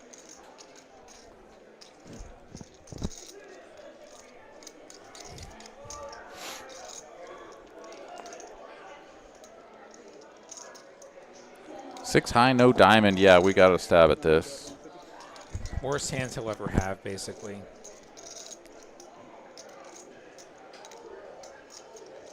And kind of a weird spot if you're Charlie. You already limped this hand, presumably to 3-bet jam it if you got raised pre. Can't really speak to Charlie's strategy, but, you know. Like that is something that a studied player would certainly do with ace-5. And now you're on this flop with ace-high and a very mediocre draw. That said, it's blind versus blinds. Your emergency diamonds could well be the only diamonds in play. He is going to check raise, and Ty going to let it go. Pretty cool play there from Charlie. I like that.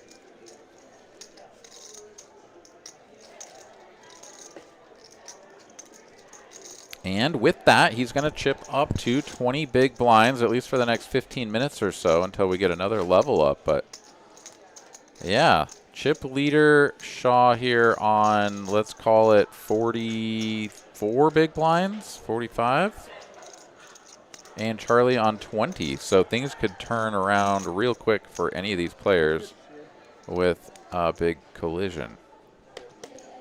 Thomas checking in from DC. Yeah, you guys do have an IndyCar race coming in August, and if it's not too hot, that should be quite the experience for you guys. I got up to the race in Arlington last week, and that was a pretty fun time. Been to a lot of races over the years. I'd never been to a street course before.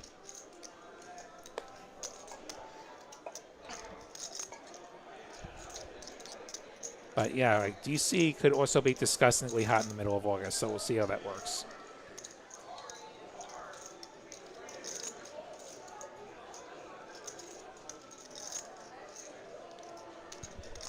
Cutoff open from Shaw. Raff here taking his time. And the timing is really sort of interesting, right? Like we saw him get in there very quickly in a couple of those hands when he like had something that he could work with. And then here where he's kind of like on the fence, takes a lot more time. And wow. Now he has something. Yeah, who needs to top and bottom sweat it out here.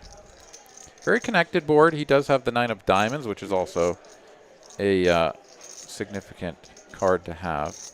Over to Shaw here, queen high connected board with ace 3. Potentially take one stab at it and shut her down.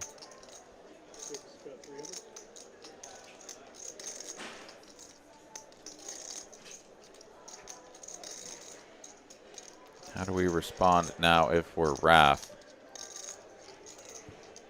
I think I go fast here. I think I check raise.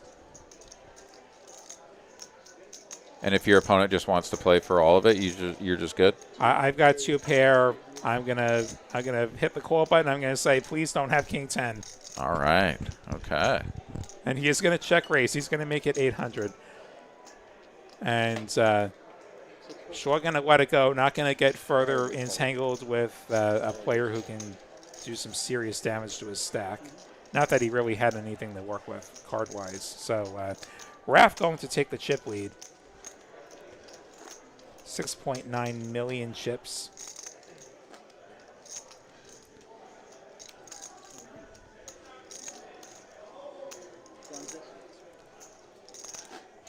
Which is not quite 30% of the chips in play. 24 million and change in play.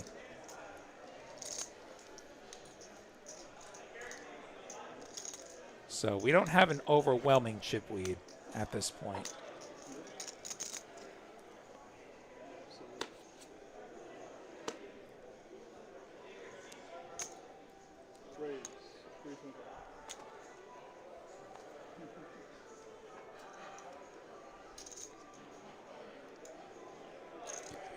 9-5 suited under the gun. Shaw is going to sort of say, you know what, the other chip leader is in the small blind. Pretty good time to try to take some blinds. Tie, though. Queen, Jack suited on 22 big blinds.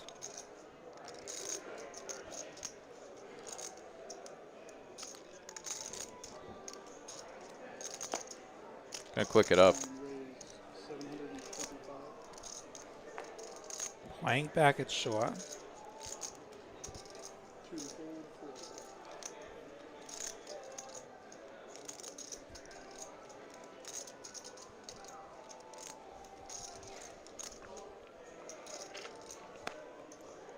Who's gonna let it go? Big one, Hunter. Big one. Big one, yeah. Queen Jack suited. Clubs. It's massive. Oh, you have club?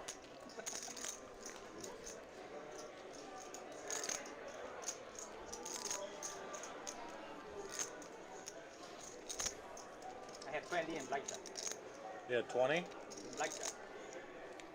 Ace 9. A lot of possibility with 20 and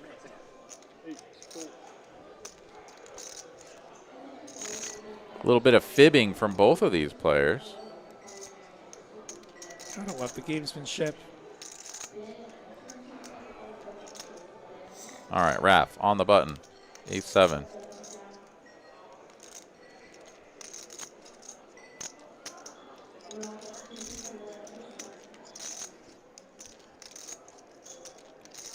Won't need about 350. Jacob with the ladies in red.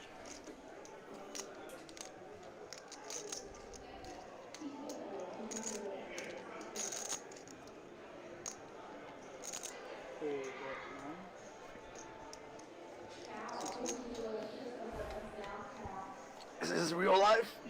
Is this real life, kid? David's out of there, and Raph is going to do a little chatter. Is this real life? Yes, it is. Like six of those purples behind. Asking how many of those 500,000 purple chips are behinds. And let's remember that Raph ran that bluff with the 5-3 against Jacob, spiked it on him when he got it through. And now with the banter, yeah, it definitely feels like Raph has got a little bit of a bone to pick with Jacob. Not sure if the, you know, sort of emotions get involved so much that we just like 4-bet launch this, but how exciting would that be? Would be exciting. Would also be an insane play. Must have 5 again, man. That's crazy.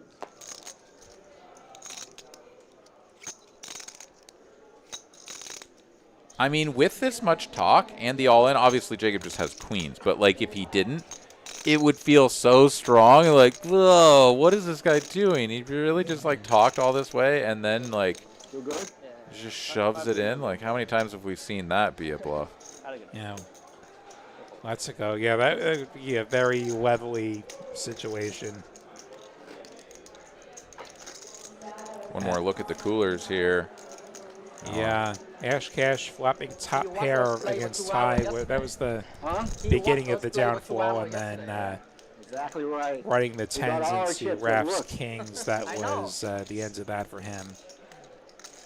We see what the computer thinks about luck. We see Charlie and Ty apparently not at all lucky, and Jacob is very lucky. 100% luck distribution. I mean, he spiked the 10 against the kings to like start everything off. Yeah. And I mean, you know, sun running. I feel like he should be 9th, and we have 5 players, and he could just as easily have been 9th. And Ty with the kings. See if he gets any action.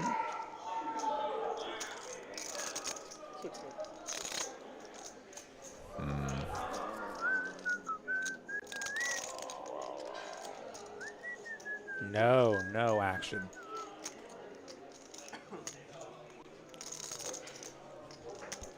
Yeah, I have no idea how RF measures luck. I don't know.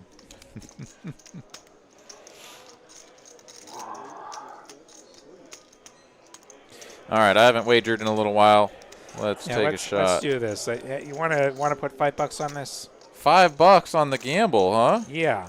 Oh my goodness. What kind of nit are you, Will? Okay, let's do it. $5 is on. I'm going first. Okay, Aaron going first.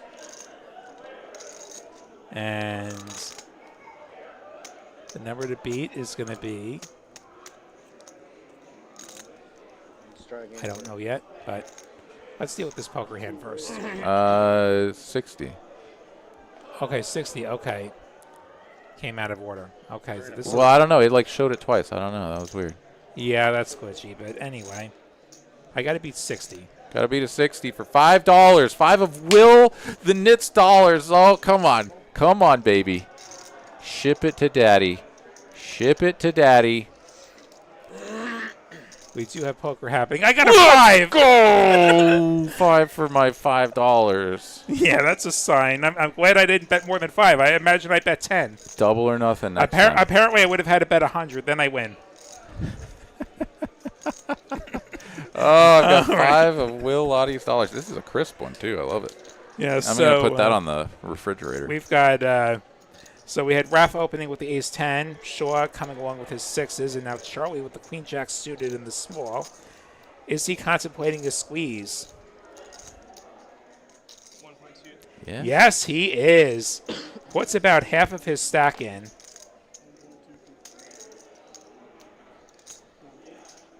$1.2, and this may just work.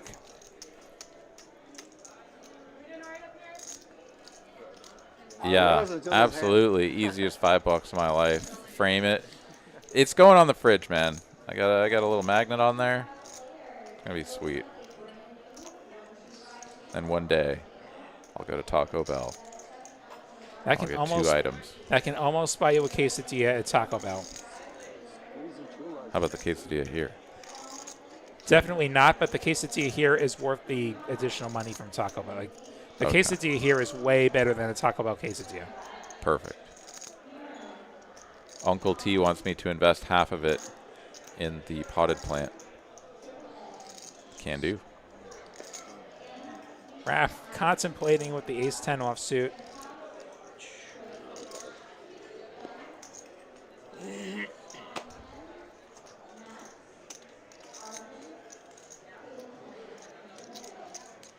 We've consumed a fair bit of time with Raph sort of like seemingly thinking about these spots. A lot of them haven't been like real decisions. I'm not sure. I'm like, I don't know if he actually thinks that he's going to do it with ace-10 here, but I just don't think so. I don't either. Gotta wait till the live stream. That's fine.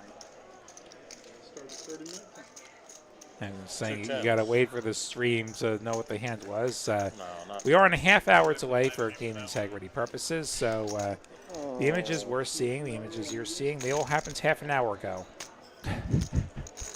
Show the RF Poker tanker stat, yeah? Yeah, that's He would that's be leading one. the way by a good margin. I don't know who PLO 333 is, but if it's the Braxton that I'm thinking of, like, yeah, that Braxton has a lot of money because, you know, good poker. All right, Jacob opens under the gun, Queen Jack.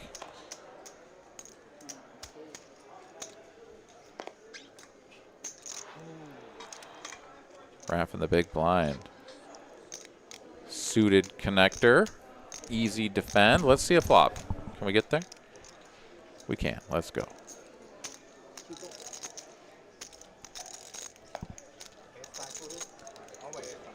It was a suited hand. Ace 8-5. Pair of 5s for Raph. Going to take the lead here. But the ace-high board certainly going to favor Jacob's range. Checks it over to him.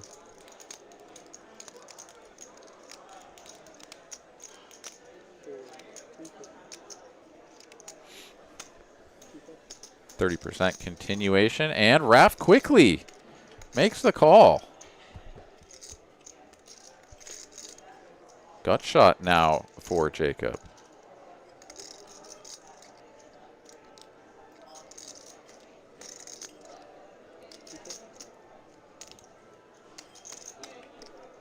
.3 in the middle.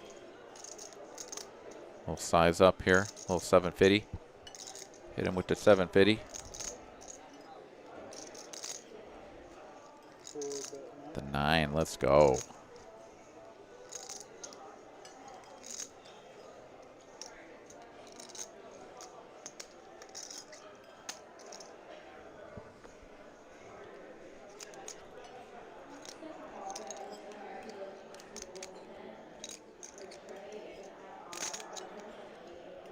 I'll be right back.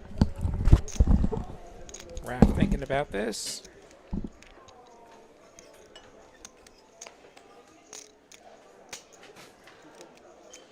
Raph letting it go. So this one going Jacob's way.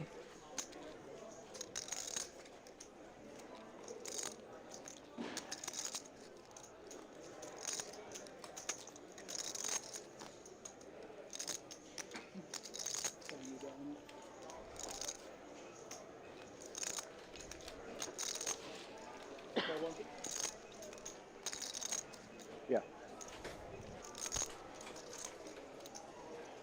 Got these cards shuffled up and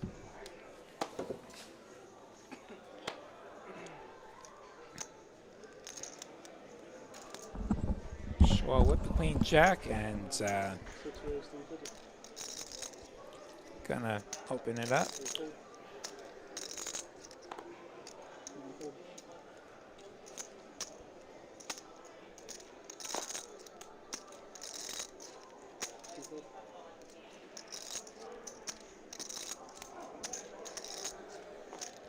This one just gets through. No, Jacob gonna defend. Jacob wants to see a flop. You letting them push you around with the 7-6 there, Will?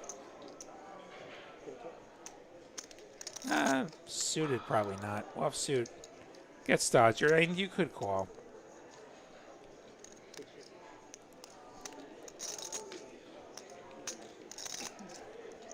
Check, check. Jacob here cannot win at Showdown.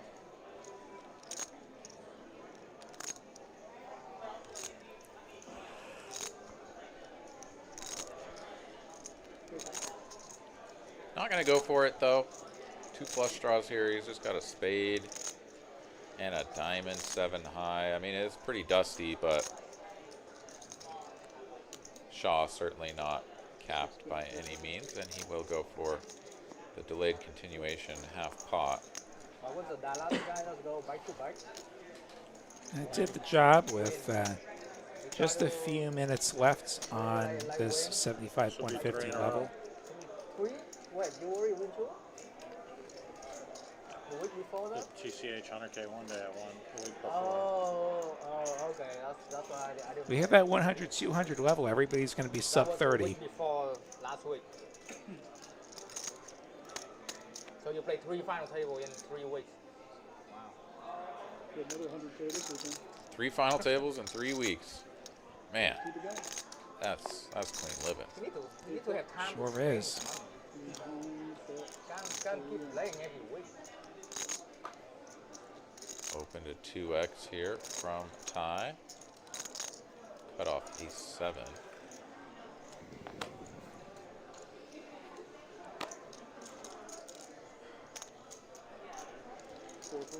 Jacob gonna flat from the small blind. Ace-10 offsuit. And the king-10 now for Shaw. Interesting. He will make the call as well. 3 ways we go. Ace-7 suited. Ace-7 suited! Ace in the window and all clubs. Everybody has a pair. Jacob with the only club on this all club board. Jacob also with the best ace.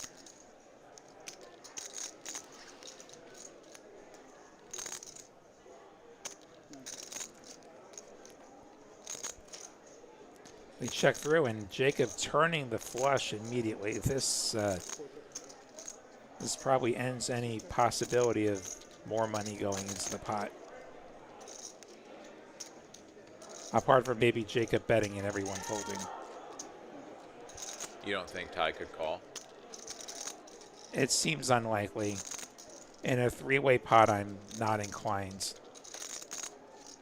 Heads up, perhaps I consider bluff catching. Okay.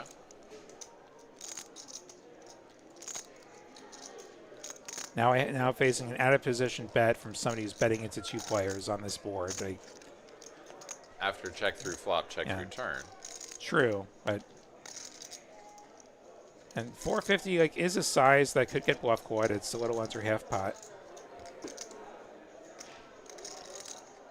Don't think Ty is going to be that stubborn, though. Well, now he's reaching for chips again.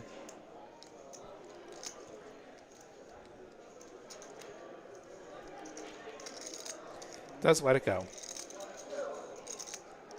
Bought it. Gave it to him. How do we give him that one, Ty?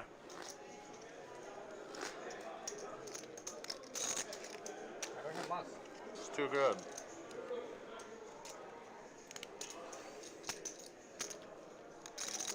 Too good. A little smirk out of Mr. Jacob there.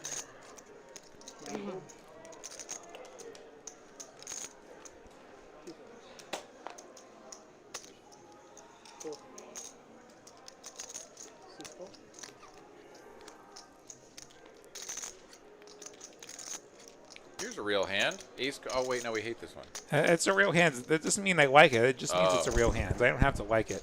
Yeah. Okay. Now that makes sense. He's going to check his option. Going against 10 deuce.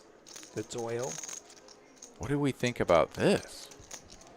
We just let him limp in with any old freaking thing, and we just check it back.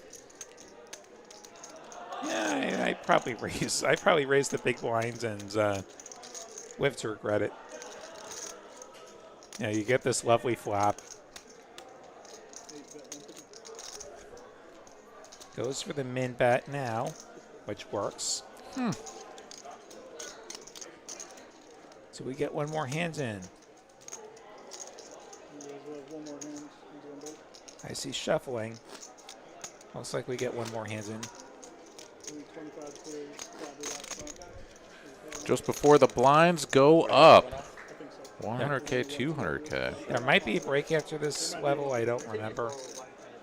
Yeah, 125, 250. Oh, is that right? We played one. We had the color up, then we played. Like 125, and we played 150, right? I don't remember.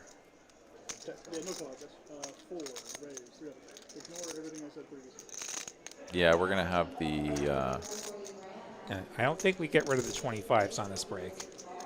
Yeah, because we'll do the 125, 250, and then the 150, 300 before they get colored up for 2-4. Yeah, which this tournament may well be over by then. One could hope. It's 11 o'clock actually on the dot right now here, and I mean these players have been at it for 5 hours. Yeah, and they haven't been playing all day. This was the start of day 3, so you don't have that. It's not like it's been 15 hours. But yeah, players are going to take a bit of a break, and I'll step out and freshen up and replace my Coke, and I'll be right back. All right, sounds good. All right, well, 5 players remain. Ty here with 3.6 million after the level up. Going to have 18 big blinds. Charlie just a smidge ahead of him. So 2 players on 18 bigs.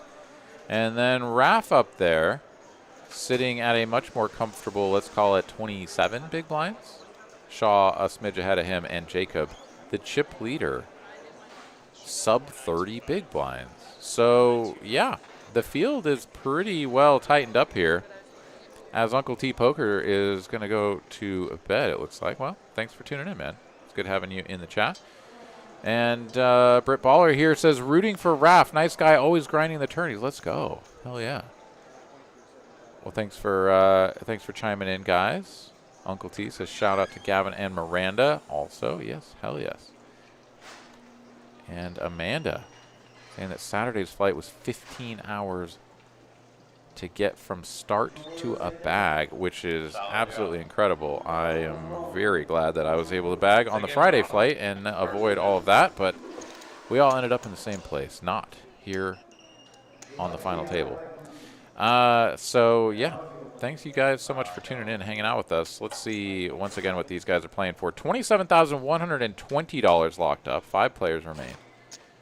A pretty juicy 8K jump between 5th and 4th place. And then it gets kind of crazy, right? I mean, 8,000. We just had a 5K, a little less than 5K. Then it goes 8K. Then between 4th and 3rd place, we're talking about $17,000. All like basically even 18,000. It goes from 5 to 8 to then 18,000. Then instead of it continuing to jump at this crazy pace, then between 3rd and 2nd is 30,000. I'll call it 29, whatever.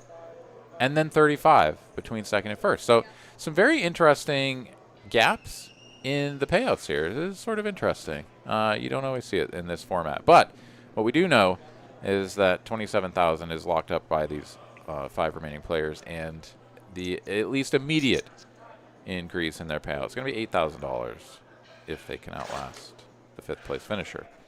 Who do you guys got? Who's going to win it? Jacob with a chip lead. Shaw not too far behind him. Raph, honestly, right there in the mix. And then Charlie and Ty. Not really that far off of pole position. 1 double up, and those guys will have the chip lead. Who's going to take it home? Drop a number in the chat. You know what? Drop their seat number in the chat. Who's going to take it down? Hand number 97 is what we'll be coming back to here in just a little bit. And I don't know about you guys, but I've been having a great time. There's about 400 of you fine folks joining us here on the YouTubes. I want to thank you guys so much for doing that. And help us out. Hit the like button if you would. Get this number up over 100. We're at 91. I'm sure we can do it. Get 9 of you guys that haven't hit the like button for us already. Go ahead, rear back with the strength of 1,000 ostriches and obliterate the like button for us. We do appreciate it. Let's see. Who do we got here in the chat? PLO says Jacob has it. Jacob for the dub. So we got a couple of Jacob fans. Well, he's got the chip lead by half a big blind. So indeed, if they all just got all the money in and he won the pot, it would be game over, baby. It's all over, baby. Way North Drones, thanks for commentating. Hey, you're welcome. Aaron McAvoy, of course, here in Austin, hanging out with you. Mr. Will Lottie has stepped away. He'll be back shortly. And then I am going to do the same. And you guys can hang out with him for a little bit. If you got any questions for me, you can drop them in the chat. I may or may not answer them. Salty Ninja just here for the poker in general. Well, sweet. As a minute. We got another Josh. We've got a Josh rooting for a Jacob.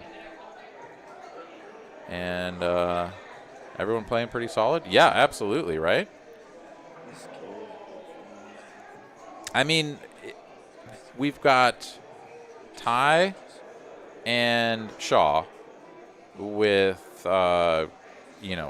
very significant lifetime earnings. We just heard some stories about Shaw making 3 final tables in 3 weekends. Some pretty accomplished players. And then we got Jacob, we got Charlie, we got Raph. Like, yeah, they haven't been playing poorly by any stretch. And being in the top 5 here, showing their chops. Lucas says Jacob over Raph is the matchup we deserve. Okay. Yeah, they've had a little bit of spice between them. Raph whipping over that 5-high bluff that he ran earlier, asking that young man, what are we, even now? Seems like that could be a spicy one. I'm not so sure that I don't want that. 2 Joshes, 1 Jacob. Hell yeah. You guys can be the after show, something. Yeah. That could be a fun one. I think that, I mean, I would love to see a Shaw versus Ty matchup. Two players that are not just, you know, very accomplished, but also, like, familiar with one another, right? That one could be fun. We making predictions about where this might be heading?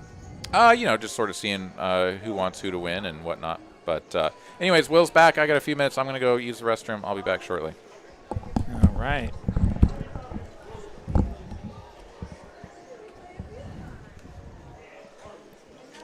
Glad to have you all here. Almost 100 hands in to this final table.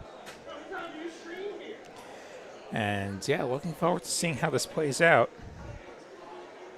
Let us know in the chat where you're all watching from. Would love to see what corners of the world we are reaching this evening, or perhaps this morning, depending on where you're at.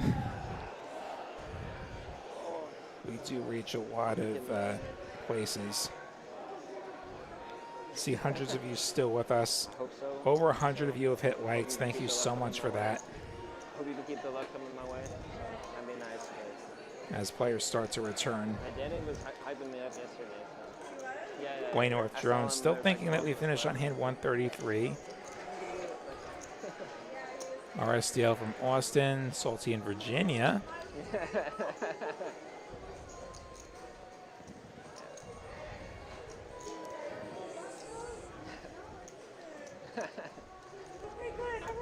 I prefer if you don't. I prefer if you don't.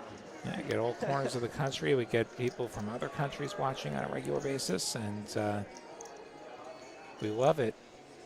Give you a little taste of Texas and Texas poker.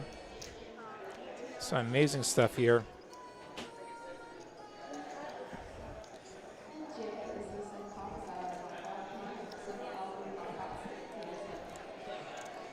We see Miranda in the box, and if the players show up early, though, get going early. Amanda watching from Cedar Park, right up the road from here. We're so North Austin that we're like practically Cedar Park here at TCH Social.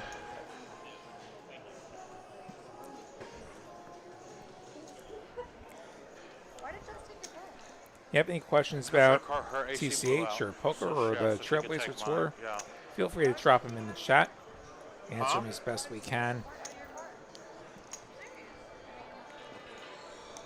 That WSOP schedule. I mean, we're not even done with Trailblazer. We're looking ahead to the next great thing. We've got boys, what'd y'all learn on break? $600 mini ring event, $500,000 guarantee that first weekend. We've got a bunch of 400 ring events. We've got 8-game mix. We've got a seniors event. We've got a ladies event. We've got a horse ring event. We've got no limit deuce. I doubt anybody else has ever run a no limit deuce ring event. As we are going again, 100, 200, 200 on the blinds. We're all pretty close, huh? They are pretty close, confirmed. Who's gonna crack first? Who ready to gamble? Not me. Every pot begins with $500,000 chips in the middle. Back in the day. Oh yeah, that could get $1 million. That could get $1 million. That wouldn't surprise me one bit. Speaking of $1 million, that is the guarantee on the 1700 main. Imagine how big that gets. Jacob coming out of the break with a suited ace wheel and opening up for the minimum. And Charlie gonna call with his queen 10 suited. Ty waking up with ace queen. This might just be an all-in spot. Could be a smaller 3-bet maybe. I'd say raise is best, then call, then fold. Raise definitely way better than the other two. Definitely don't fold though. It's ace queen though, man. Even if it's ace queen, I hold my nose and I just await my fate. Ship it in there. Yeah. Hold my nose and shove. Get 3 added by king queen. For the ring. For the ring. What was the event? It was like some 250 shit show in Tulsa a few years ago. 250 shit show. Oh man, you would have loved that ring. I would have loved that. How many tables are in the room? A lot. There's like 60 tables or something. I don't know. They added extra tables for Trailblazer and for WSOP next month. A lot of tables. I don't know the exact number these days, but a lot. More than 60. Yeah, I think it was 62 or something. Sounds right. Oh my God, Raph with kings! Yeah, he hadn't even shown up on the radar yet. Ty put in the 3-bet and is going to get punished probably for all of his chips here. He's going to have to call off this 4-bet. He's left himself 9.5 bigs. And this is a cold 4-bet It is a from cold Raph. And it's all in, and Raph didn't really like waste a lot of time. It wasn't sort of like pussyfooting around. Just kind of puts it in there. Ace Queen's still a pretty big fold. It's a lot of hand, 5-handed, and if he gets it in there and wins, right? Then he's going to have a lot of chips. And he has a really good chance of getting at least heads up. Yeah. But you've got to know that like things are not looking great for you. Put $2 million in to win 10. It's like, please be jacks. Well, but he wouldn't get to win the whole. That number is counting all of Raph's chips. Okay, that is true. So you got to take 3 off of that. So it's still put 2 in to win 7. And you're at least the chip leader, and you're in the game. These are very uncomfortable spots. Like, you know that you're probably just like 30%.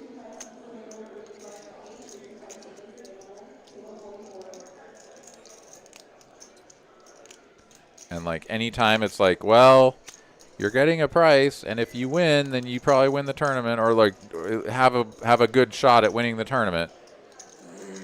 Or do you just like try to survive with your 9 bigs and try to survive long enough to find better spots? Like, that's the real thing. You're 5-handed. Yeah, he's got to put it in. He puts it in. And he's going to need an ace. Will Raph's kings hold to score this elimination? Here we go to the run out. Jack 10-6. Now Ty wants Raph to hit a set. There's a queen. One more queen will do the trick too. But it's not Ty getting cored, getting eliminated in 5th place, coming right out of the break. $27,120 though. Not a bad weekend's work for him by any means. And our 4 remaining players locking up $35,240. Still so much more to play for, from 607 players down to just 4, competing for $117,500. Plus a $1,700 WSOP main seat next month. That's right. Excuse me. And those 60 Trailblazer points. Don't forget those. You could not forget those. Those points are massive. Yeah, $300,000 is going to be distributed between the remaining 4 players. So, yeah, there's a lot of money. That's half of the prize pool. Half of the prize pool will be distributed to these 4 players. That's pretty incredible. So thank you guys all so much for hanging out with us this far. If your horse is still in there, keep rooting them on. As yeah, good game to tie. It was a good run. Just a nasty spot there at the end. What are you going to do? You know, yeah, just fold and try to like spin it up. Try and ladder or spin. Yeah, show with the 9 Trace of Hearts opening from under the gun / cutoff, and this may well work. Yeah. Yeah, feel free to say hi if we're still here at 6. Or like, if this is still going at 6, you may need to come in the booth and tap me on the shoulder to wake me up. Like, I may have nodded off by then. I will need full-on resuscitation. So yeah, we may need a relief crew here. I'd better not be here at 6 a.m. I protest. Yeah, apparently Olaf Houston is talking about the WSOP circuit event we've got coming up next month. Sounds like we're going to have Olaf Houston here as well. That's why we have so many tables here. A lot of people are going to come and play poker and have a good time. Hopefully win some money. The first WSOP circuit stop in the state of Texas. I mean, how cool is that? And it's going to happen right in our backyard. Like, you could win a ring and sleep in your own bed that night. Just imagine that. Wow. I hope you win a ring with 9-6. As do I. I hope I win a ring with any hands, and 9-6 will do. Okay. and maybe a 4 or 3 in the deuce, and I win the no limit deuce ring. Which I doubt there's ever been one in the history of the circuit. I doubt there's ever been a no limit deuce event. Really? Yeah, Thunder Valley runs a triple draw every year. Oh. I think Horseshoe might have done like a mixed triple draw or a torse. I know Kessler just won a torse ring out there. But no limit deuce, I've never seen a no limit deuce ring event. Okay. You're lucky if you get a horse on a circuit schedule. Like, we got a bunch of mix. We got an 8 game. We've got a no limit deuce. We've got a horse. Okay. Yeah, there's been some fun, like, big bet mix sort of variants that I played up at Choctaw before. But bottom pair versus second pair here. A little something, some meat on the bone here for both players. Shaw will check it over. Charlie going to take a stab here. 350 into 1.1. And there is the call. Check call from Shaw. Bottom pair, double backdoor. Neither of those going to materialize here with the 5 of clubs. So Charlie still with the best hand. 1.8 in the middle. Stack to pot ratio for Charlie as the effective stack. 1.3, let's call it. And he is going to check it back. Queen now on the river. 10 is third pair. And Shaw quickly checking it over. We'll see if Charlie could go for some thin value. Yeah, just no real. Yeah, take the showdown value. Yeah, like maybe if it's like another 5 or something. Yeah. You know, or maybe not another 5. Maybe another queen. Or no, the queen came on the river, right? Another king. Excuse me. There could be some room for that, but yeah, I like it. Well played. Yeah. Some of our chat pointing out our tournament director, Josh, he was a Houston guy before he came out here to Austin. Okay. Yeah. When I get on the road, I hear Houston people mention, hey, you know Josh, you get to work with Josh. Yeah, Josh is a great guy. Definitely is. Very sharp and keeps the players in line. No freaking no electronic devices. None. That's right.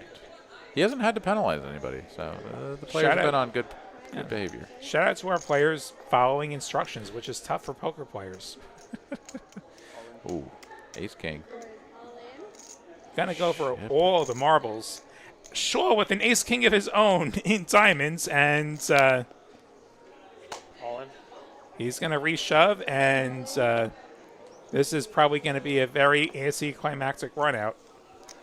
Diamonds life for Shaw. Spades and hearts for Jacob. And Let's keep them black. we're going to get a run out. This is fine. And let's see, 1 diamond. Both players have a flush that's live. Oh, no. Spades for Jacob. Spade free roll for Jacob. Can he find it? No. That would have been filthy. But this will be a chop. The Jacob lovers in the chat would have lost their minds, as would the Shaw lovers would have been like, "What the hell is that? That's not fair." So Salty Ninja wondering about showdown if it goes check on the river. The player in earliest position would be the one required to show first. Somebody later might decide to show and maybe deprive themselves of information. But strictly speaking, the player in earliest position, if it goes check on the river, they would be the one to table first. If there was a bet and a call, the player who got called would be first to show. But you see it fairly often that, like, whoever's last, like, when the check's through, like, they'll just table their hand. Pretty good. I'm guilty of that, too, on many an occasion. Ducks for Shaw. 450. Charlie with a hand that can fight back.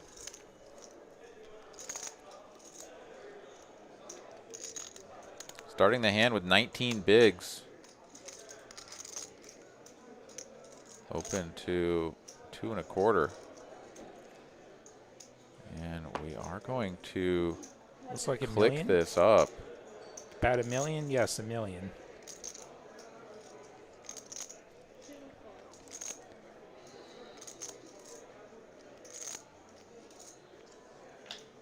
lets the deuces go.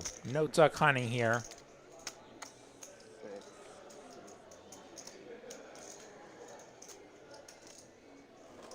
Yeah, no chop talk yet.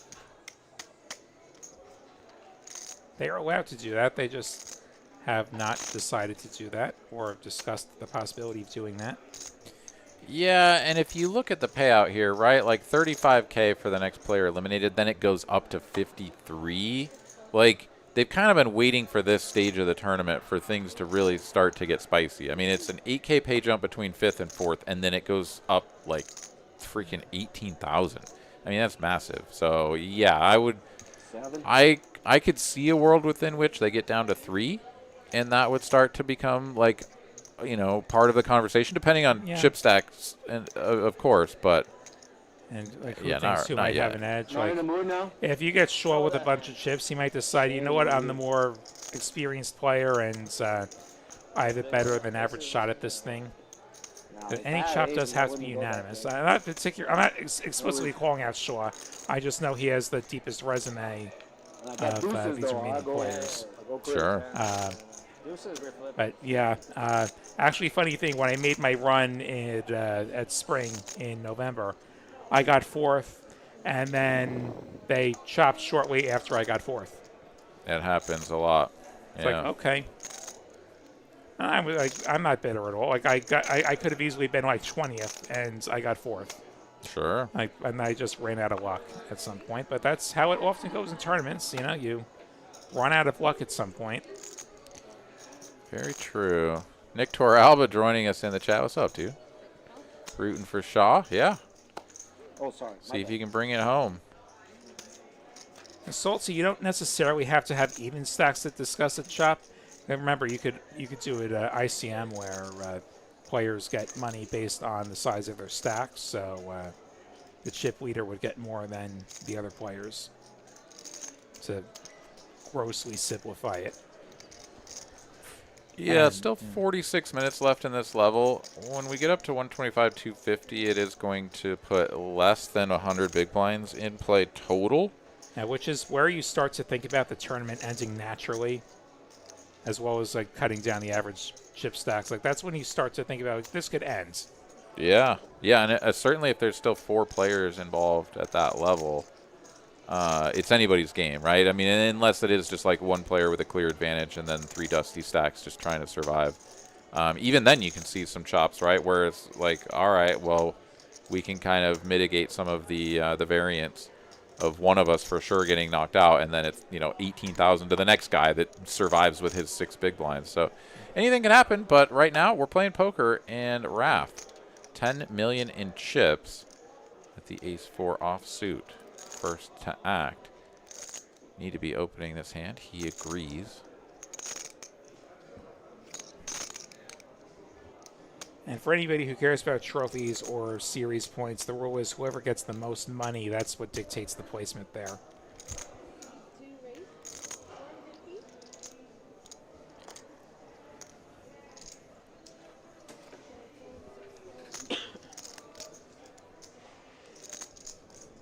Dust in the blinds. Suited 6-3, though, for Charlie if he wants to peel a flop, and he will. 50.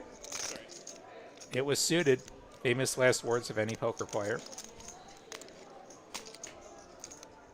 Yeah, but I mean, you're four-handed. You can defend that. Yeah, you can defend. You got to play a lot of hands. It's just inevitable. Yeah, and he's going to whiff it pretty hard, and probably Raph bets, and Charlie folds, and that's that, and that's fine. Pretty dreadful flop for 6-3. Check, check. Another diamonds. Okay, Charlie's going to be a little bit more tempted now. I probably bet if I'm him. Like, I have the nut low, but I do have diamonds. What do you think? I mean, your hand is real bad, and you don't want to, like, check call. So I agree with you. If you're going to play, you know, the deuce of diamonds after being checked back, I think it's a mandatory probe. And you can just go small, right? Like, you can just go, like, quarter pot. Yeah, get him off like a random 8-5. which that's actually the better hand. Like you're happy if he folds anything, like anything beats you. And now he's going to check fold that diamond draw after Raph bets it. Yeah, I don't love that. I definitely don't love that. And if Raph decides to call you with the ace high somehow, you have equity. Sure. Like your diamonds are very likely good. There's a decent chance your pair is going to be good. Yeah. Yeah. I agree. Not to be, though. Raph is going to get away with that one as Charlie is going to chip down ever so slightly more, down to 21 big blinds. Suited ace, that's a great hand to open your cutoff with. Like, it says not to the gun, but we're four-handed. This is cutoff, and he's going to fold. Like, you're the first to act, but you should be playing a cutoff range.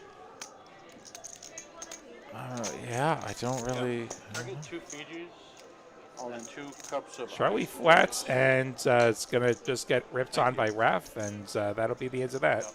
Huh. Yeah. He's 7 suited. I don't think I've ever folded that hand ever. Not when folded 2 in the or like opening in the cutoff. Like certainly not. Cups of ice, thank you. If we want to be results oriented, he would have lost that min raise when Raph jammed on him, which I think Raph would have jammed on him. Oh, Raph lifted his cards up too high, and Jacob saw him, and then no, I don't know. Or yeah, got some kind of tell, like maybe Raph looked at the cards and he like, you know what, something smells funny. There has been the occasion where something just felt wrong and I folded, and sometimes I've been proven right. Like it just felt off. Yeah. No, we've all had one of those. You got to go with the gut sometimes. Who knows? Anyways, onwards and upwards. Hand number 106. We had somebody guessing 133 for the final hand, right? So we're still a ways off of that, but 4 players remain. Queen 5 versus 7-5. Neither player making a pair. Check, check. Definitely seeing a lot of passivity here. Now that we're down to 4-handed, you're just gonna miss like all the time, right? Like you're just not gonna be making real hands because you have to play a bunch of garbage. Feels like when your opponent is checking to you, like we need to be betting. We need to be trying to take these chips. There we go, 7 high. Bet that.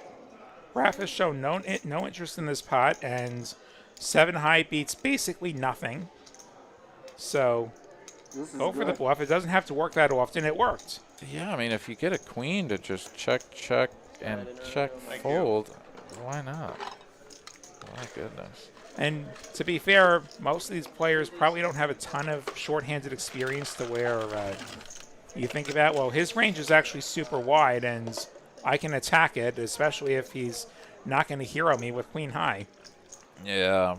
Do you have like an idea in your head about how going from full ring down to 7 and 6 and 5 and 4-handed, like how much more you're gonna play and how much more you're going to be like, all right, like I just have to bluff with like I'm not gonna get, gut shot combos and like backdoor flush draw combos. I'm just not gonna get these. Like I just need to bluff with random shit. Like, do you have that in your mind as to like how you're gonna do it?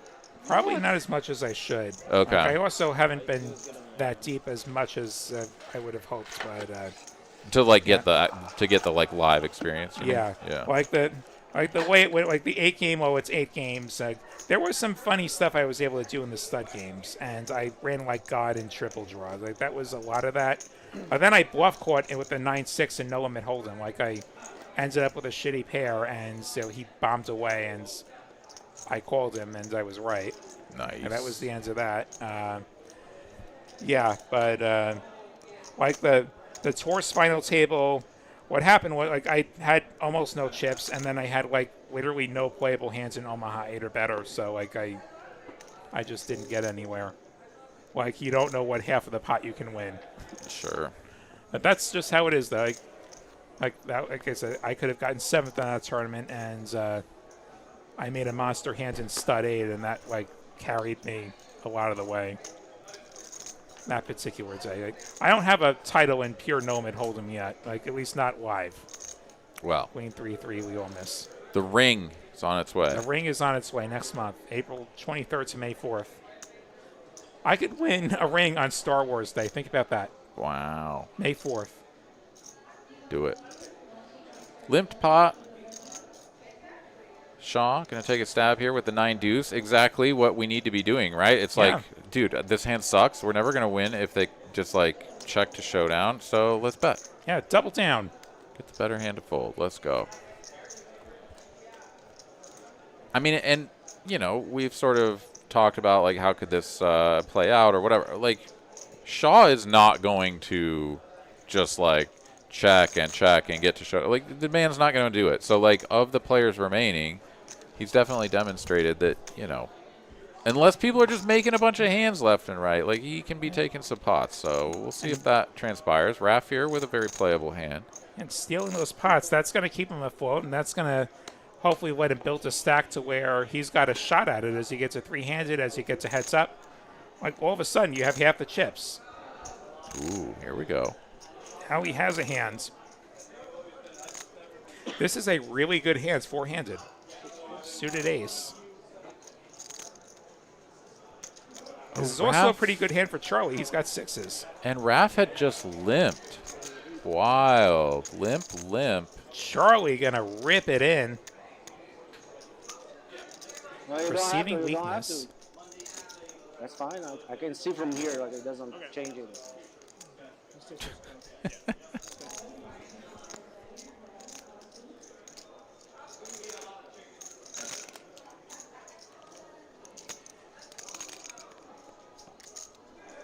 Gonna get the count. It's gonna be 18 big blinds. 18 and a half.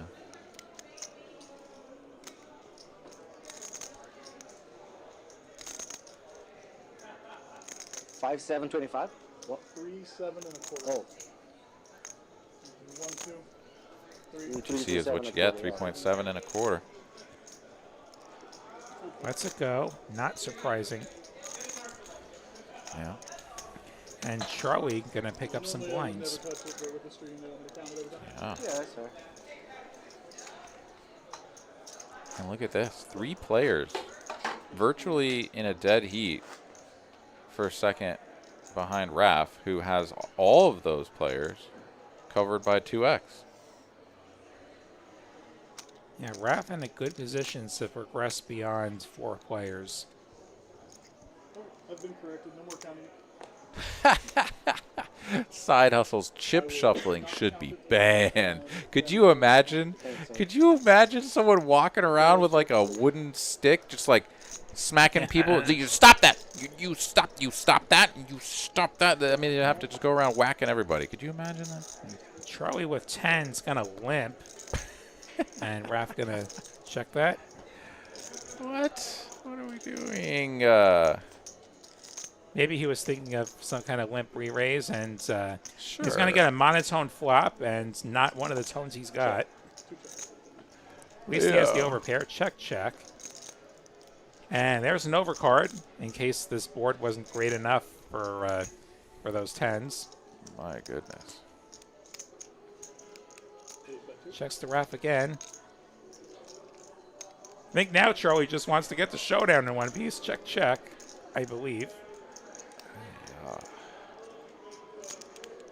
Graphic says he's checked. Charlie Oh, no, actually that was had a bet. wagered. That He makes made a main way bet. more sense.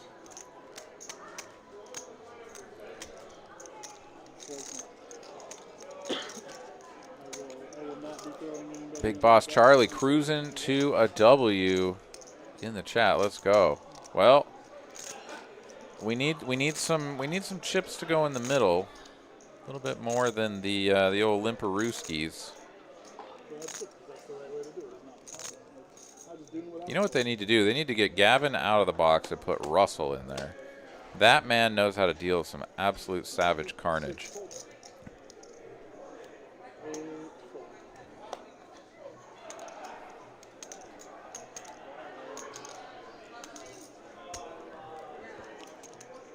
Nothing against Gavin, of course. He's doing a fantastic job. He and Miranda, of course, dealing this final table. But just looking for more action cards, more action runouts. Well, I'll tell you what, man. Russell just sat down and he said, well, my goal is to bust you all out, so it's going to happen. And he was not lying. It happened. So top pair for Raph. Hind ends of the open-ender for Jacob. Not a great open-ender. The jack is going to be pretty rough, actually. But in this case, it would work. Straights are still straights when you're four-handed, but you're right, given the texture. And Jacob will let it go to a single wager. Little does he know, a 6 probably gets him a double.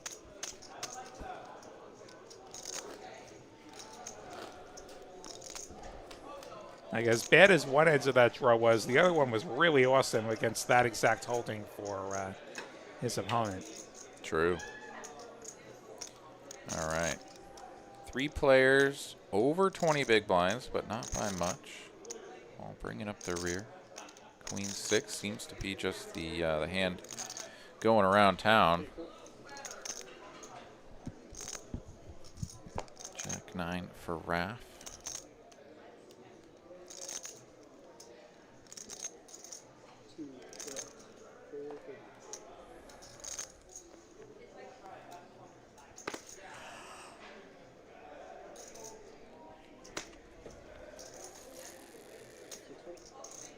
And he'll take down the blinds. No defenders. Well, I had a feeling we were going to be here till midnight, but we're going to have 4 players left at midnight at this rate. My goodness. Told you, take the over. Watch them chop the moment I say that. Yeah. Well. No, I'd have to put money on that for it to come to that. Have not run the best this week. You lost that $5 to me, man. Yeah, that was just the icing on the cake. Like, the only points I scored this week were participation points. All right. Open there from Jacob with the King Jack is going to get through. A lot of garbage behind him, we see.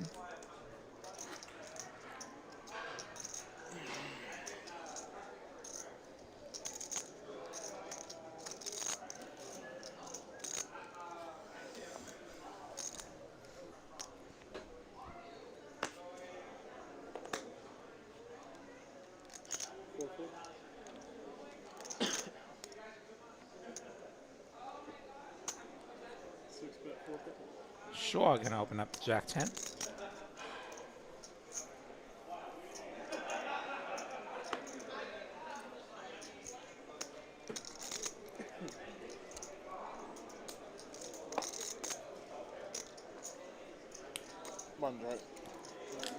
And he takes it.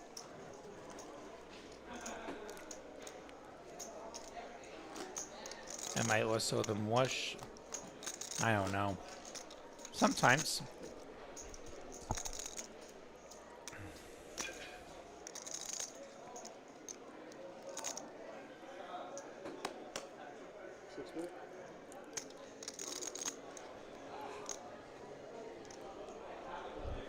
Here we go. A couple of 10s for Charlie. Not going to limp him this time as he's on the button.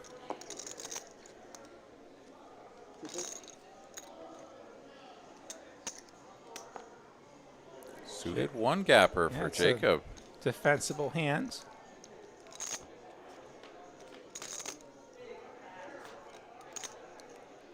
Ace Jack 8. So Jacob now hoping Charlie hits set. Gutter for Jacob. Charlie with 3rd pair. Check, check. If the 10 peels, stuff happens. If it doesn't, nothing happens. 2nd gut shot for Jacob now.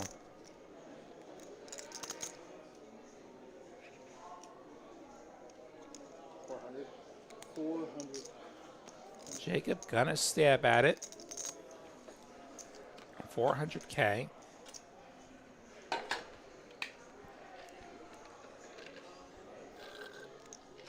Yeah, the danger of not c-betting this flop with the 2 10s. Lets him turn some equity, and Charlie now with third pair and in bluff catch mode. Makes the call, though. Did like a little bit of a sigh thing. I'm not sure if that was like clear to his opponent. But now we've just got 9 high. Like a boss. And if we bet here, I mean, we're kind of saying like we've got an ace, right? So just 850. In reality, he has 1 pip better than playing the board. Oh, he's gonna go bigger, 1250.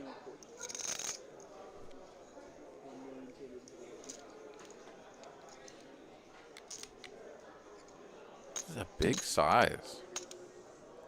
Is he trying to say he has trips or nothing? Like flop did check through. He could have backdoor trips. Yeah, Unlikely. I mean, it's not that big a bet. I don't know, but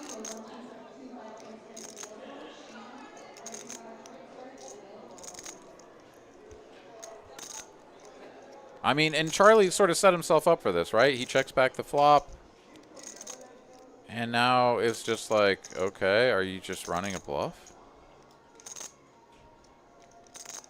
And I mean, credit to Jacob. Like, if he does ever just get here with like ace deuce, and is just like, no, like I have the super nuts. Like we're betting the 2/3 here,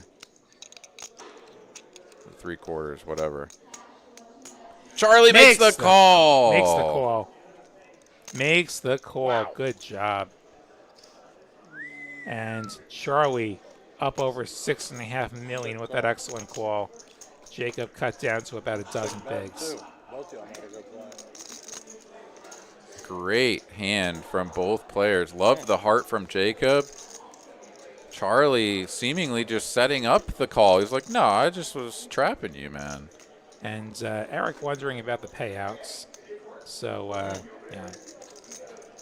$35,240 for these 4 players, going up to $117,000 and change for first place, as well as a $1,700 WSOP circuit main package next month, as well as a trophy and those 60 Trailblazer Player of the Series points, which just might propel you into Saturday's free roll. No, Sunday. Free rolls on Sunday. Parties on Saturday. Party time.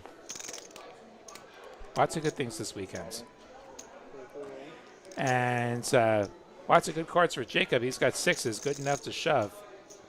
And Ralph's going to ask for a count. There's no planet he's calling with 10-9 offsuit, but he's going to ask for the count.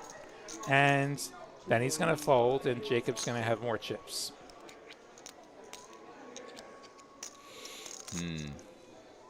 Yeah, I don't love these tanks.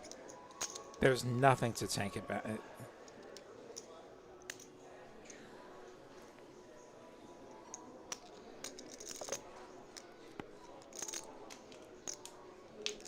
This would be a completely insane call. I don't think he's actually contemplating this. No.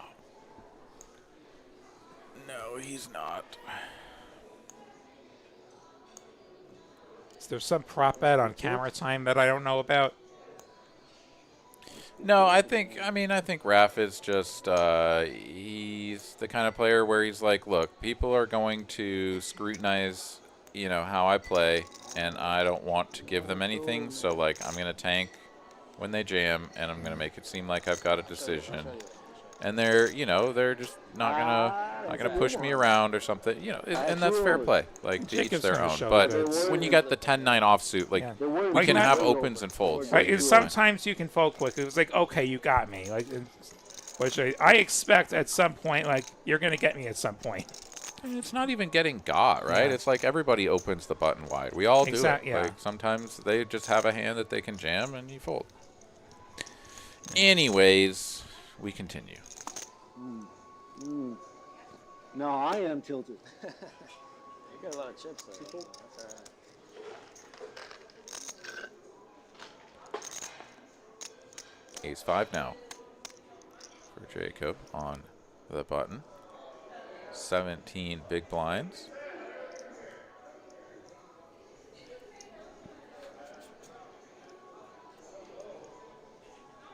Whoa. That's a massive fold. Huh. That's not the first one of those we've seen from Jacob. Maybe he doesn't know the shorthanded ranges quite as well. Yeah, it's got to just be a gut feel, right? He's just like, nah, I just don't like it. Something about it just didn't feel right. And we see Charlie did actually have him dominated. Eric says, told us the opponent he had to the 2 overs. Yeah. Yeah, pretty much. Here we go. Limp from Shaw. Raised to 600 now. Charlie picking up the blinds. So this last orbit going Charlie's way.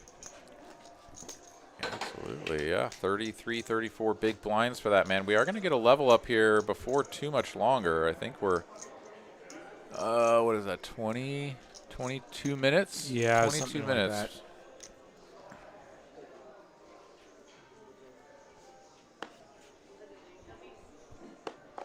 Be a little after midnight here, Central Time, when we get to that point.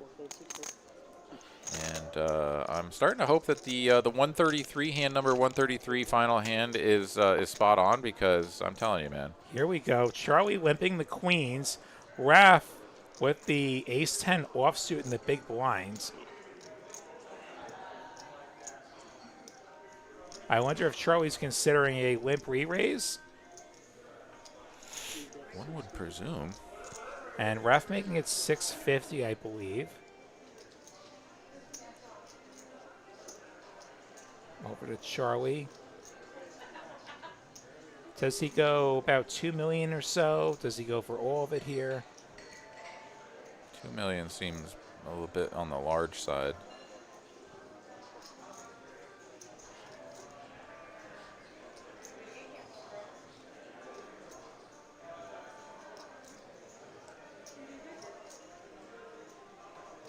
No, thank you.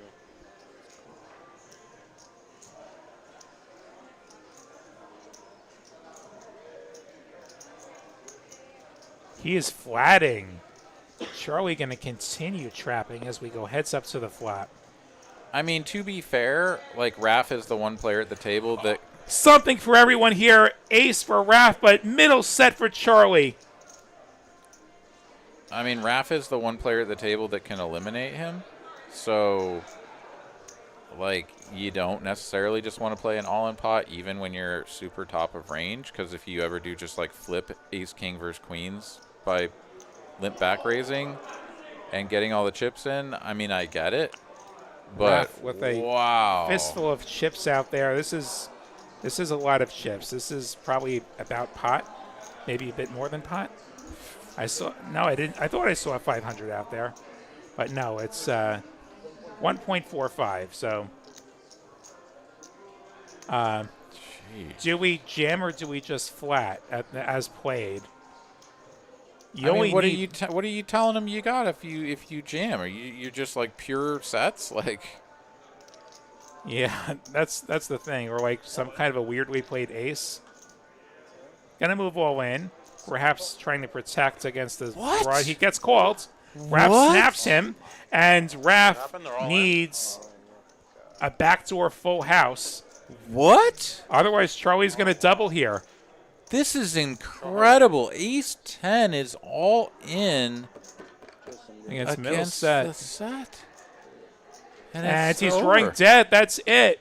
Charlie going to get a massive double up from our now former chip leader. Charlie now over half the chips in play as his queens hold. Wow. Whoa, set versus top pair. That was what we needed. And Gavin and Josh going to collectively get this count right. One of the little things that you notice in tournaments, like if there's an all-in and a call, and it happens and a 4 is nearby, generally the 4 is going to just make sure that everything's right. That's just a routine thing if anyone's wondering. Wow. So Charlie now, for the first time at this final table, firmly in the driver's seat, well ahead of his opponents. Raph down to 3 million. Both. He's on the ropes. Like, really, like, you have Charlie, and then you have everybody else hovering around 15 bigs, fighting for not last. Well, Raph's got correctly. 15 bigs, and the other players have a smidge over 20. But do they? I might not remember correctly. Yeah, that's possible. But that's just absolutely insane that all those chips went in. I'm like trying to process. Is there ever a world you think where Raph would fold top pair on a later street? I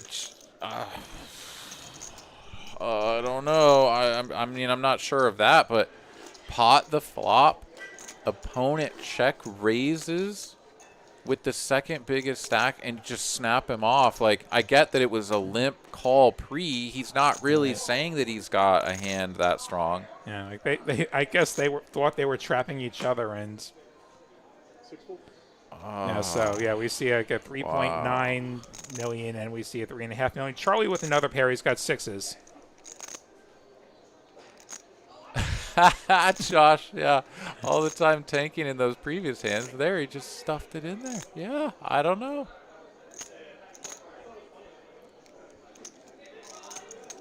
Charlie with heaps, with sixes now. Another pair. I expect he'll be opening here again. Now he's going to be the one doing the thinking. All these chips, they slow your brain down. He min raises. Yeah, I mean, you give me that stack, and it's just kind of auto, right? You just, I raise. Jacob with the suited connector.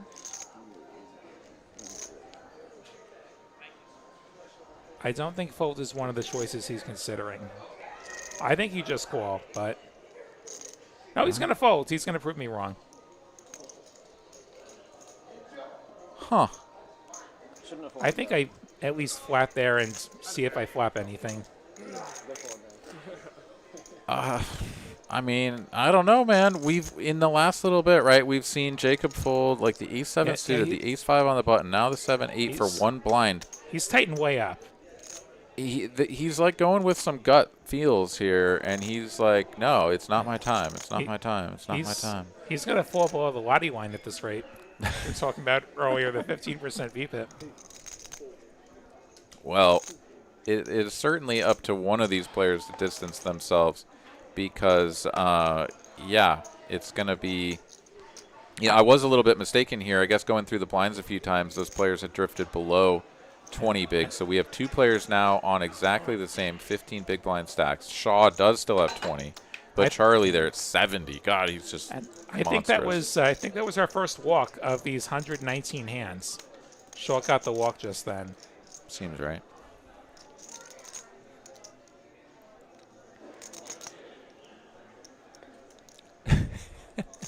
Love it in the chat. So glad that you guys are still here with us, hanging out as we go deep into the late hours of the evening. It will soon be Tuesday.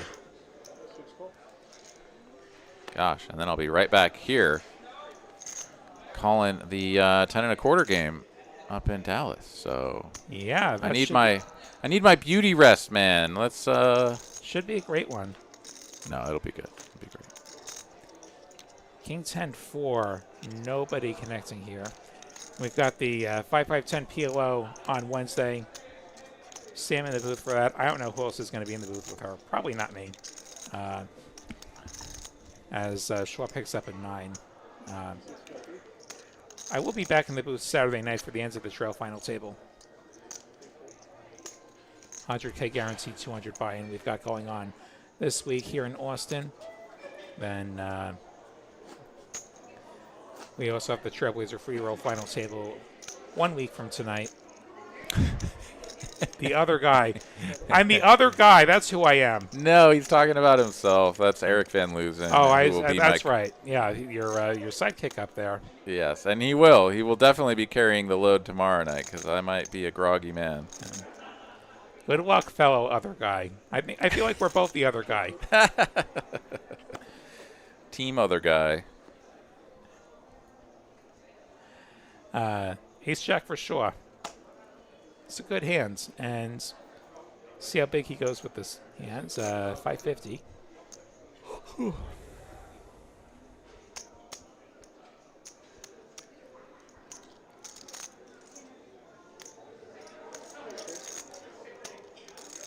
Perhaps slightly awkward having to open with the massive chip leader running direct left, and there's always the potential he plays back at you. And Raph with the king jack in the big blinds, he is dominated by Shaw. But he's also likely to continue here. Yeah, makes the call. Can I have you rotate back over here?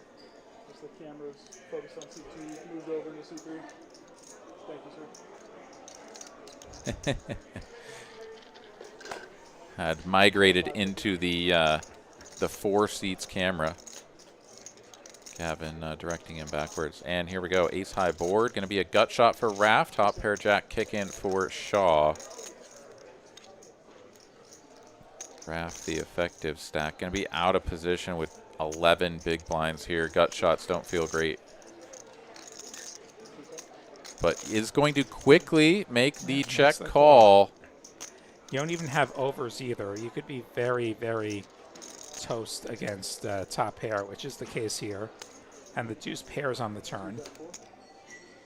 Yeah, 2.2 million in the middle here. Shaw should feel pretty good about the strength of his hand. He's going to go all in when checked 2. This is likely the end of it. Did Raph Raph somehow lead this turn? Raph did lead the turn. He led the turn and he got punished immediately. One last-ditched attempt to sort of be like, oh, well, if you don't have an ace, maybe you'll fold. Shaw having none of it. And after Raph sort of, like, you know, tank folds this, he's going to have 7 big blinds left.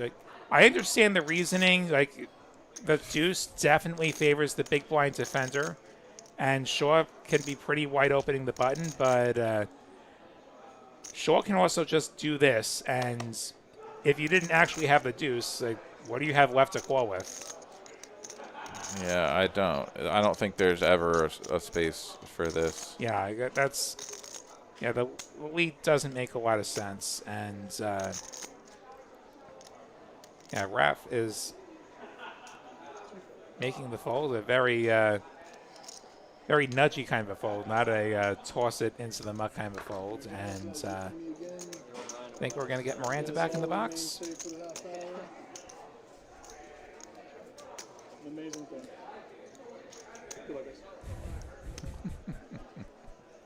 Getting into the later minutes of the 100, 200, 200 level here on this Trailblazer main event final table, the last main event of Trailblazer Season 2.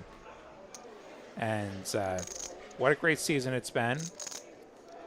Whether it was in Dallas, Las Colinas, Spring, Houston, Rio Grande Valley, or here in Austin to wrap things up. It was great getting to go around the 6 TCH locations, play some poker, win some money at times. Even made my first trip to RGV, and that was actually a really fun time. Nice.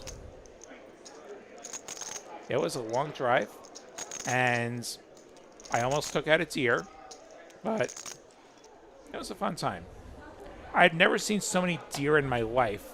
Yeah. Like I ended up driving down at night because my flight from New York took forever to get here, but there were a lot of deer. Wait, you flew from New York to Austin and then got straight in the car and drove to RGV? Yeah, like I came back from like Christmas, New Year's for the RGV weekend, and I had stuff with me. Otherwise, I would have like booked a flight down to that area, but yeah, instead I drove. Shaw here opening.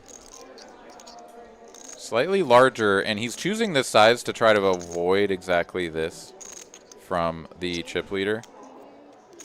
It's like, if I make it a little bit bigger, then like you're not just going to get to punish me with everything. You know, like you should just have to tighten up a little bit. But yeah, ace jack. Get wrecked. And fun fact, there is actually a flight from Austin to McAllen, which is like right next to Edinburgh. Oh. Did not avail myself of that though. Okay. He drove for 5 hours. 5 hours from here to there? Yeah, it's like 5 hours. It's like Okay. it's like down by the border. Like it's like South Texas. Like I know it's far away. I don't know. 5 hours. You get past San Antonio, there's like almost nothing. I think of it. It's like I run to Choctaw. It's like 4 hours, give or take. Dallas traffic, Waco traffic. All in from Raph. Suited 8-7. Jacob with 2 6s in the small blind. I dare say we've got an all-in confrontation. And Jacob announces call, not how much. So here we go. Cards on their back. 6s versus the 8-7 virtual coin flip. If the 6s hold, Raph will be out in 4th place. And there's a 6, a set of 6s for Jacob. 2 hearts. A heart draw for Raph.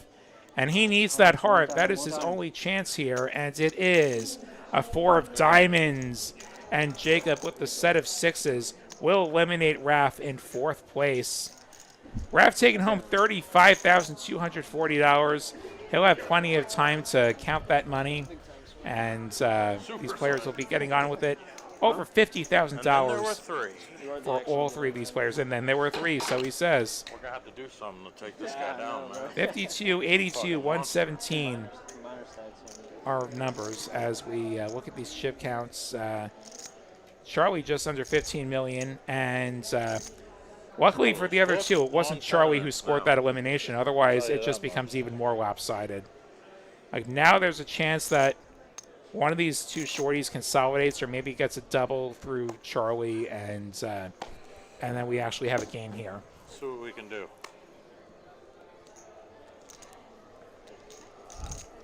Limp and check going to a flop. Up and downer for Charlie.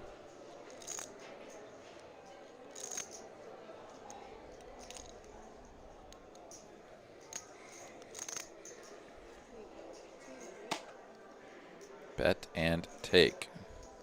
B Cortez confirming it's 5 hours. Right at 4? There we go. A little more than 4? There's like nothing once you get past San Antonio either. That's why there's so many damn deer along the side of the road. Like there's no humans to you got like 4.7. disrupt things. Sounds great.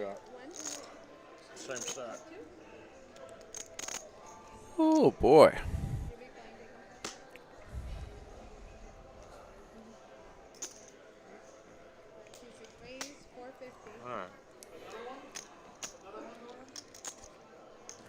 Shaw raising his button with the suited king. Charlie with the suited ace.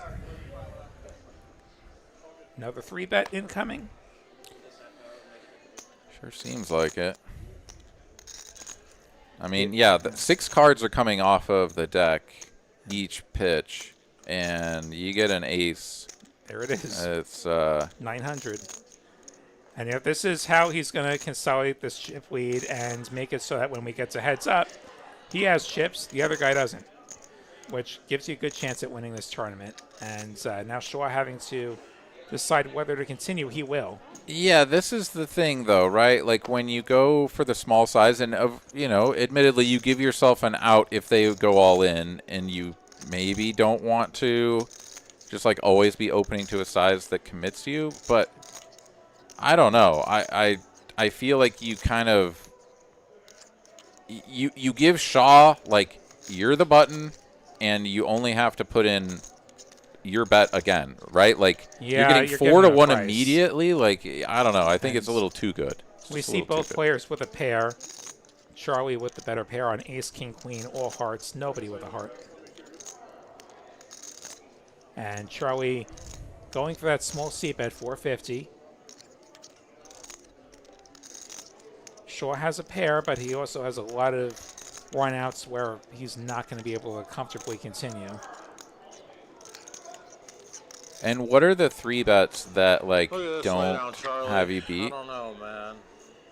And also don't have a lot of equity anyway. Does it fold? Wow. Yeah, he folds, and It's hard to fold middle pair three-handed. yeah, they're both showing a pair. And Good hand. Charlie going to take another one. Yeah. Charlie with now about 2/3 of the chips in play. Yeah, and we are now past midnight. We're going to get that level up here in Not paying. Just another few minutes. 3 minutes. 3 minutes. It's not that big of a jump, right? It's not the 150 to 200, but like it's still going to be felt by these shorter players. That is for sure. Yeah, your 20 big blinds are now closer to like 15 big blinds. Jacob limps the 10-9. Ooh, queen 4 here. Nice little spot for a squeeze. That is what he will do. He'll make it 600,000. And Jacob going to continue.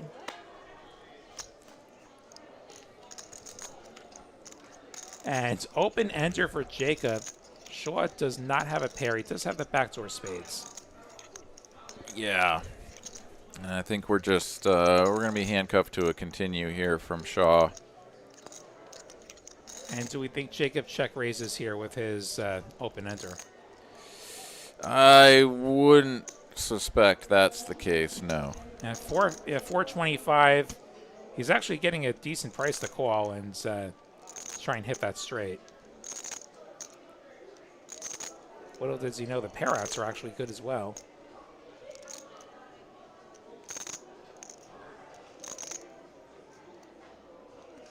Will make the call. To the turn we go. 4 of hearts. Will give Shaw bottom pair. And an even better best hand. Yeah, gonna do a little accounting here. I mean, you improve and your hand has virtually no showdown value. Seems like a mandatory bet. And then it's just a matter of choosing the right size to leave yourself enough to bluff the river. So we think Jacob's calling range has a lot of pairs and not just draws like he has. So he checks back. Okay. Wow. Trips for Shaw, but the front door spades get there. But Shaw has a blocker to the spades, so. Dude, this is just brilliant, right? And I mean, Jacob completely whiffs and might contemplate bluffing, but he'll check. no, So he doesn't. Shaw doesn't get any more money here. Yeah, he doesn't get to. And Jacob's been more on the snug side anyway of late, so I don't know that he would go that direction anyway. I mean, he went for that big spot earlier and got looked up, so, you know, he has it in him. Yeah. I just think you need a spade. Like, you know, he tried to realize his equity. He got to the river, and it's just not going to work out for him. And Shaw goes for a small bet, I believe. No, he said all in. Oh, he did? Okay, I did not catch it. Shaw picking it up.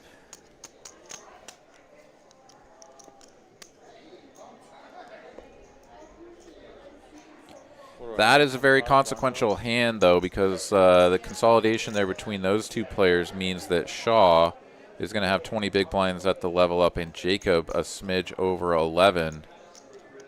And there it is. The blinds are up. 125 to 50 now. Jacob starts on the button. I don't think so. But, yeah, he's going to have to do something here very quickly. Choctaw nuts, not good enough.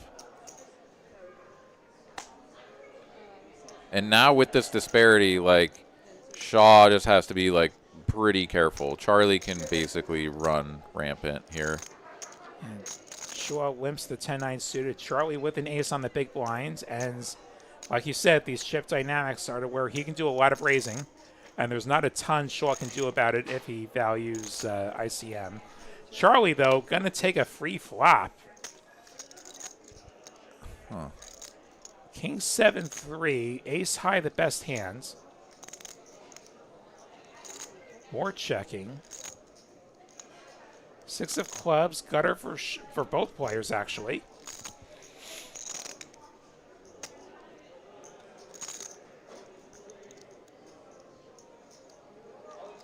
Charlie finally going to bet a $250,000, so I'm in bet. Shaw gonna try and river something. Doesn't. 6 pairs on the ends. 10 high. 10 high, no good. Ace high for Charlie. Takes a small one. I mean, that's good information, though, right? He gets shown the ace-5 and is like, oh, I can limp your big blind, and you're just going to let me see flops with ace-5, three-handed? Like, I mean, he lost the hand. He bricked his gutty, like, you know, whatever. But I'm not just going to get, like, savagely punished with this shorter stack over here. Like, I can limp still? I mean, that's pretty incredible information for Shaw. And this dynamic may not last for very long, and he's going to wake up with jacks right now and potentially, you know, play a big one. 600K the raise. Charlie gets out of the way. Let's see if Jacob has anything to say. 10-7 suited, got a call. In a world of trouble here, just over pot behinds for him. Ace 10-8, middle pair for Jacob. He is pipped by Shaw's jacks. Check, check. Wow. Combo draw. Open-ended straight flush draw for Jacob now, who moves all in. Shaw has an open-ender to go with his better pair. He has called. And Jacob going to need some help. Pair, flush draw, straight draw. All in at risk. Can Jacob find Black deuce what he needs? He can. 6 of clubs, and that will give him the straight and the double up. And now Shaw going to be the one on the ropes. Wow. The check back. He gets to see that turn card. He rips it. The snap call. Getting a little love from the Railbird. like that.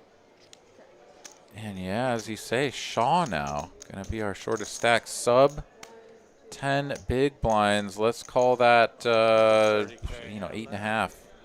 Eesh. Yeah. Earlier this week, I made a straight flush. I did not win. Playing the wrong game. We were playing Raz. Yeah, that sounds right. I made a crappy 8 in reality. Wonder if Charlie's play has something to do with a bust out last week. Okay, he was second in chips and he bluffed off last week. Good insight from Amanda, one of our colleagues here at TCH Live.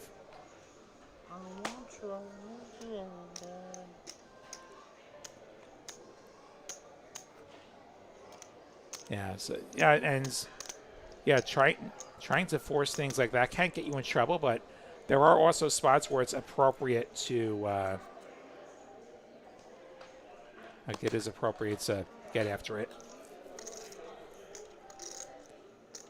Like 5-4 offsuit, you can fold this hand. Like you don't have to literally open 100% of hands, but something halfway decent. Don't let him see it for cheap. Jacob gonna shove on Shaw and steal his blinds.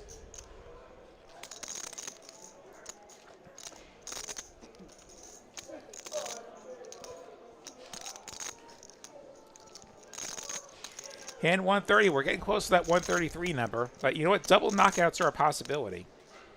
They absolutely are.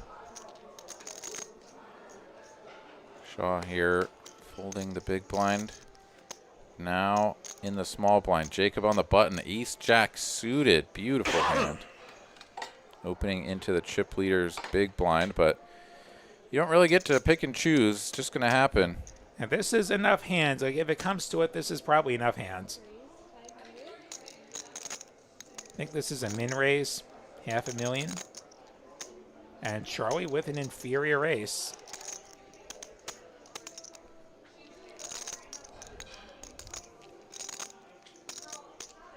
Gonna flat, and we're gonna go heads up to the flop. Chip leader versus second stack. Does have the better hands and gets a jack in the window and a club draw. He's got the whole world in his hands.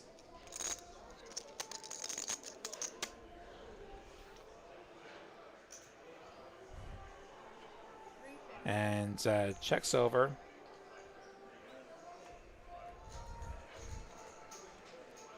And the quick bet and the fold. So Jacob going to pick one up. Hope you caught those payouts. Let's now that we're not in the hands, we can. Why doesn't it work when I press that button? Oh, just G. Oh, G, not F, G. Okay. Yeah, so $52,950 for these three players. $82,350 for second. $117,570 up top. And Shaw, the short stack with Ace King. Got to count his chips, and I think he's going to put them all in the pot. All in.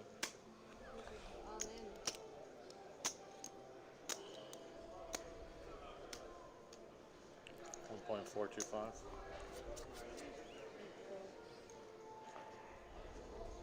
Charlie folds. Jacob not going to be far behind with the 9-5.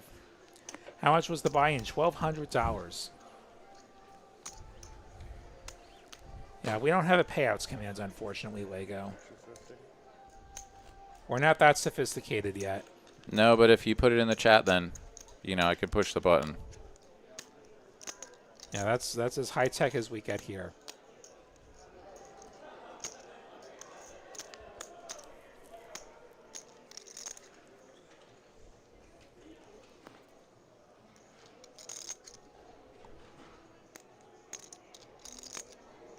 Okay, 7-5 button. Oh, never mind.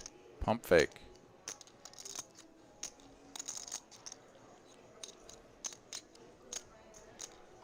And a walk. So back-to-back wins there for Shaw.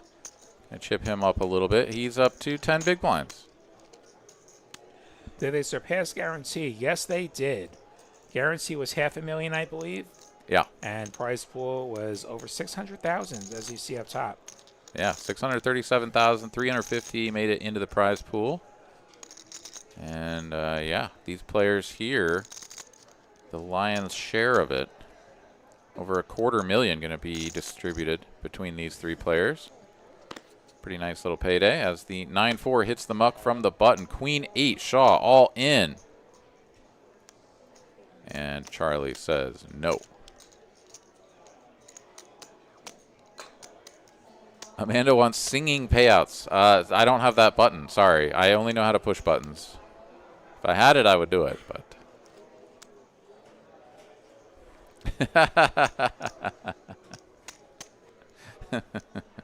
If we started seeing the payouts, I think our viewer count would drop considerably, and we'd be very glad YouTube doesn't show the dislike count. But hey, hate watching is watching.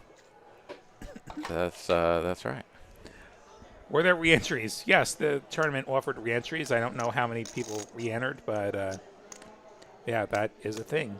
Is this live now? Well, we're on a 30 minutes delay, but yes.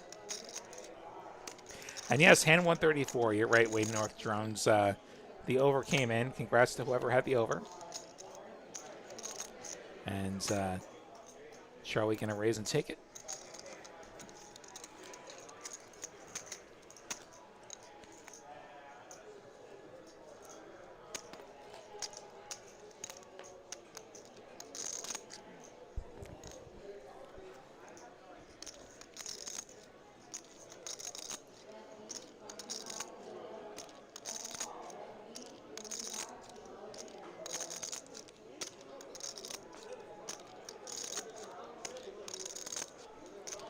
Queen 3, Jacob.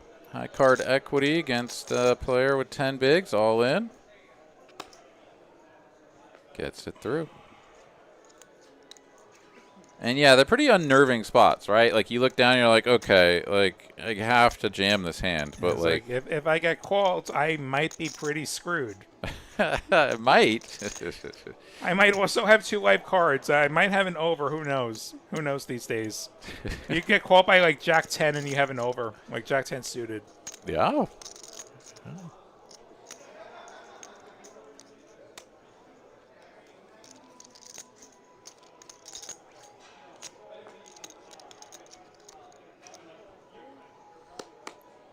Jacob not going to open into the chip leader. Shaw going to rip it in with the King 9, and there's the call. All right, let's with win a Ace 60-40. Give me back in Shaw going to need to find a King or a 9 to stay alive, otherwise Charlie will get us heads up. Here comes the run out. Jack 8-5. That is a pair for Charlie. Was already ahead. 7. Six on the turn. That's a gutter for Shaw. Hello. And it comes There's in. the straight to the 9. Shaw gonna double up here. 2.175. Wow, the miracle run out, backdoor straight action is gonna give Shaw some life. And yeah, all the Jacob fans that were, rooting for an elimination gets to go into heads up with a big disadvantage, but securing that second place payout at least are gonna have to stick it out a little bit longer. Still 3 players in the mix. That's got to be quite the feeling in that seat. Like, come on, Charlie, if you just hold, I get $30,000. Like, even if the chances of the trophy aren't going to be as good, like, as if it balances, like, I'm not going to complain if I just get $30,000 sitting there. No, and it's really, you don't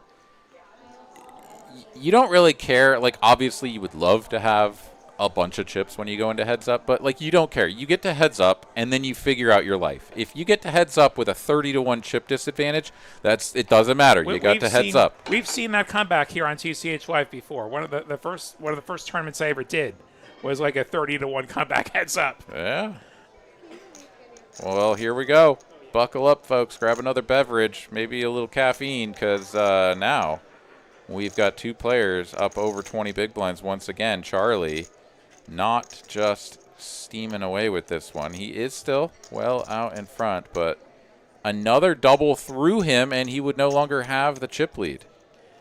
Flops an open ender to go with his 2 overs and easily takes this one from Jacob.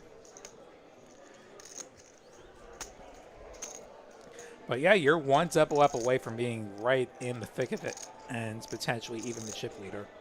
If anyone doubles, they're the chip leader.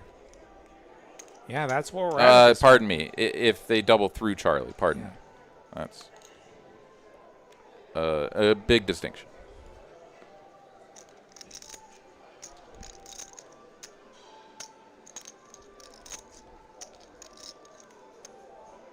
Ace on the button for Charlie.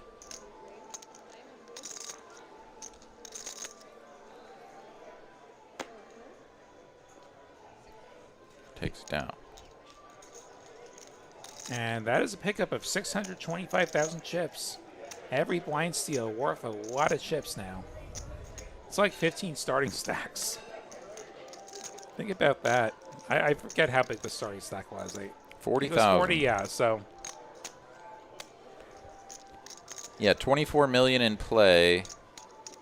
40,000 for a starting stack. So, yeah. And it's like 2 tables worth of players in the blinds right now.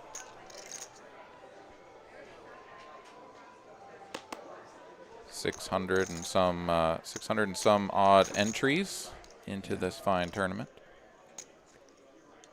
Shaw will limp the small blind and see if he can get away with another limp, and he will.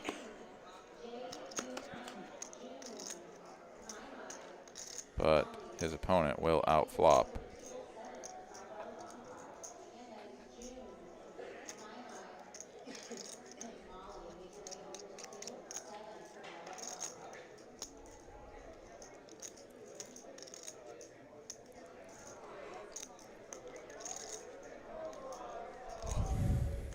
One big blind.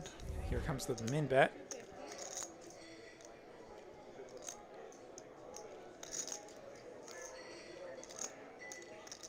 Jack high, definitely not just like a insta fold, but also going to be really hard to continue across multiple streets. And instead of trying to do so, he is going to come in for a check raise and insta fold from Charlie. So interesting play there. Love it from Shaw, finding a way to manufacture a win.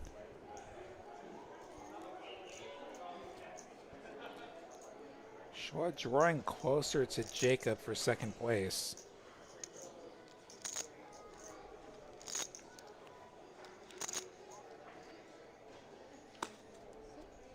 Shaw with another hand that can open. Just over a min raise. Charlie gets out of there. Jacob will likely follow with the 5-3.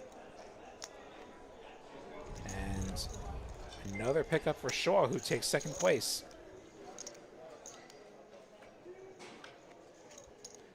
Never mind that he's about to be the big blinds.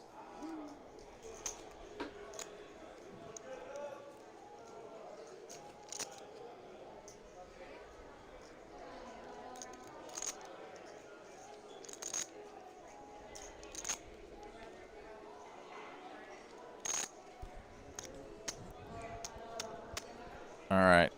Shaw here is not on the button. He's in the big blind, so something got a little bit mixed up there. Yeah, Charlie on the button. Going to open Queen 10. As we were saying, 9-6 for Shaw, and that is a defensible hand suited. And we'll get a heads-up flop. Couple of diamonds. Gutter for Charlie.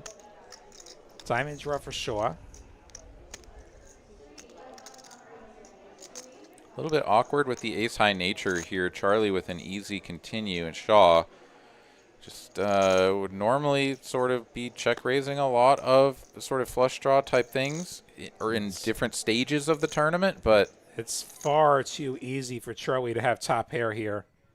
A hand that would never, ever fold. and he will just make the call. Here we go to a turn. King of diamonds? No. How about the 7 of hearts for a whole lot of nothing?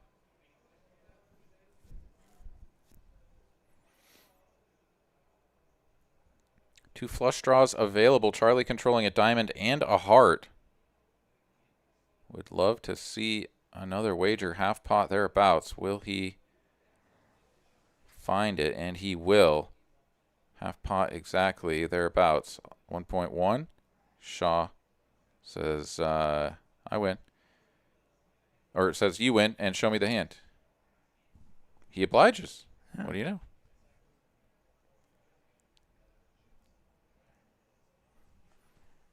I don't seem to have any table audio right now. Apologies for the technical issues if we don't have table audio all of a sudden.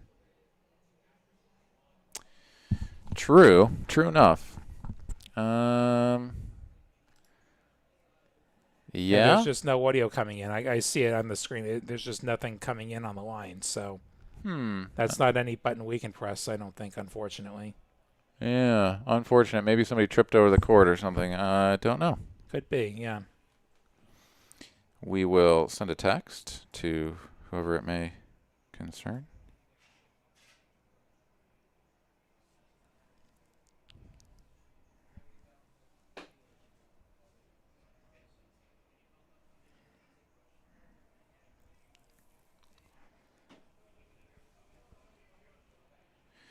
So yeah, apologies everybody. You're just gonna have to listen to me and Will yap as we go along. Hand number 142, Shaw in the small blind after Jacob folds from the button. None of that beautiful chip shuffle ASMR. Too bad. Yeah. Charlie with an ace. May well be raising Shaw here. Ace 10, an excellent hand. 750 gets the insta-muck.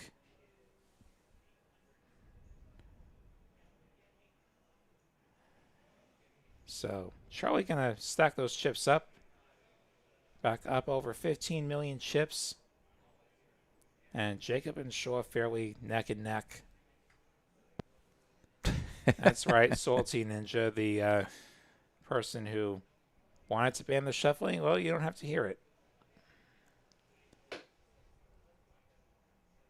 Yeah, Amanda. So interesting that you can hear any table fairly faintly. Like I'm looking like on the screen, like there's a bar like when you're getting audio from a certain channel, like it's dark. It's like not moving at all. Yeah, so, it very much seems like it's been unplugged or the equivalent of. Yeah, it seems dead, unfortunately. Wheel draw for Jacob. Charlie with queen high on 10-4-3. Jacob's ace, the best hands. regardless of the gutter.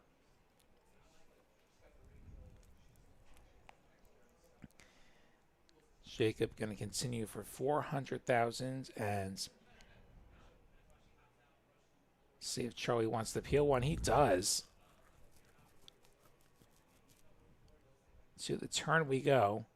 There's the wheel for Jacob. No sweat at all.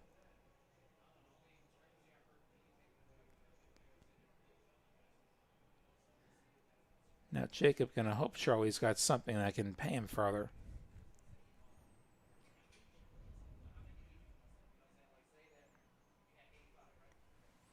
Yeah, just needs to choose a size now where the all-in river bet makes the most sense. Going to put in 1 million. Excuse me, 1 million right now, and Charlie can no longer defend. So, Jacob up over 5 million. Welcome to TCH After Dark, where none of us know numbers anymore. You thought words were hard. Words are hards, man. Everything's hards at this point. I am hanging on by the seat of my pants. Shaw, 4 million. Charlie, 14 and change. He's going to look down at the ace-jack on the button. Beautiful starting hand. Oh, I saw something. Somebody's pushing buttons or plugging cords in. We'll see if we can get our stream back. Our stream audio, rather. Queen 9 from the small blind. Jacob here not interested. Lets it go. And the King Dewey for Shaw also hits the muck. Yeah. And if we're really lucky, we don't have to wait half an hour for the audio to come back. Like if it was like the audio is on a delay, just like the video is. So if the audio stops flowing, then it stopped flowing half an hour ago. True enough. And yeah, perhaps we'll have a winner by then. Joshua saying even a Browns fan can be a winner. He's a Browns fan? Did not know that. Didn't know the Browns had fans. You be careful. You be careful. There's a certain dealer here, a very strong Browns fan. He's a believer. Shaw's all in, gets it through. What do we think about our Denver Broncos getting a receiver? Well, we need it, so I like that. Yes, we did need one. And maybe Bo will even throw to him and not Troy Franklin every time. Yeah. Yeah, we'll see, man. I don't know. The draft, everything, there's a lot of pieces that need to come together for that team to be like a real contender, I think. So we'll see. But obviously, it was nice to see them, make it as far as they did before things, just went belly up. If Knicks doesn't get hurt, Seattle blows us out in the Super Bowl instead of New England's, I think. Yeah, 100%. Or if Sean Payton would have taken the points, perhaps Seattle would have blown us out in the Super Bowl. We were definitely losing to Seattle if we played. But yeah, and not for the first time. Yeah. As it stands, here we got Shaw raising the button, 6-4. Charlie, King 9, taking a peek there at the clock. Next stop is 150, 300, 300, but I think that is a bit off. He's going to make the call. Shaw here is going to have position and the betting lead, but up against the chip leader, and he's got the 6-4-0. Stacked pot ratio, bang on 2. Going to flop a gut shot, and nothing there for Charlie. Should be able to power this one through.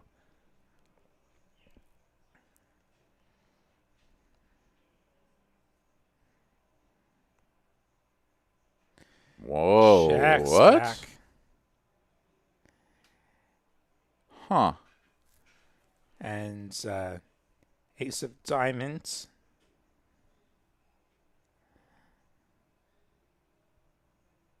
And Shaw gonna go for it now. Yeah, just such a good turn card. I'm surprised he didn't bet the flop, but just such a good turn card to take this one away. Even if Charlie did somehow flop, a 7, he's just going to be like, oh my God, what is this turn card? Gonna have to double this guy up if I call this bet, and then he jams river. So Charlie will let go of the king high, and Shaw gets one through at a very needed time. He's gonna be up over 6 million. Excuse me, up over 5 million. Yeah, very much in there. Dream build, do I need a jellyfish? No, that's probably the last thing that I need.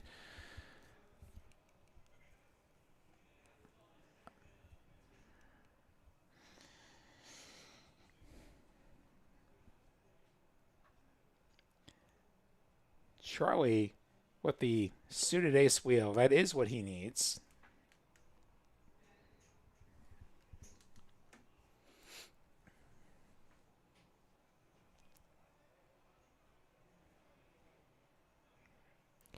Sort of waiting for a moment for a big clash to occur. And a call. And here we go. It's Shaw with the king 9 once again. Needs to find improvement. Otherwise, he'll be our third place finisher. Yeah, gorgeous Jess. Well, the ace 3 hold. Over so there. far, so good. 7-6 deuce, 2 hearts. And there's the king for Shaw. Charlie needs an ace. Does not get it. Shaw going to double up. Shaw going to take the chip lead. Oh, my goodness. King 9 is his hand. Just get it all in. Gonna confirm this chip count and gonna get this pot shipped over. And Jacob is like, nice hand, dude, but damn it, could you just like lose once or something? I mean, I want my 30K. Yeah, that is a clutch double up there. So Shaw and Charlie neck and neck. Shaw with the slight edge, and now Jacob on the shorter ends of things, but still 20 bigs. Not panic mode by any means, but the target is on his back. Well, with things sort of equalizing here a little bit at the top, I mean, the big stack has 40 big blinds. So, yeah, it is anybody's game still. But that is a big momentum shift here. And that's twice now that Charlie has had Shaw all in and behind going to a flop, only to have things go the other direction on the turn and the river. Ouch. Yeah, gotta win those all ends. And sometimes it just doesn't happen. Shaw now going to open. Makes it 600. Charlie with ace 3 of diamonds again. That feels cruel. Adrian says as soon as Gorgeous Jess hit the screen, it was coming king. Yeah, exactly. I was like, there's Jessica Richards off to the sides, like coming over to sweat. And yeah, sure enough, bank. Oh yeah, predicting that they're in trouble now. Now that Shaw's got the chip lead. Well, yeah, and certainly Charlie's, could be. Not this again.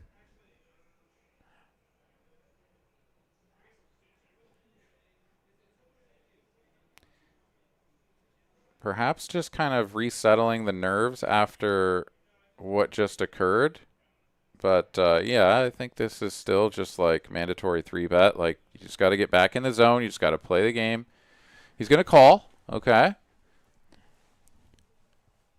Queen deuce versus ace 3. Heads up we go. And king jack 6. Neither player connecting beyond the back door. Oh, of course, this is blind be blind. Never mind. For some reason, I thought that this was button versus small blind. And Shaw bets and takes it. Okay.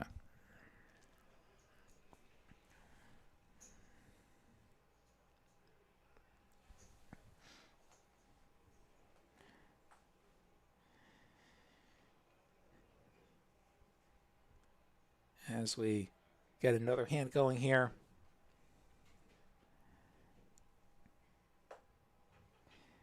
Well into our 7th hour of this final table. Whew, boy. This is the longest show I've ever done. Oh, okay. Even longer than that WPT Steps Championship. That was a long one. Yeah.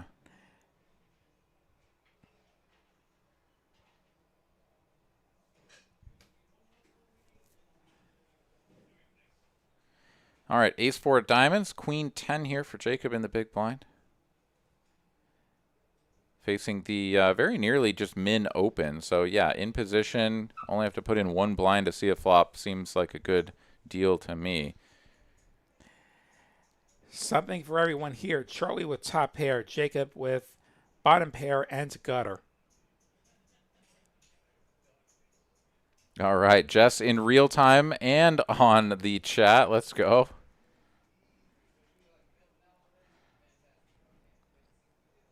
Charlie continuing for 425, and Jacob certainly not going anywhere with a draw to the nuts. Would prefer a king, a queen, or a 10 will do. Deuce of diamonds won't, though. Charlie's still ahead. Pair of aces.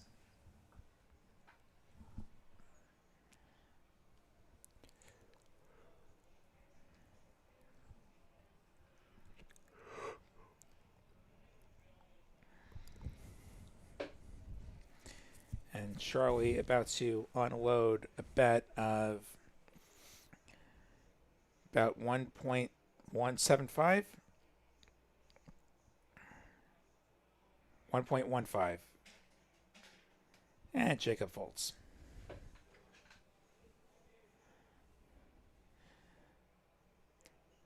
Gorgeous asking you all to hit the like button. Please do. That's right. I bet we're up over 100, though. How many we got on there? We broke 100 a while ago. We've had hundreds of viewers tonight. We'll have to see it. Everybody here to see who takes home over $100,000.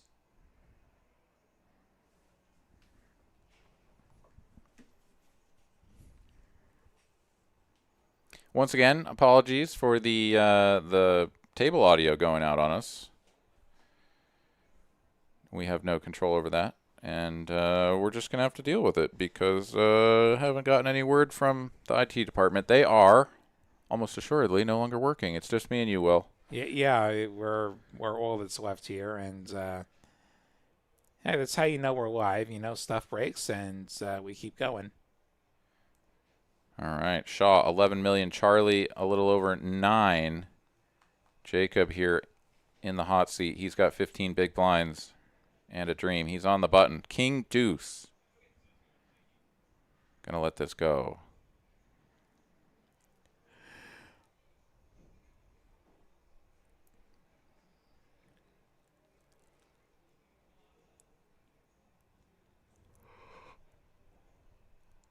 Limp, check. Let's take a flop.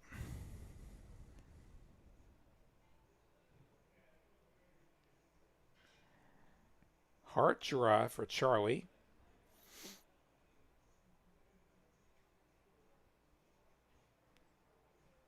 Goes for the min bet and takes it immediately.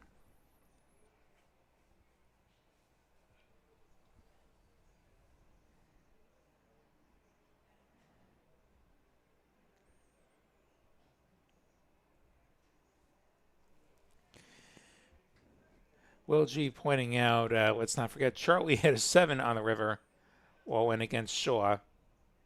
So, yeah. Charlie got his double, and now Shaw's got a couple of doubles of his own. So, not a totally one-sided affair tonight.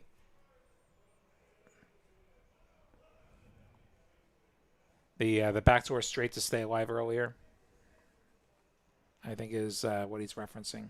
Okay. They all blur together to me. I don't remember that They do. one. There's been 152 hands. It's a lot of poker. Raise from Charlie out of the small blind. Once again, choosing this very small size. Jacob here, not even going to fold, the 8-6-0. So this size just really not getting much done.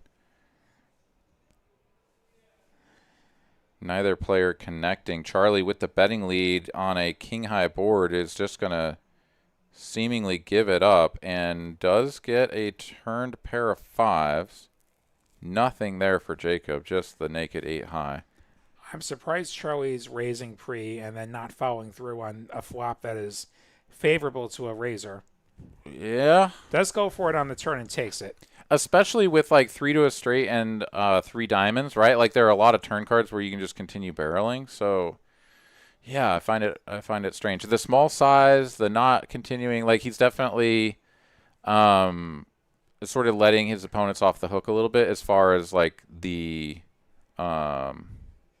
really sort of applying the pressure. And obviously like he no longer has just like the overwhelming chip lead, but still like no one's really going to have good hands, right? It's going to be very rare for us to just like show up with 2 people just smashing the flop and getting all the money in because they both have value. So you kind of got to push people around by, betting stuff.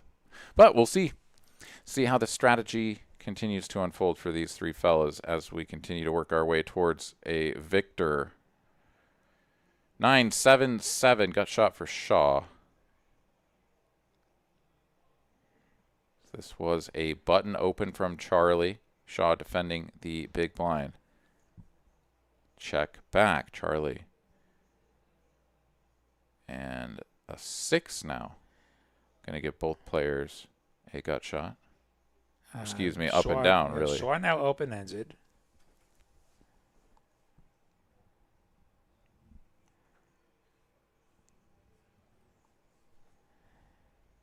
$5.25, the bet from Shaw.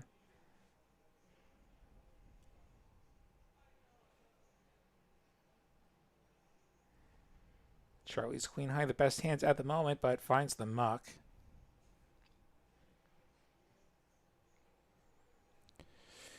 The back and forth continues. Gosh, before you know it, in another 15 minutes, the blinds are going to go up again. Then there will be 80 big blinds in play.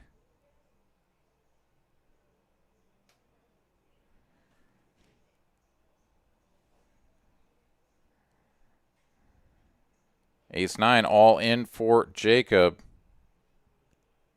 Squad douche. Gonna get a count anyways here. The King 5-0 though doesn't feel particularly strong while this jam is I'll call it 11.5 big blinds. And I don't think Charlie has quite enough hands, but he does want to assess it.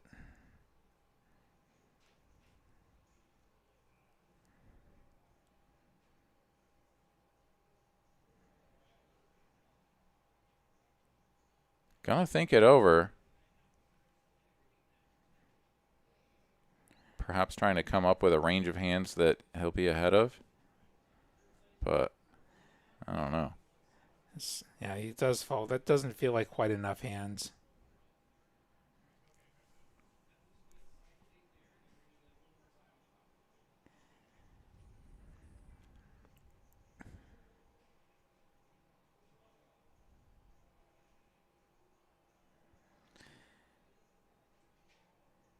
Get on to another hand of 125, 250, 250. Jeskin saying they'll hit the like button for Jess, not for me. I know where I stand in the world. Yeah, I mean that's standard fare. Jess is like a girl and stuff, and you're not. True. Yeah, happens. All right, a walk. No, an open on the button rather from Shaw. Nice quick hands. No tanking, no prolonged thoughts. No need for us to fill increasingly dead air with the table audio not working. Just quick poker.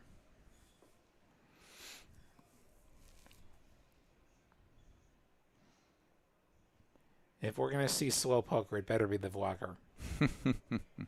He's funny. Yeah, he's got good wit. All right, King 5 offsuit for Jacob this time. Gonna face an open from the button. Not interested. Pocket 4s for Shaw. He's gonna take one off.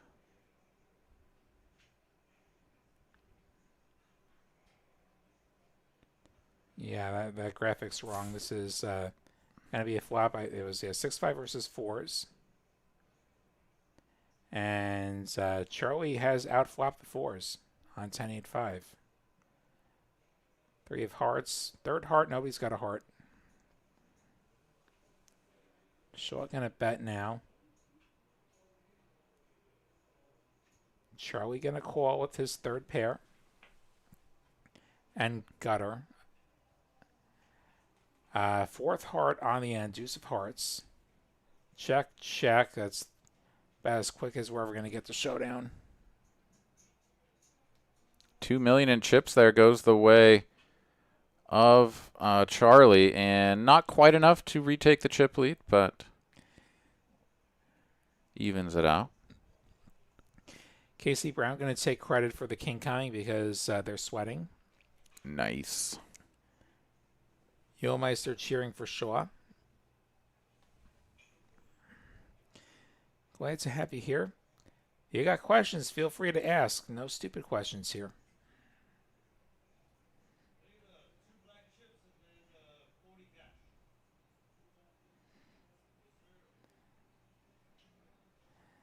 Gonna get a limped pot. Shaw versus Charlie. And 9s and 6s for Shaw.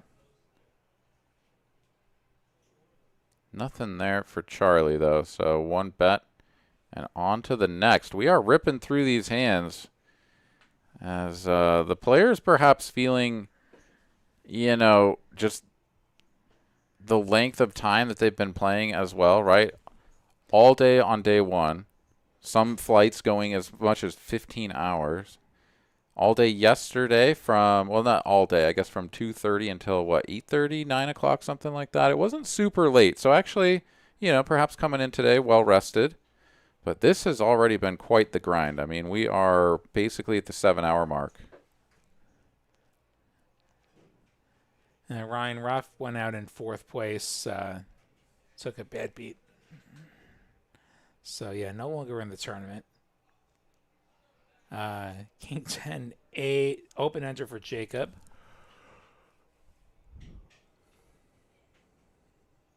Check, check. Turn pairs the 10.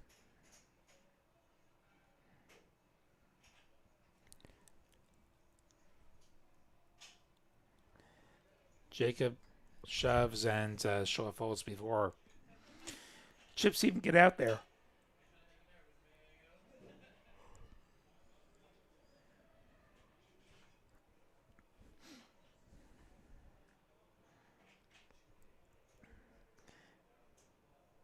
And we get another hand.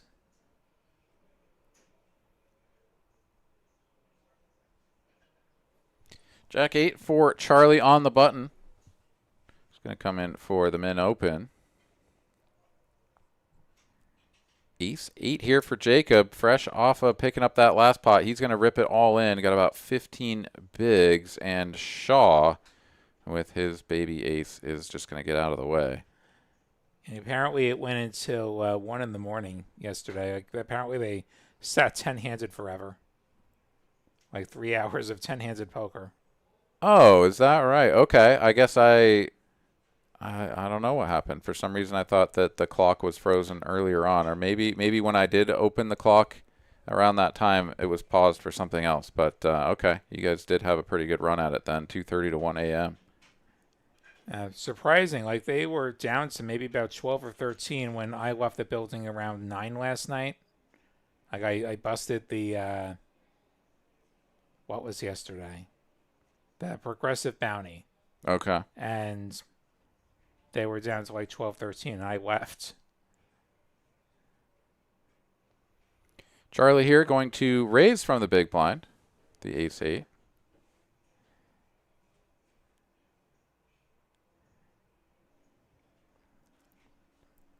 And Jacob is one double up away from being right in the mix up at the top. Yeah, swapping places. He's been steadily chipping up, and now we see nobody with 10 million chips. So it is evening out. Rags, rags, rags. Jacob getting a walk with ace queen.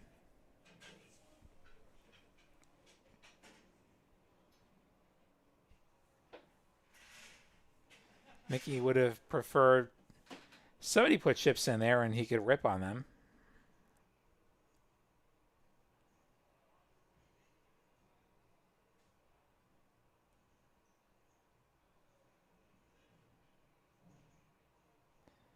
Two tens. Here we go.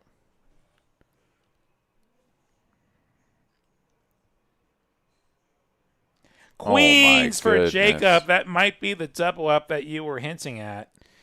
Certainly going to be the fixins for it. Of course, we've seen some nasty things transpire, but it is going to be a three-piece chicken McNugget. 1.35 million is the raise. All in and a call before we could even get through that sentence. Can the queens hold for the double up, or is Charlie going to get us heads up finding a 10? Charlie suits are covered by Jacob. The queens are always red tonight for some reason. Here comes the run out. Back in the mix on the rail. Can she influence this run out once again? All bricks so far. Uh-oh. Deuce of hearts exposed. Is that oh my goodness. Those were the top cards. Eight of spades and queen's going to hold. So Jacob and Charlie going to swap stacks. Wow. Wow, and everybody interested coming in from the rail going to check that out.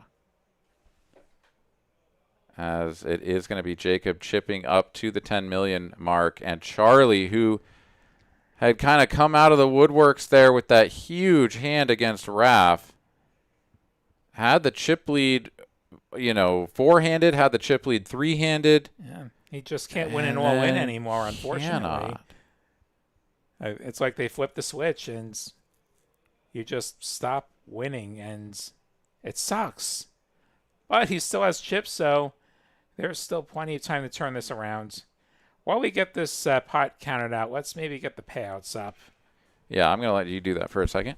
All right, so as a reminder, 3 players left. $52,950 is what they've all secured out of the $637,000 prize pool.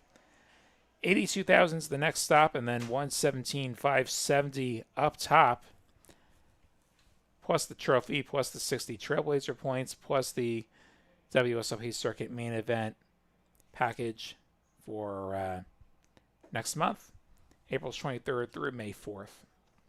TCH Social Austin first WSOP Circuit stop in the state of Texas ever. And Jacob, now with some chips, going to put him to work. Has the king 7 and raises it up to 500K. And Shaw with the red queens.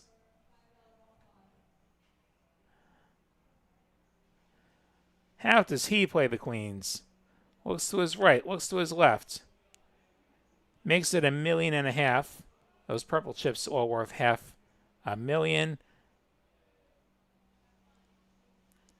Charlie with the ace-6 off.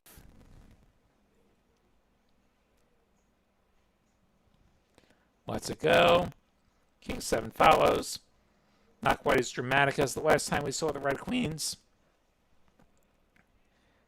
It's going to work out for Shaw. And going to get another dealer change here. Miranda stepping in for Gavin. Shout out to these dealers. They're definitely putting the work in tonight. She'll get these cards washed up. Still 3 players left on this Trailblazer Season 2 finale main event final table. TCH Live from TCH Social, Austin, William Waddy, and Aaron McAvoy with you. Playing down to a winner. Apologies if there's any microphone issues. There's really not a lot I can do, unfortunately, about the audio. I'm just glad this audio is working. Like, we don't have the table audio right now, so I'm just glad this is even working.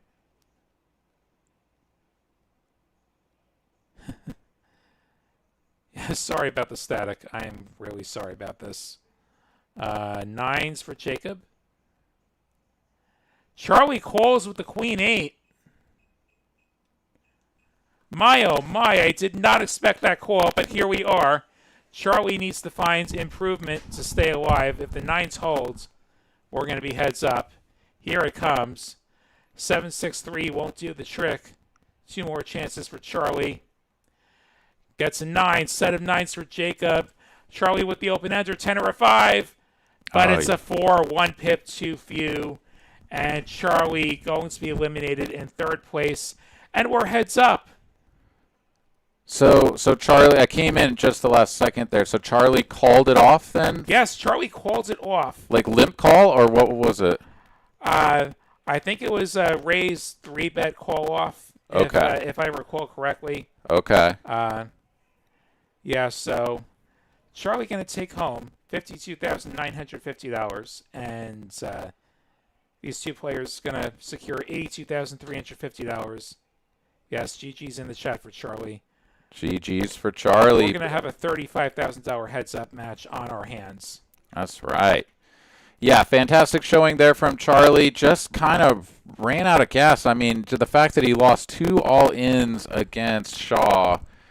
Both times he had the king 9 and found a win both times. Then, you know, just a little bit ago, of course, we saw the last double up there for Jacob. Just nothing going his way and out the door in 3rd place. But a really tremendous run, really well played, and we look forward to seeing you in all of our future tournaments, crushing, making more final tables. Question for the chat. Am I the only one who sounds staticky, or does Aaron sound staticky as well? Apologies for these audio problems. Let us know if you're so inclined. All right, here we go. Heads up, underway. Both players coming in over 40 big blinds to start heads up play. Jacob with the slight advantage. And yeah, straight into heads up. No discussion of a chop, just getting right after it. $35,000 the difference between 1st and 2nd place. So they've got 2nd place money locked up, and they are now playing a heads up match for $35,000. Winner takes it all. King high board here. Shaw out of position, going to check call with the top pair. Miranda brings the 9 of hearts now onto the turn. No help for Jacob as he was drawing super thin already.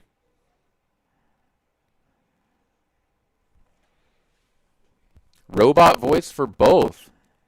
Okay, Yeah, that's unfortunate. Our audio continues to deteriorate, sadly. Yeah, do us a favor, refresh your browser real quick, and then confirm if it's still doing that. If so, then we'll reset our Focusrite box. I believe it. I hear a little something in my headset. Oh, here. Well, let's see. Can we just reboot on the fly? I don't know how the software is going to digest that, but check. Yeah. Like it's already not great, though. I think it should just repopulate it, right? Good luck. Yeah, but if we drop out and we can't get it back, then that would also be unfortunate. Yeah, that would be unfortunate.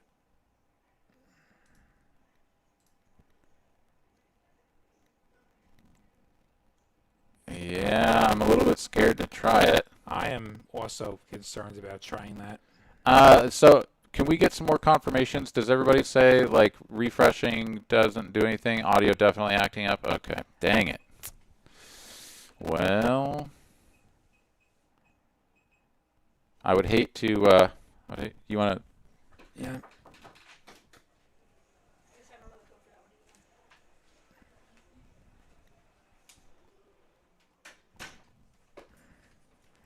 All right. Yeah. Yes. Audio is acting up. Yeah.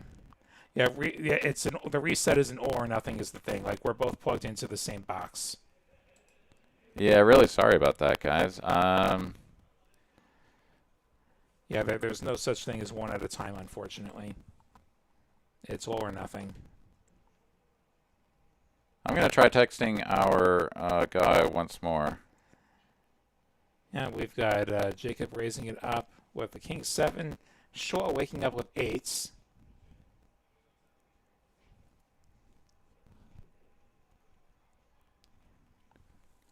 Worse than AM radio. Oh, no. That's not great.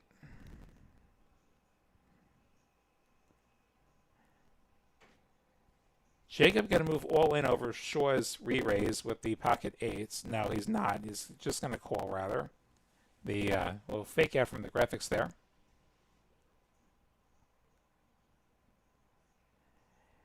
Ace, king, deuce. So that is middle pair for Jacob in this 3-bet pot.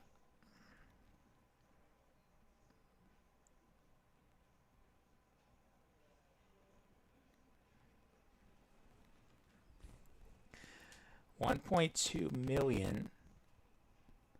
The C-bet from Shaw, who's been outflopped.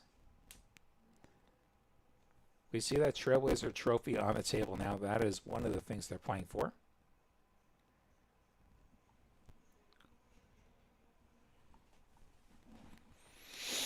All right, Jacob makes the call with the king 7 and binks the 2-pair on the turn. Kings up. Shaw here bluffing with the pair of 8s on the flop. 2 minutes left in this level. And he is first to act. Going to give it up with a check. And Jacob says $2 million. Okay, they're saying you're a lot better than I am right now. Okay, all right. Well then, let's see if we can, I don't know, jimmy things around.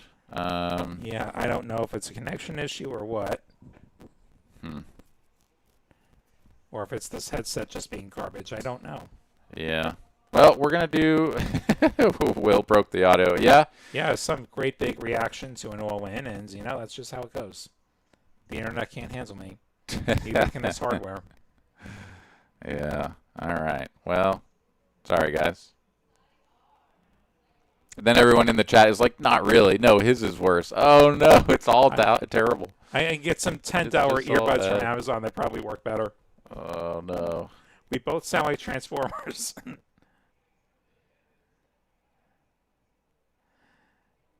Jacob flopping at 4.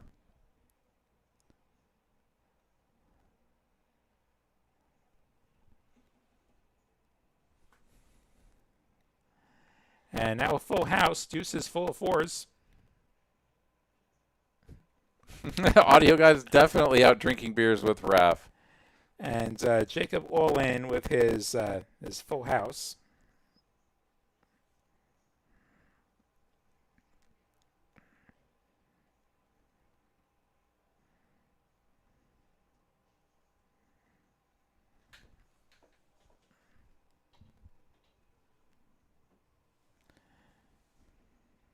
Yeah, the problem is it gets a little too late, and, you know, all of the people that know how the inner workings... Oh, wait, I've got a response.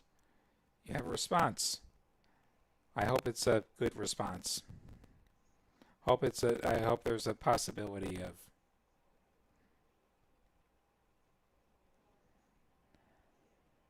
And so Jacob min-raising with the 9-5, not min-raising rather, it's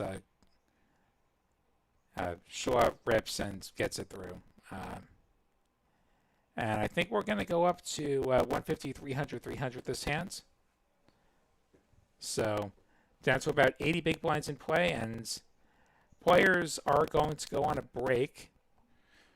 Okay, and we are going to reset the focus right. We've gotten word that we can do this on the fly, so we're going to do that. Hopefully we're back.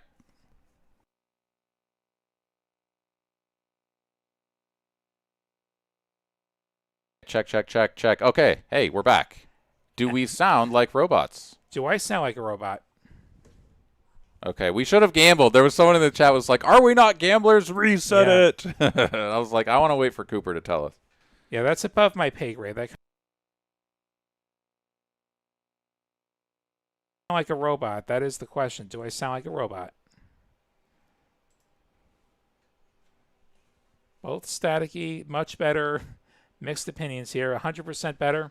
Audio's good now. I'm good now. Okay, good. That's good. Glad things are all good here. All right. Okay, so just to recap here, the blinds have gone up And we have a short break for the players before they get back into the action. Jacob here, 15 million. Shaw on 9 million. Heads up play. Shaw with 30 big blinds. And right in the mix, obviously a double up there through Jacob would wrest the chip lead away from him. Yeah, if only it were so simple to fix the room audio. Can you even say transformer anymore? And yes, the comments about the table audio, unfortunately, there's just nothing we can do because that's on a delay, and we're just sort of talking over it. And we also don't have those wires within our reach, unlike our little audio box there. Make us maybe not sound like Cylons. Good old BSG. All right, what do we got here? Yeah, looks like the table feed stopped sending audio is what I'm getting from the IT that professional. Tracks with what we can see on our side, unfortunately. I wonder if the chop's being discussed. They could discuss that during the break and not use the timeout, which if they wanted to, they could call one timeout to run numbers and talk about such things. But that has not happened. They may just play this out. I don't recall Jacob's resume, but Shaw's been in these spots a number of times. Shaw has over $1 million on Hendon Mob. And is hot off of 2 wins in the last 2 weeks. So. He's riding the heater. Like, you know what? Let's just play this thing out. Maybe we keep the heater up and get that 3rd trophy. Dude, why not, right? I mean, 24K, 94K, now a shot at 117.5. I mean, that's like nearly $250,000 in 3 weeks. That's pretty snazzy. So, yeah, we'll see if they go for it. Obviously, they are playing for roughly 35,000 heads up here. So, you could also just, like, shave a little bit off of that, you know, right? Like, the chips here is like 15 million to 9 million. You know, you could sort of run ICM on like 15 of that and play for 20. You could. You know, there's a number of different ways that it could go. So whether or not the discussion does involve a chop, these two players are going to be back at it here in just a little bit to play it out the rest of the way. Miranda's still got energy after dealing this thing all day. She's bopping in the box. Gavin looks a little less enthused as he's got hands up to the nose. But yeah, it's been a long one for all of you guys that have been hanging out in the chat and watching along with us throughout the course of this final table. We've been at this since 6:30, right? Yeah, we went on the air just a little after 6:30, and yeah, we're still keeping at it. We're in our how many hours is that? It's like our 7th hour still. From 6:30 to now, is that what you're asking? Yeah, we're 7 coming hours, up on yeah. 7 hours here, and we're not stopping until we have a winner. Did they make a deal? Not yet. They're just on break. There is a designated 15-minute break after every 2 hours. And hour-long blinds, that's every 2 levels. And they're free to take the entire 15 minutes. If they both come back and want to play sooner, then they'll start sooner. But and I hope that's the case. Like, I understand. I've been at this stage before. You know, it happens every once in a while. You get towards the end of the tournament, and it's like, we have a break, right? And it's like you've been in there, adrenaline pumping, like, you know, getting that break can actually be really nice. But at the same time, there are circumstances where you're just like, no, let's get back in there, you know? Yeah. Maybe we both go, like, use the restroom, whatever, grab a drink of water, but, like, you know, we don't need the full 15. Yeah. And looks like we got Shaw back. And just waiting on Jacob then. We see our reporter Kyle sliding into the shot. giving us all the updates at texascardhouse.com. Eric Van Loosen in the chat says the chop absolutely not being discussed. All right, let's go. And I think that could very well be, right? I mean, there's also another thing too, right? Which is like how much does the additional 35K versus like winning the tournament, getting the trophy, like how does that all factor in? And like you'd be surprised because a lot of us are just like, dude, like the money means everything. Like, you know, if you could like somehow work out a deal to where you get an extra 15,000 that you wouldn't otherwise, like you should always do it. But there's always glass half full, glass half empty, whatever type people, right? They're going to have different approaches to how they see this. So not everybody is going to just be like, oh yeah, I want the money and that's it. Someone might be willing to just like forget about any chops. I don't care. I want to win the whole thing. I want the money. I want the trophy. I want everything. And I'm coming for it. Yeah, you got to beat me. Let's gamble. Especially if you think you have an edge, you're more inclined to play out and try and realize your edge. Sure. Especially depends on, you know, how much is the money worth it to you. Like if $30,000 is going to change your life massively, you're going to have a very different attitude than somebody who maybe is somewhat deeper rolled in life and 30,000 doesn't change as much. Truth. All right, players in seats, cards in the dealer's hands. Let's go. A little bit of chatting.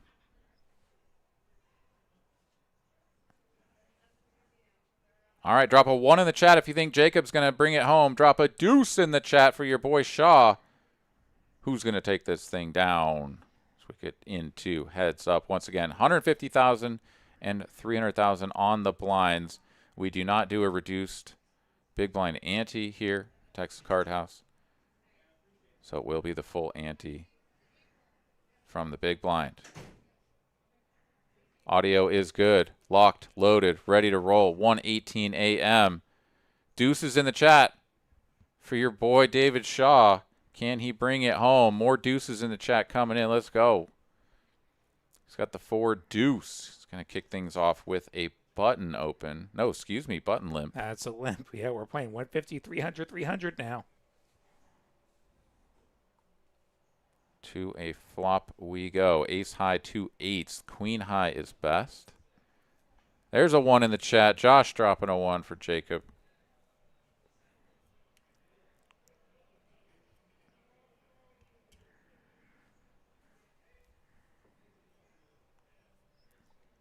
Queen high defend from Jacob.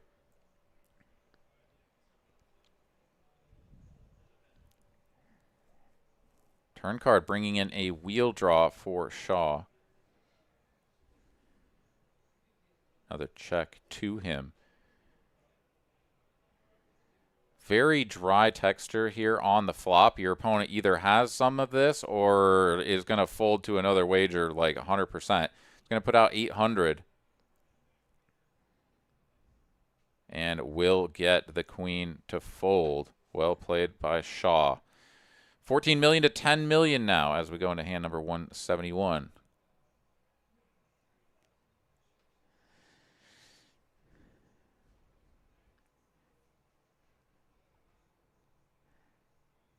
That's hand 171 of our Trailblazer Season 2 finale main event final table here on TCH Live from TCH Social Austin. William Waddy, Aaron McAvoy with you. If you've enjoyed this, be sure to hit that like button, hit subscribe, get notifications on, find out every time we are on across Austin, Dallas, Houston, and Rio Grande Valley. We're back in Dallas tomorrow night with the big cash game. We've got some PLO back here in Austin Wednesday. If tournament's more your thing, we've got final table action from Austin on Saturday and Monday evening. Monday evening, the Trailblazer free roll final table. Hopefully, I'm playing on that final table. If somebody bad beats me, then I'll be calling it back here. I'll also be on the call Saturday for our 100K ends of the trail final table. Basketball asking, what was the deal? There is no deal as far as we know. They are playing this straight up as far as we know. We've not been handed any note otherwise. We certainly haven't heard otherwise from the audio. And we have an all-in from Jacob with his 7s over Shaw's open with the Queen Jack suited. Yeah, 30 big blinds here, the effective stack for Shaw.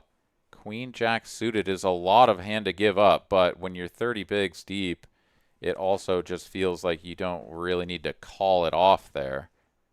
Would have been sort of interesting if the hands had been reversed as well. You know, do the 2 sevens feel compelled to put the chips in, given the jam there on the button, but or rather from the blind. No matter, we continue. Hand number 173, 10-3 of clubs for Jacob on the button. And if we've seen anything from him so far, it's that he is going to play the buttons as opens and just sort of bring the pressure to his opponent. Also helps that he does have the chip lead. As, wow, Shaw is going to rip it in there from the big blind with the king 4. He's going to get some of those chips back.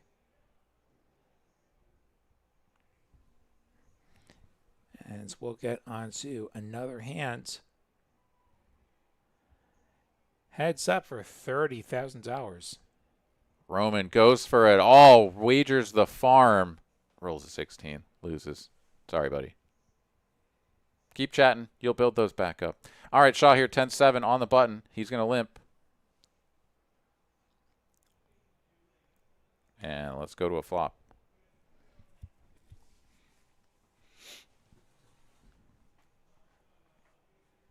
Ace 9-8. It's going to give Shaw the open ender.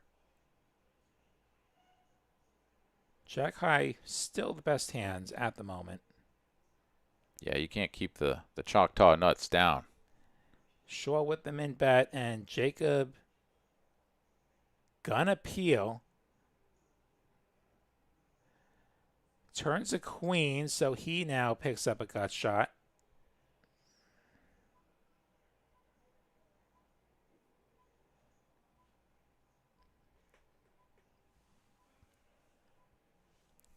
Checky, checky to a river.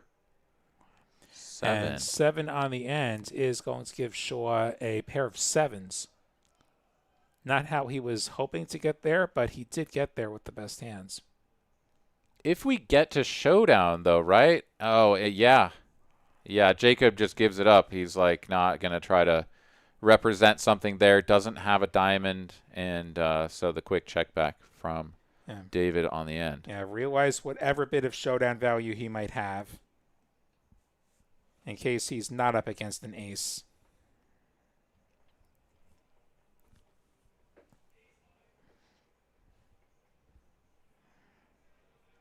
All right, that initial lead Jacob brought into heads up has been whittled down just a little bit, right around $1 million. Ace 4 offsuit on the button.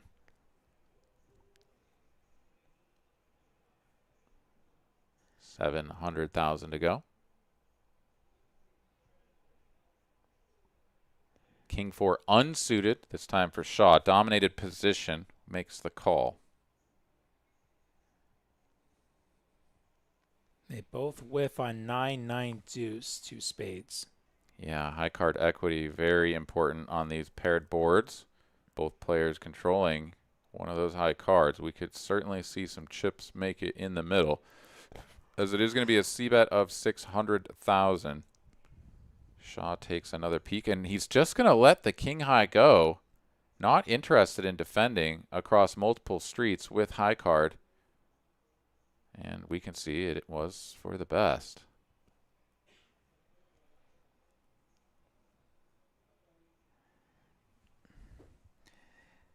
So Jacob maintaining a chip lead of about 3-2.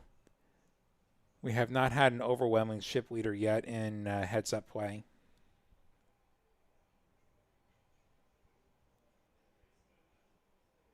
Continuing with the limping strategy, mostly just having garbage cards as well, is Shaw on the button. A lot of low cards on these particular hands. And a spade draw for Jacob. 8-8-6. Another paired board. Check, check. And there's the flush for Jacob. Shaw does have the 4 of spades.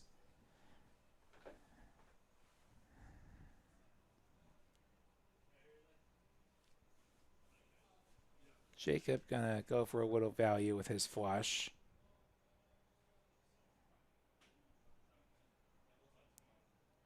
400,000 gets the quick fold. So Jacob going to chip up just a little bit more.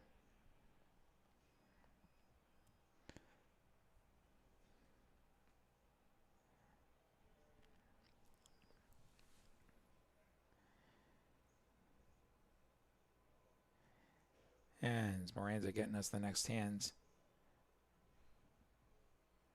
Jacob will jack 3 off. What will he do from the button? He will raise it up to 700. Shaw with the ace-9 suited. I think he's going to be playing this hand. Yeah. And he'll play it for all of the chips and quickly take it down. Shaw nearly back to 10 million.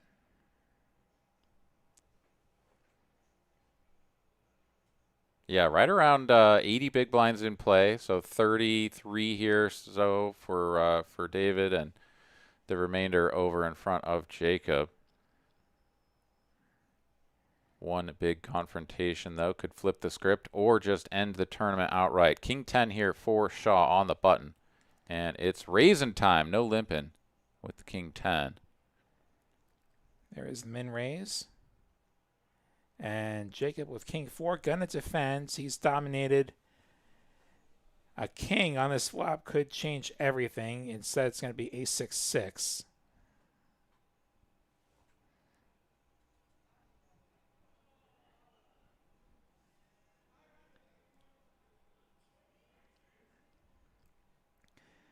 Shaw continuing for another 400, and Jacob not done with this yet.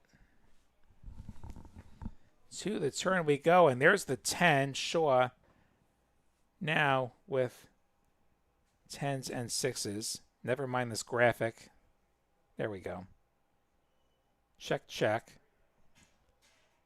The river is a king, so 3 pair for Shaw, kings and 10s and 6s. Jacob with the kings and 6s. Yeah, pretty dirty river card here for Jacob, as he's very likely going to think his hand is good. A bet for value. And then we'll see. Oh, we do not get a raise. Quick call. I think he's just a little bit afraid that that's an ace, and so he's going to take what he was offered. Yeah. And it is just about even here. Yeah, I mean, these two stacks couldn't be closer. Just one big blind separates these two stacks, as Gavin is waiting on deck for yet another dealer change. He and Miranda have basically just gone in and out, managing this entire final table, and have done a fantastic job of it. Jack deuce. 7-5, and there we go. It is going to bring us to hand number 180. Gavin going to take over in the box. Imagine this is your entire workday. You're showing up and you're dealing this $100,000 final table. Like this is like a whole day at this point. It is, let's man. Imagine us sitting in this freaking closet for the last 7 hours. Yeah. At least they get fresh air and a view of the outside world. Reminder, they're playing for over $35,000. Plus, there's a $1,700 main event package for next month if you win this tournament. Also, the trophy. Also, Trailblazer Player of the Series points for all these players. 60 if you win this. That's right. We take the 30 points for winning and we double it because it's a main. Hell yeah. How much should you tip the dealer if you make it to final table? That's up to you. I tend to go like 1-ish%. Some places like they'll take a staff fee out of the buy-in, and that'll handle that. Hey, Kiwi Special in the chat. Good to see you. Yeah, what up, Kiwi? All right, ace-10 here for Shaw on the button. And this was just a regular dealer change, as we did not have a blind increase.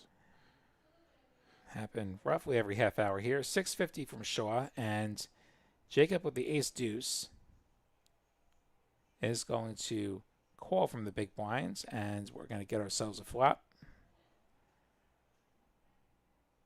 Oh, my Ace goodness. deuce 7.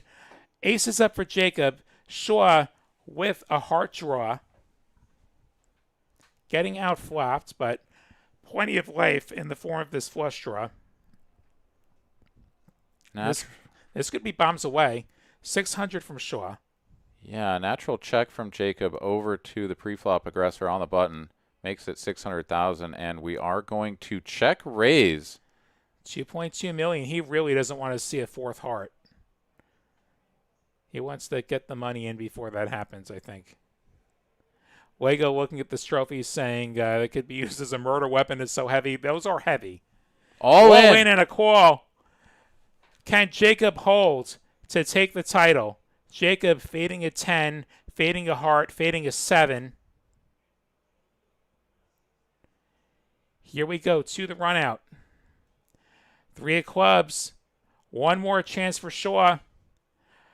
But it's going to be an ace on the end, and Jacob is going to win our Trailblazer Season 2 main event finale final table. Well done, Jacob. Just like that, out of the blue, we get a massive setup cooler.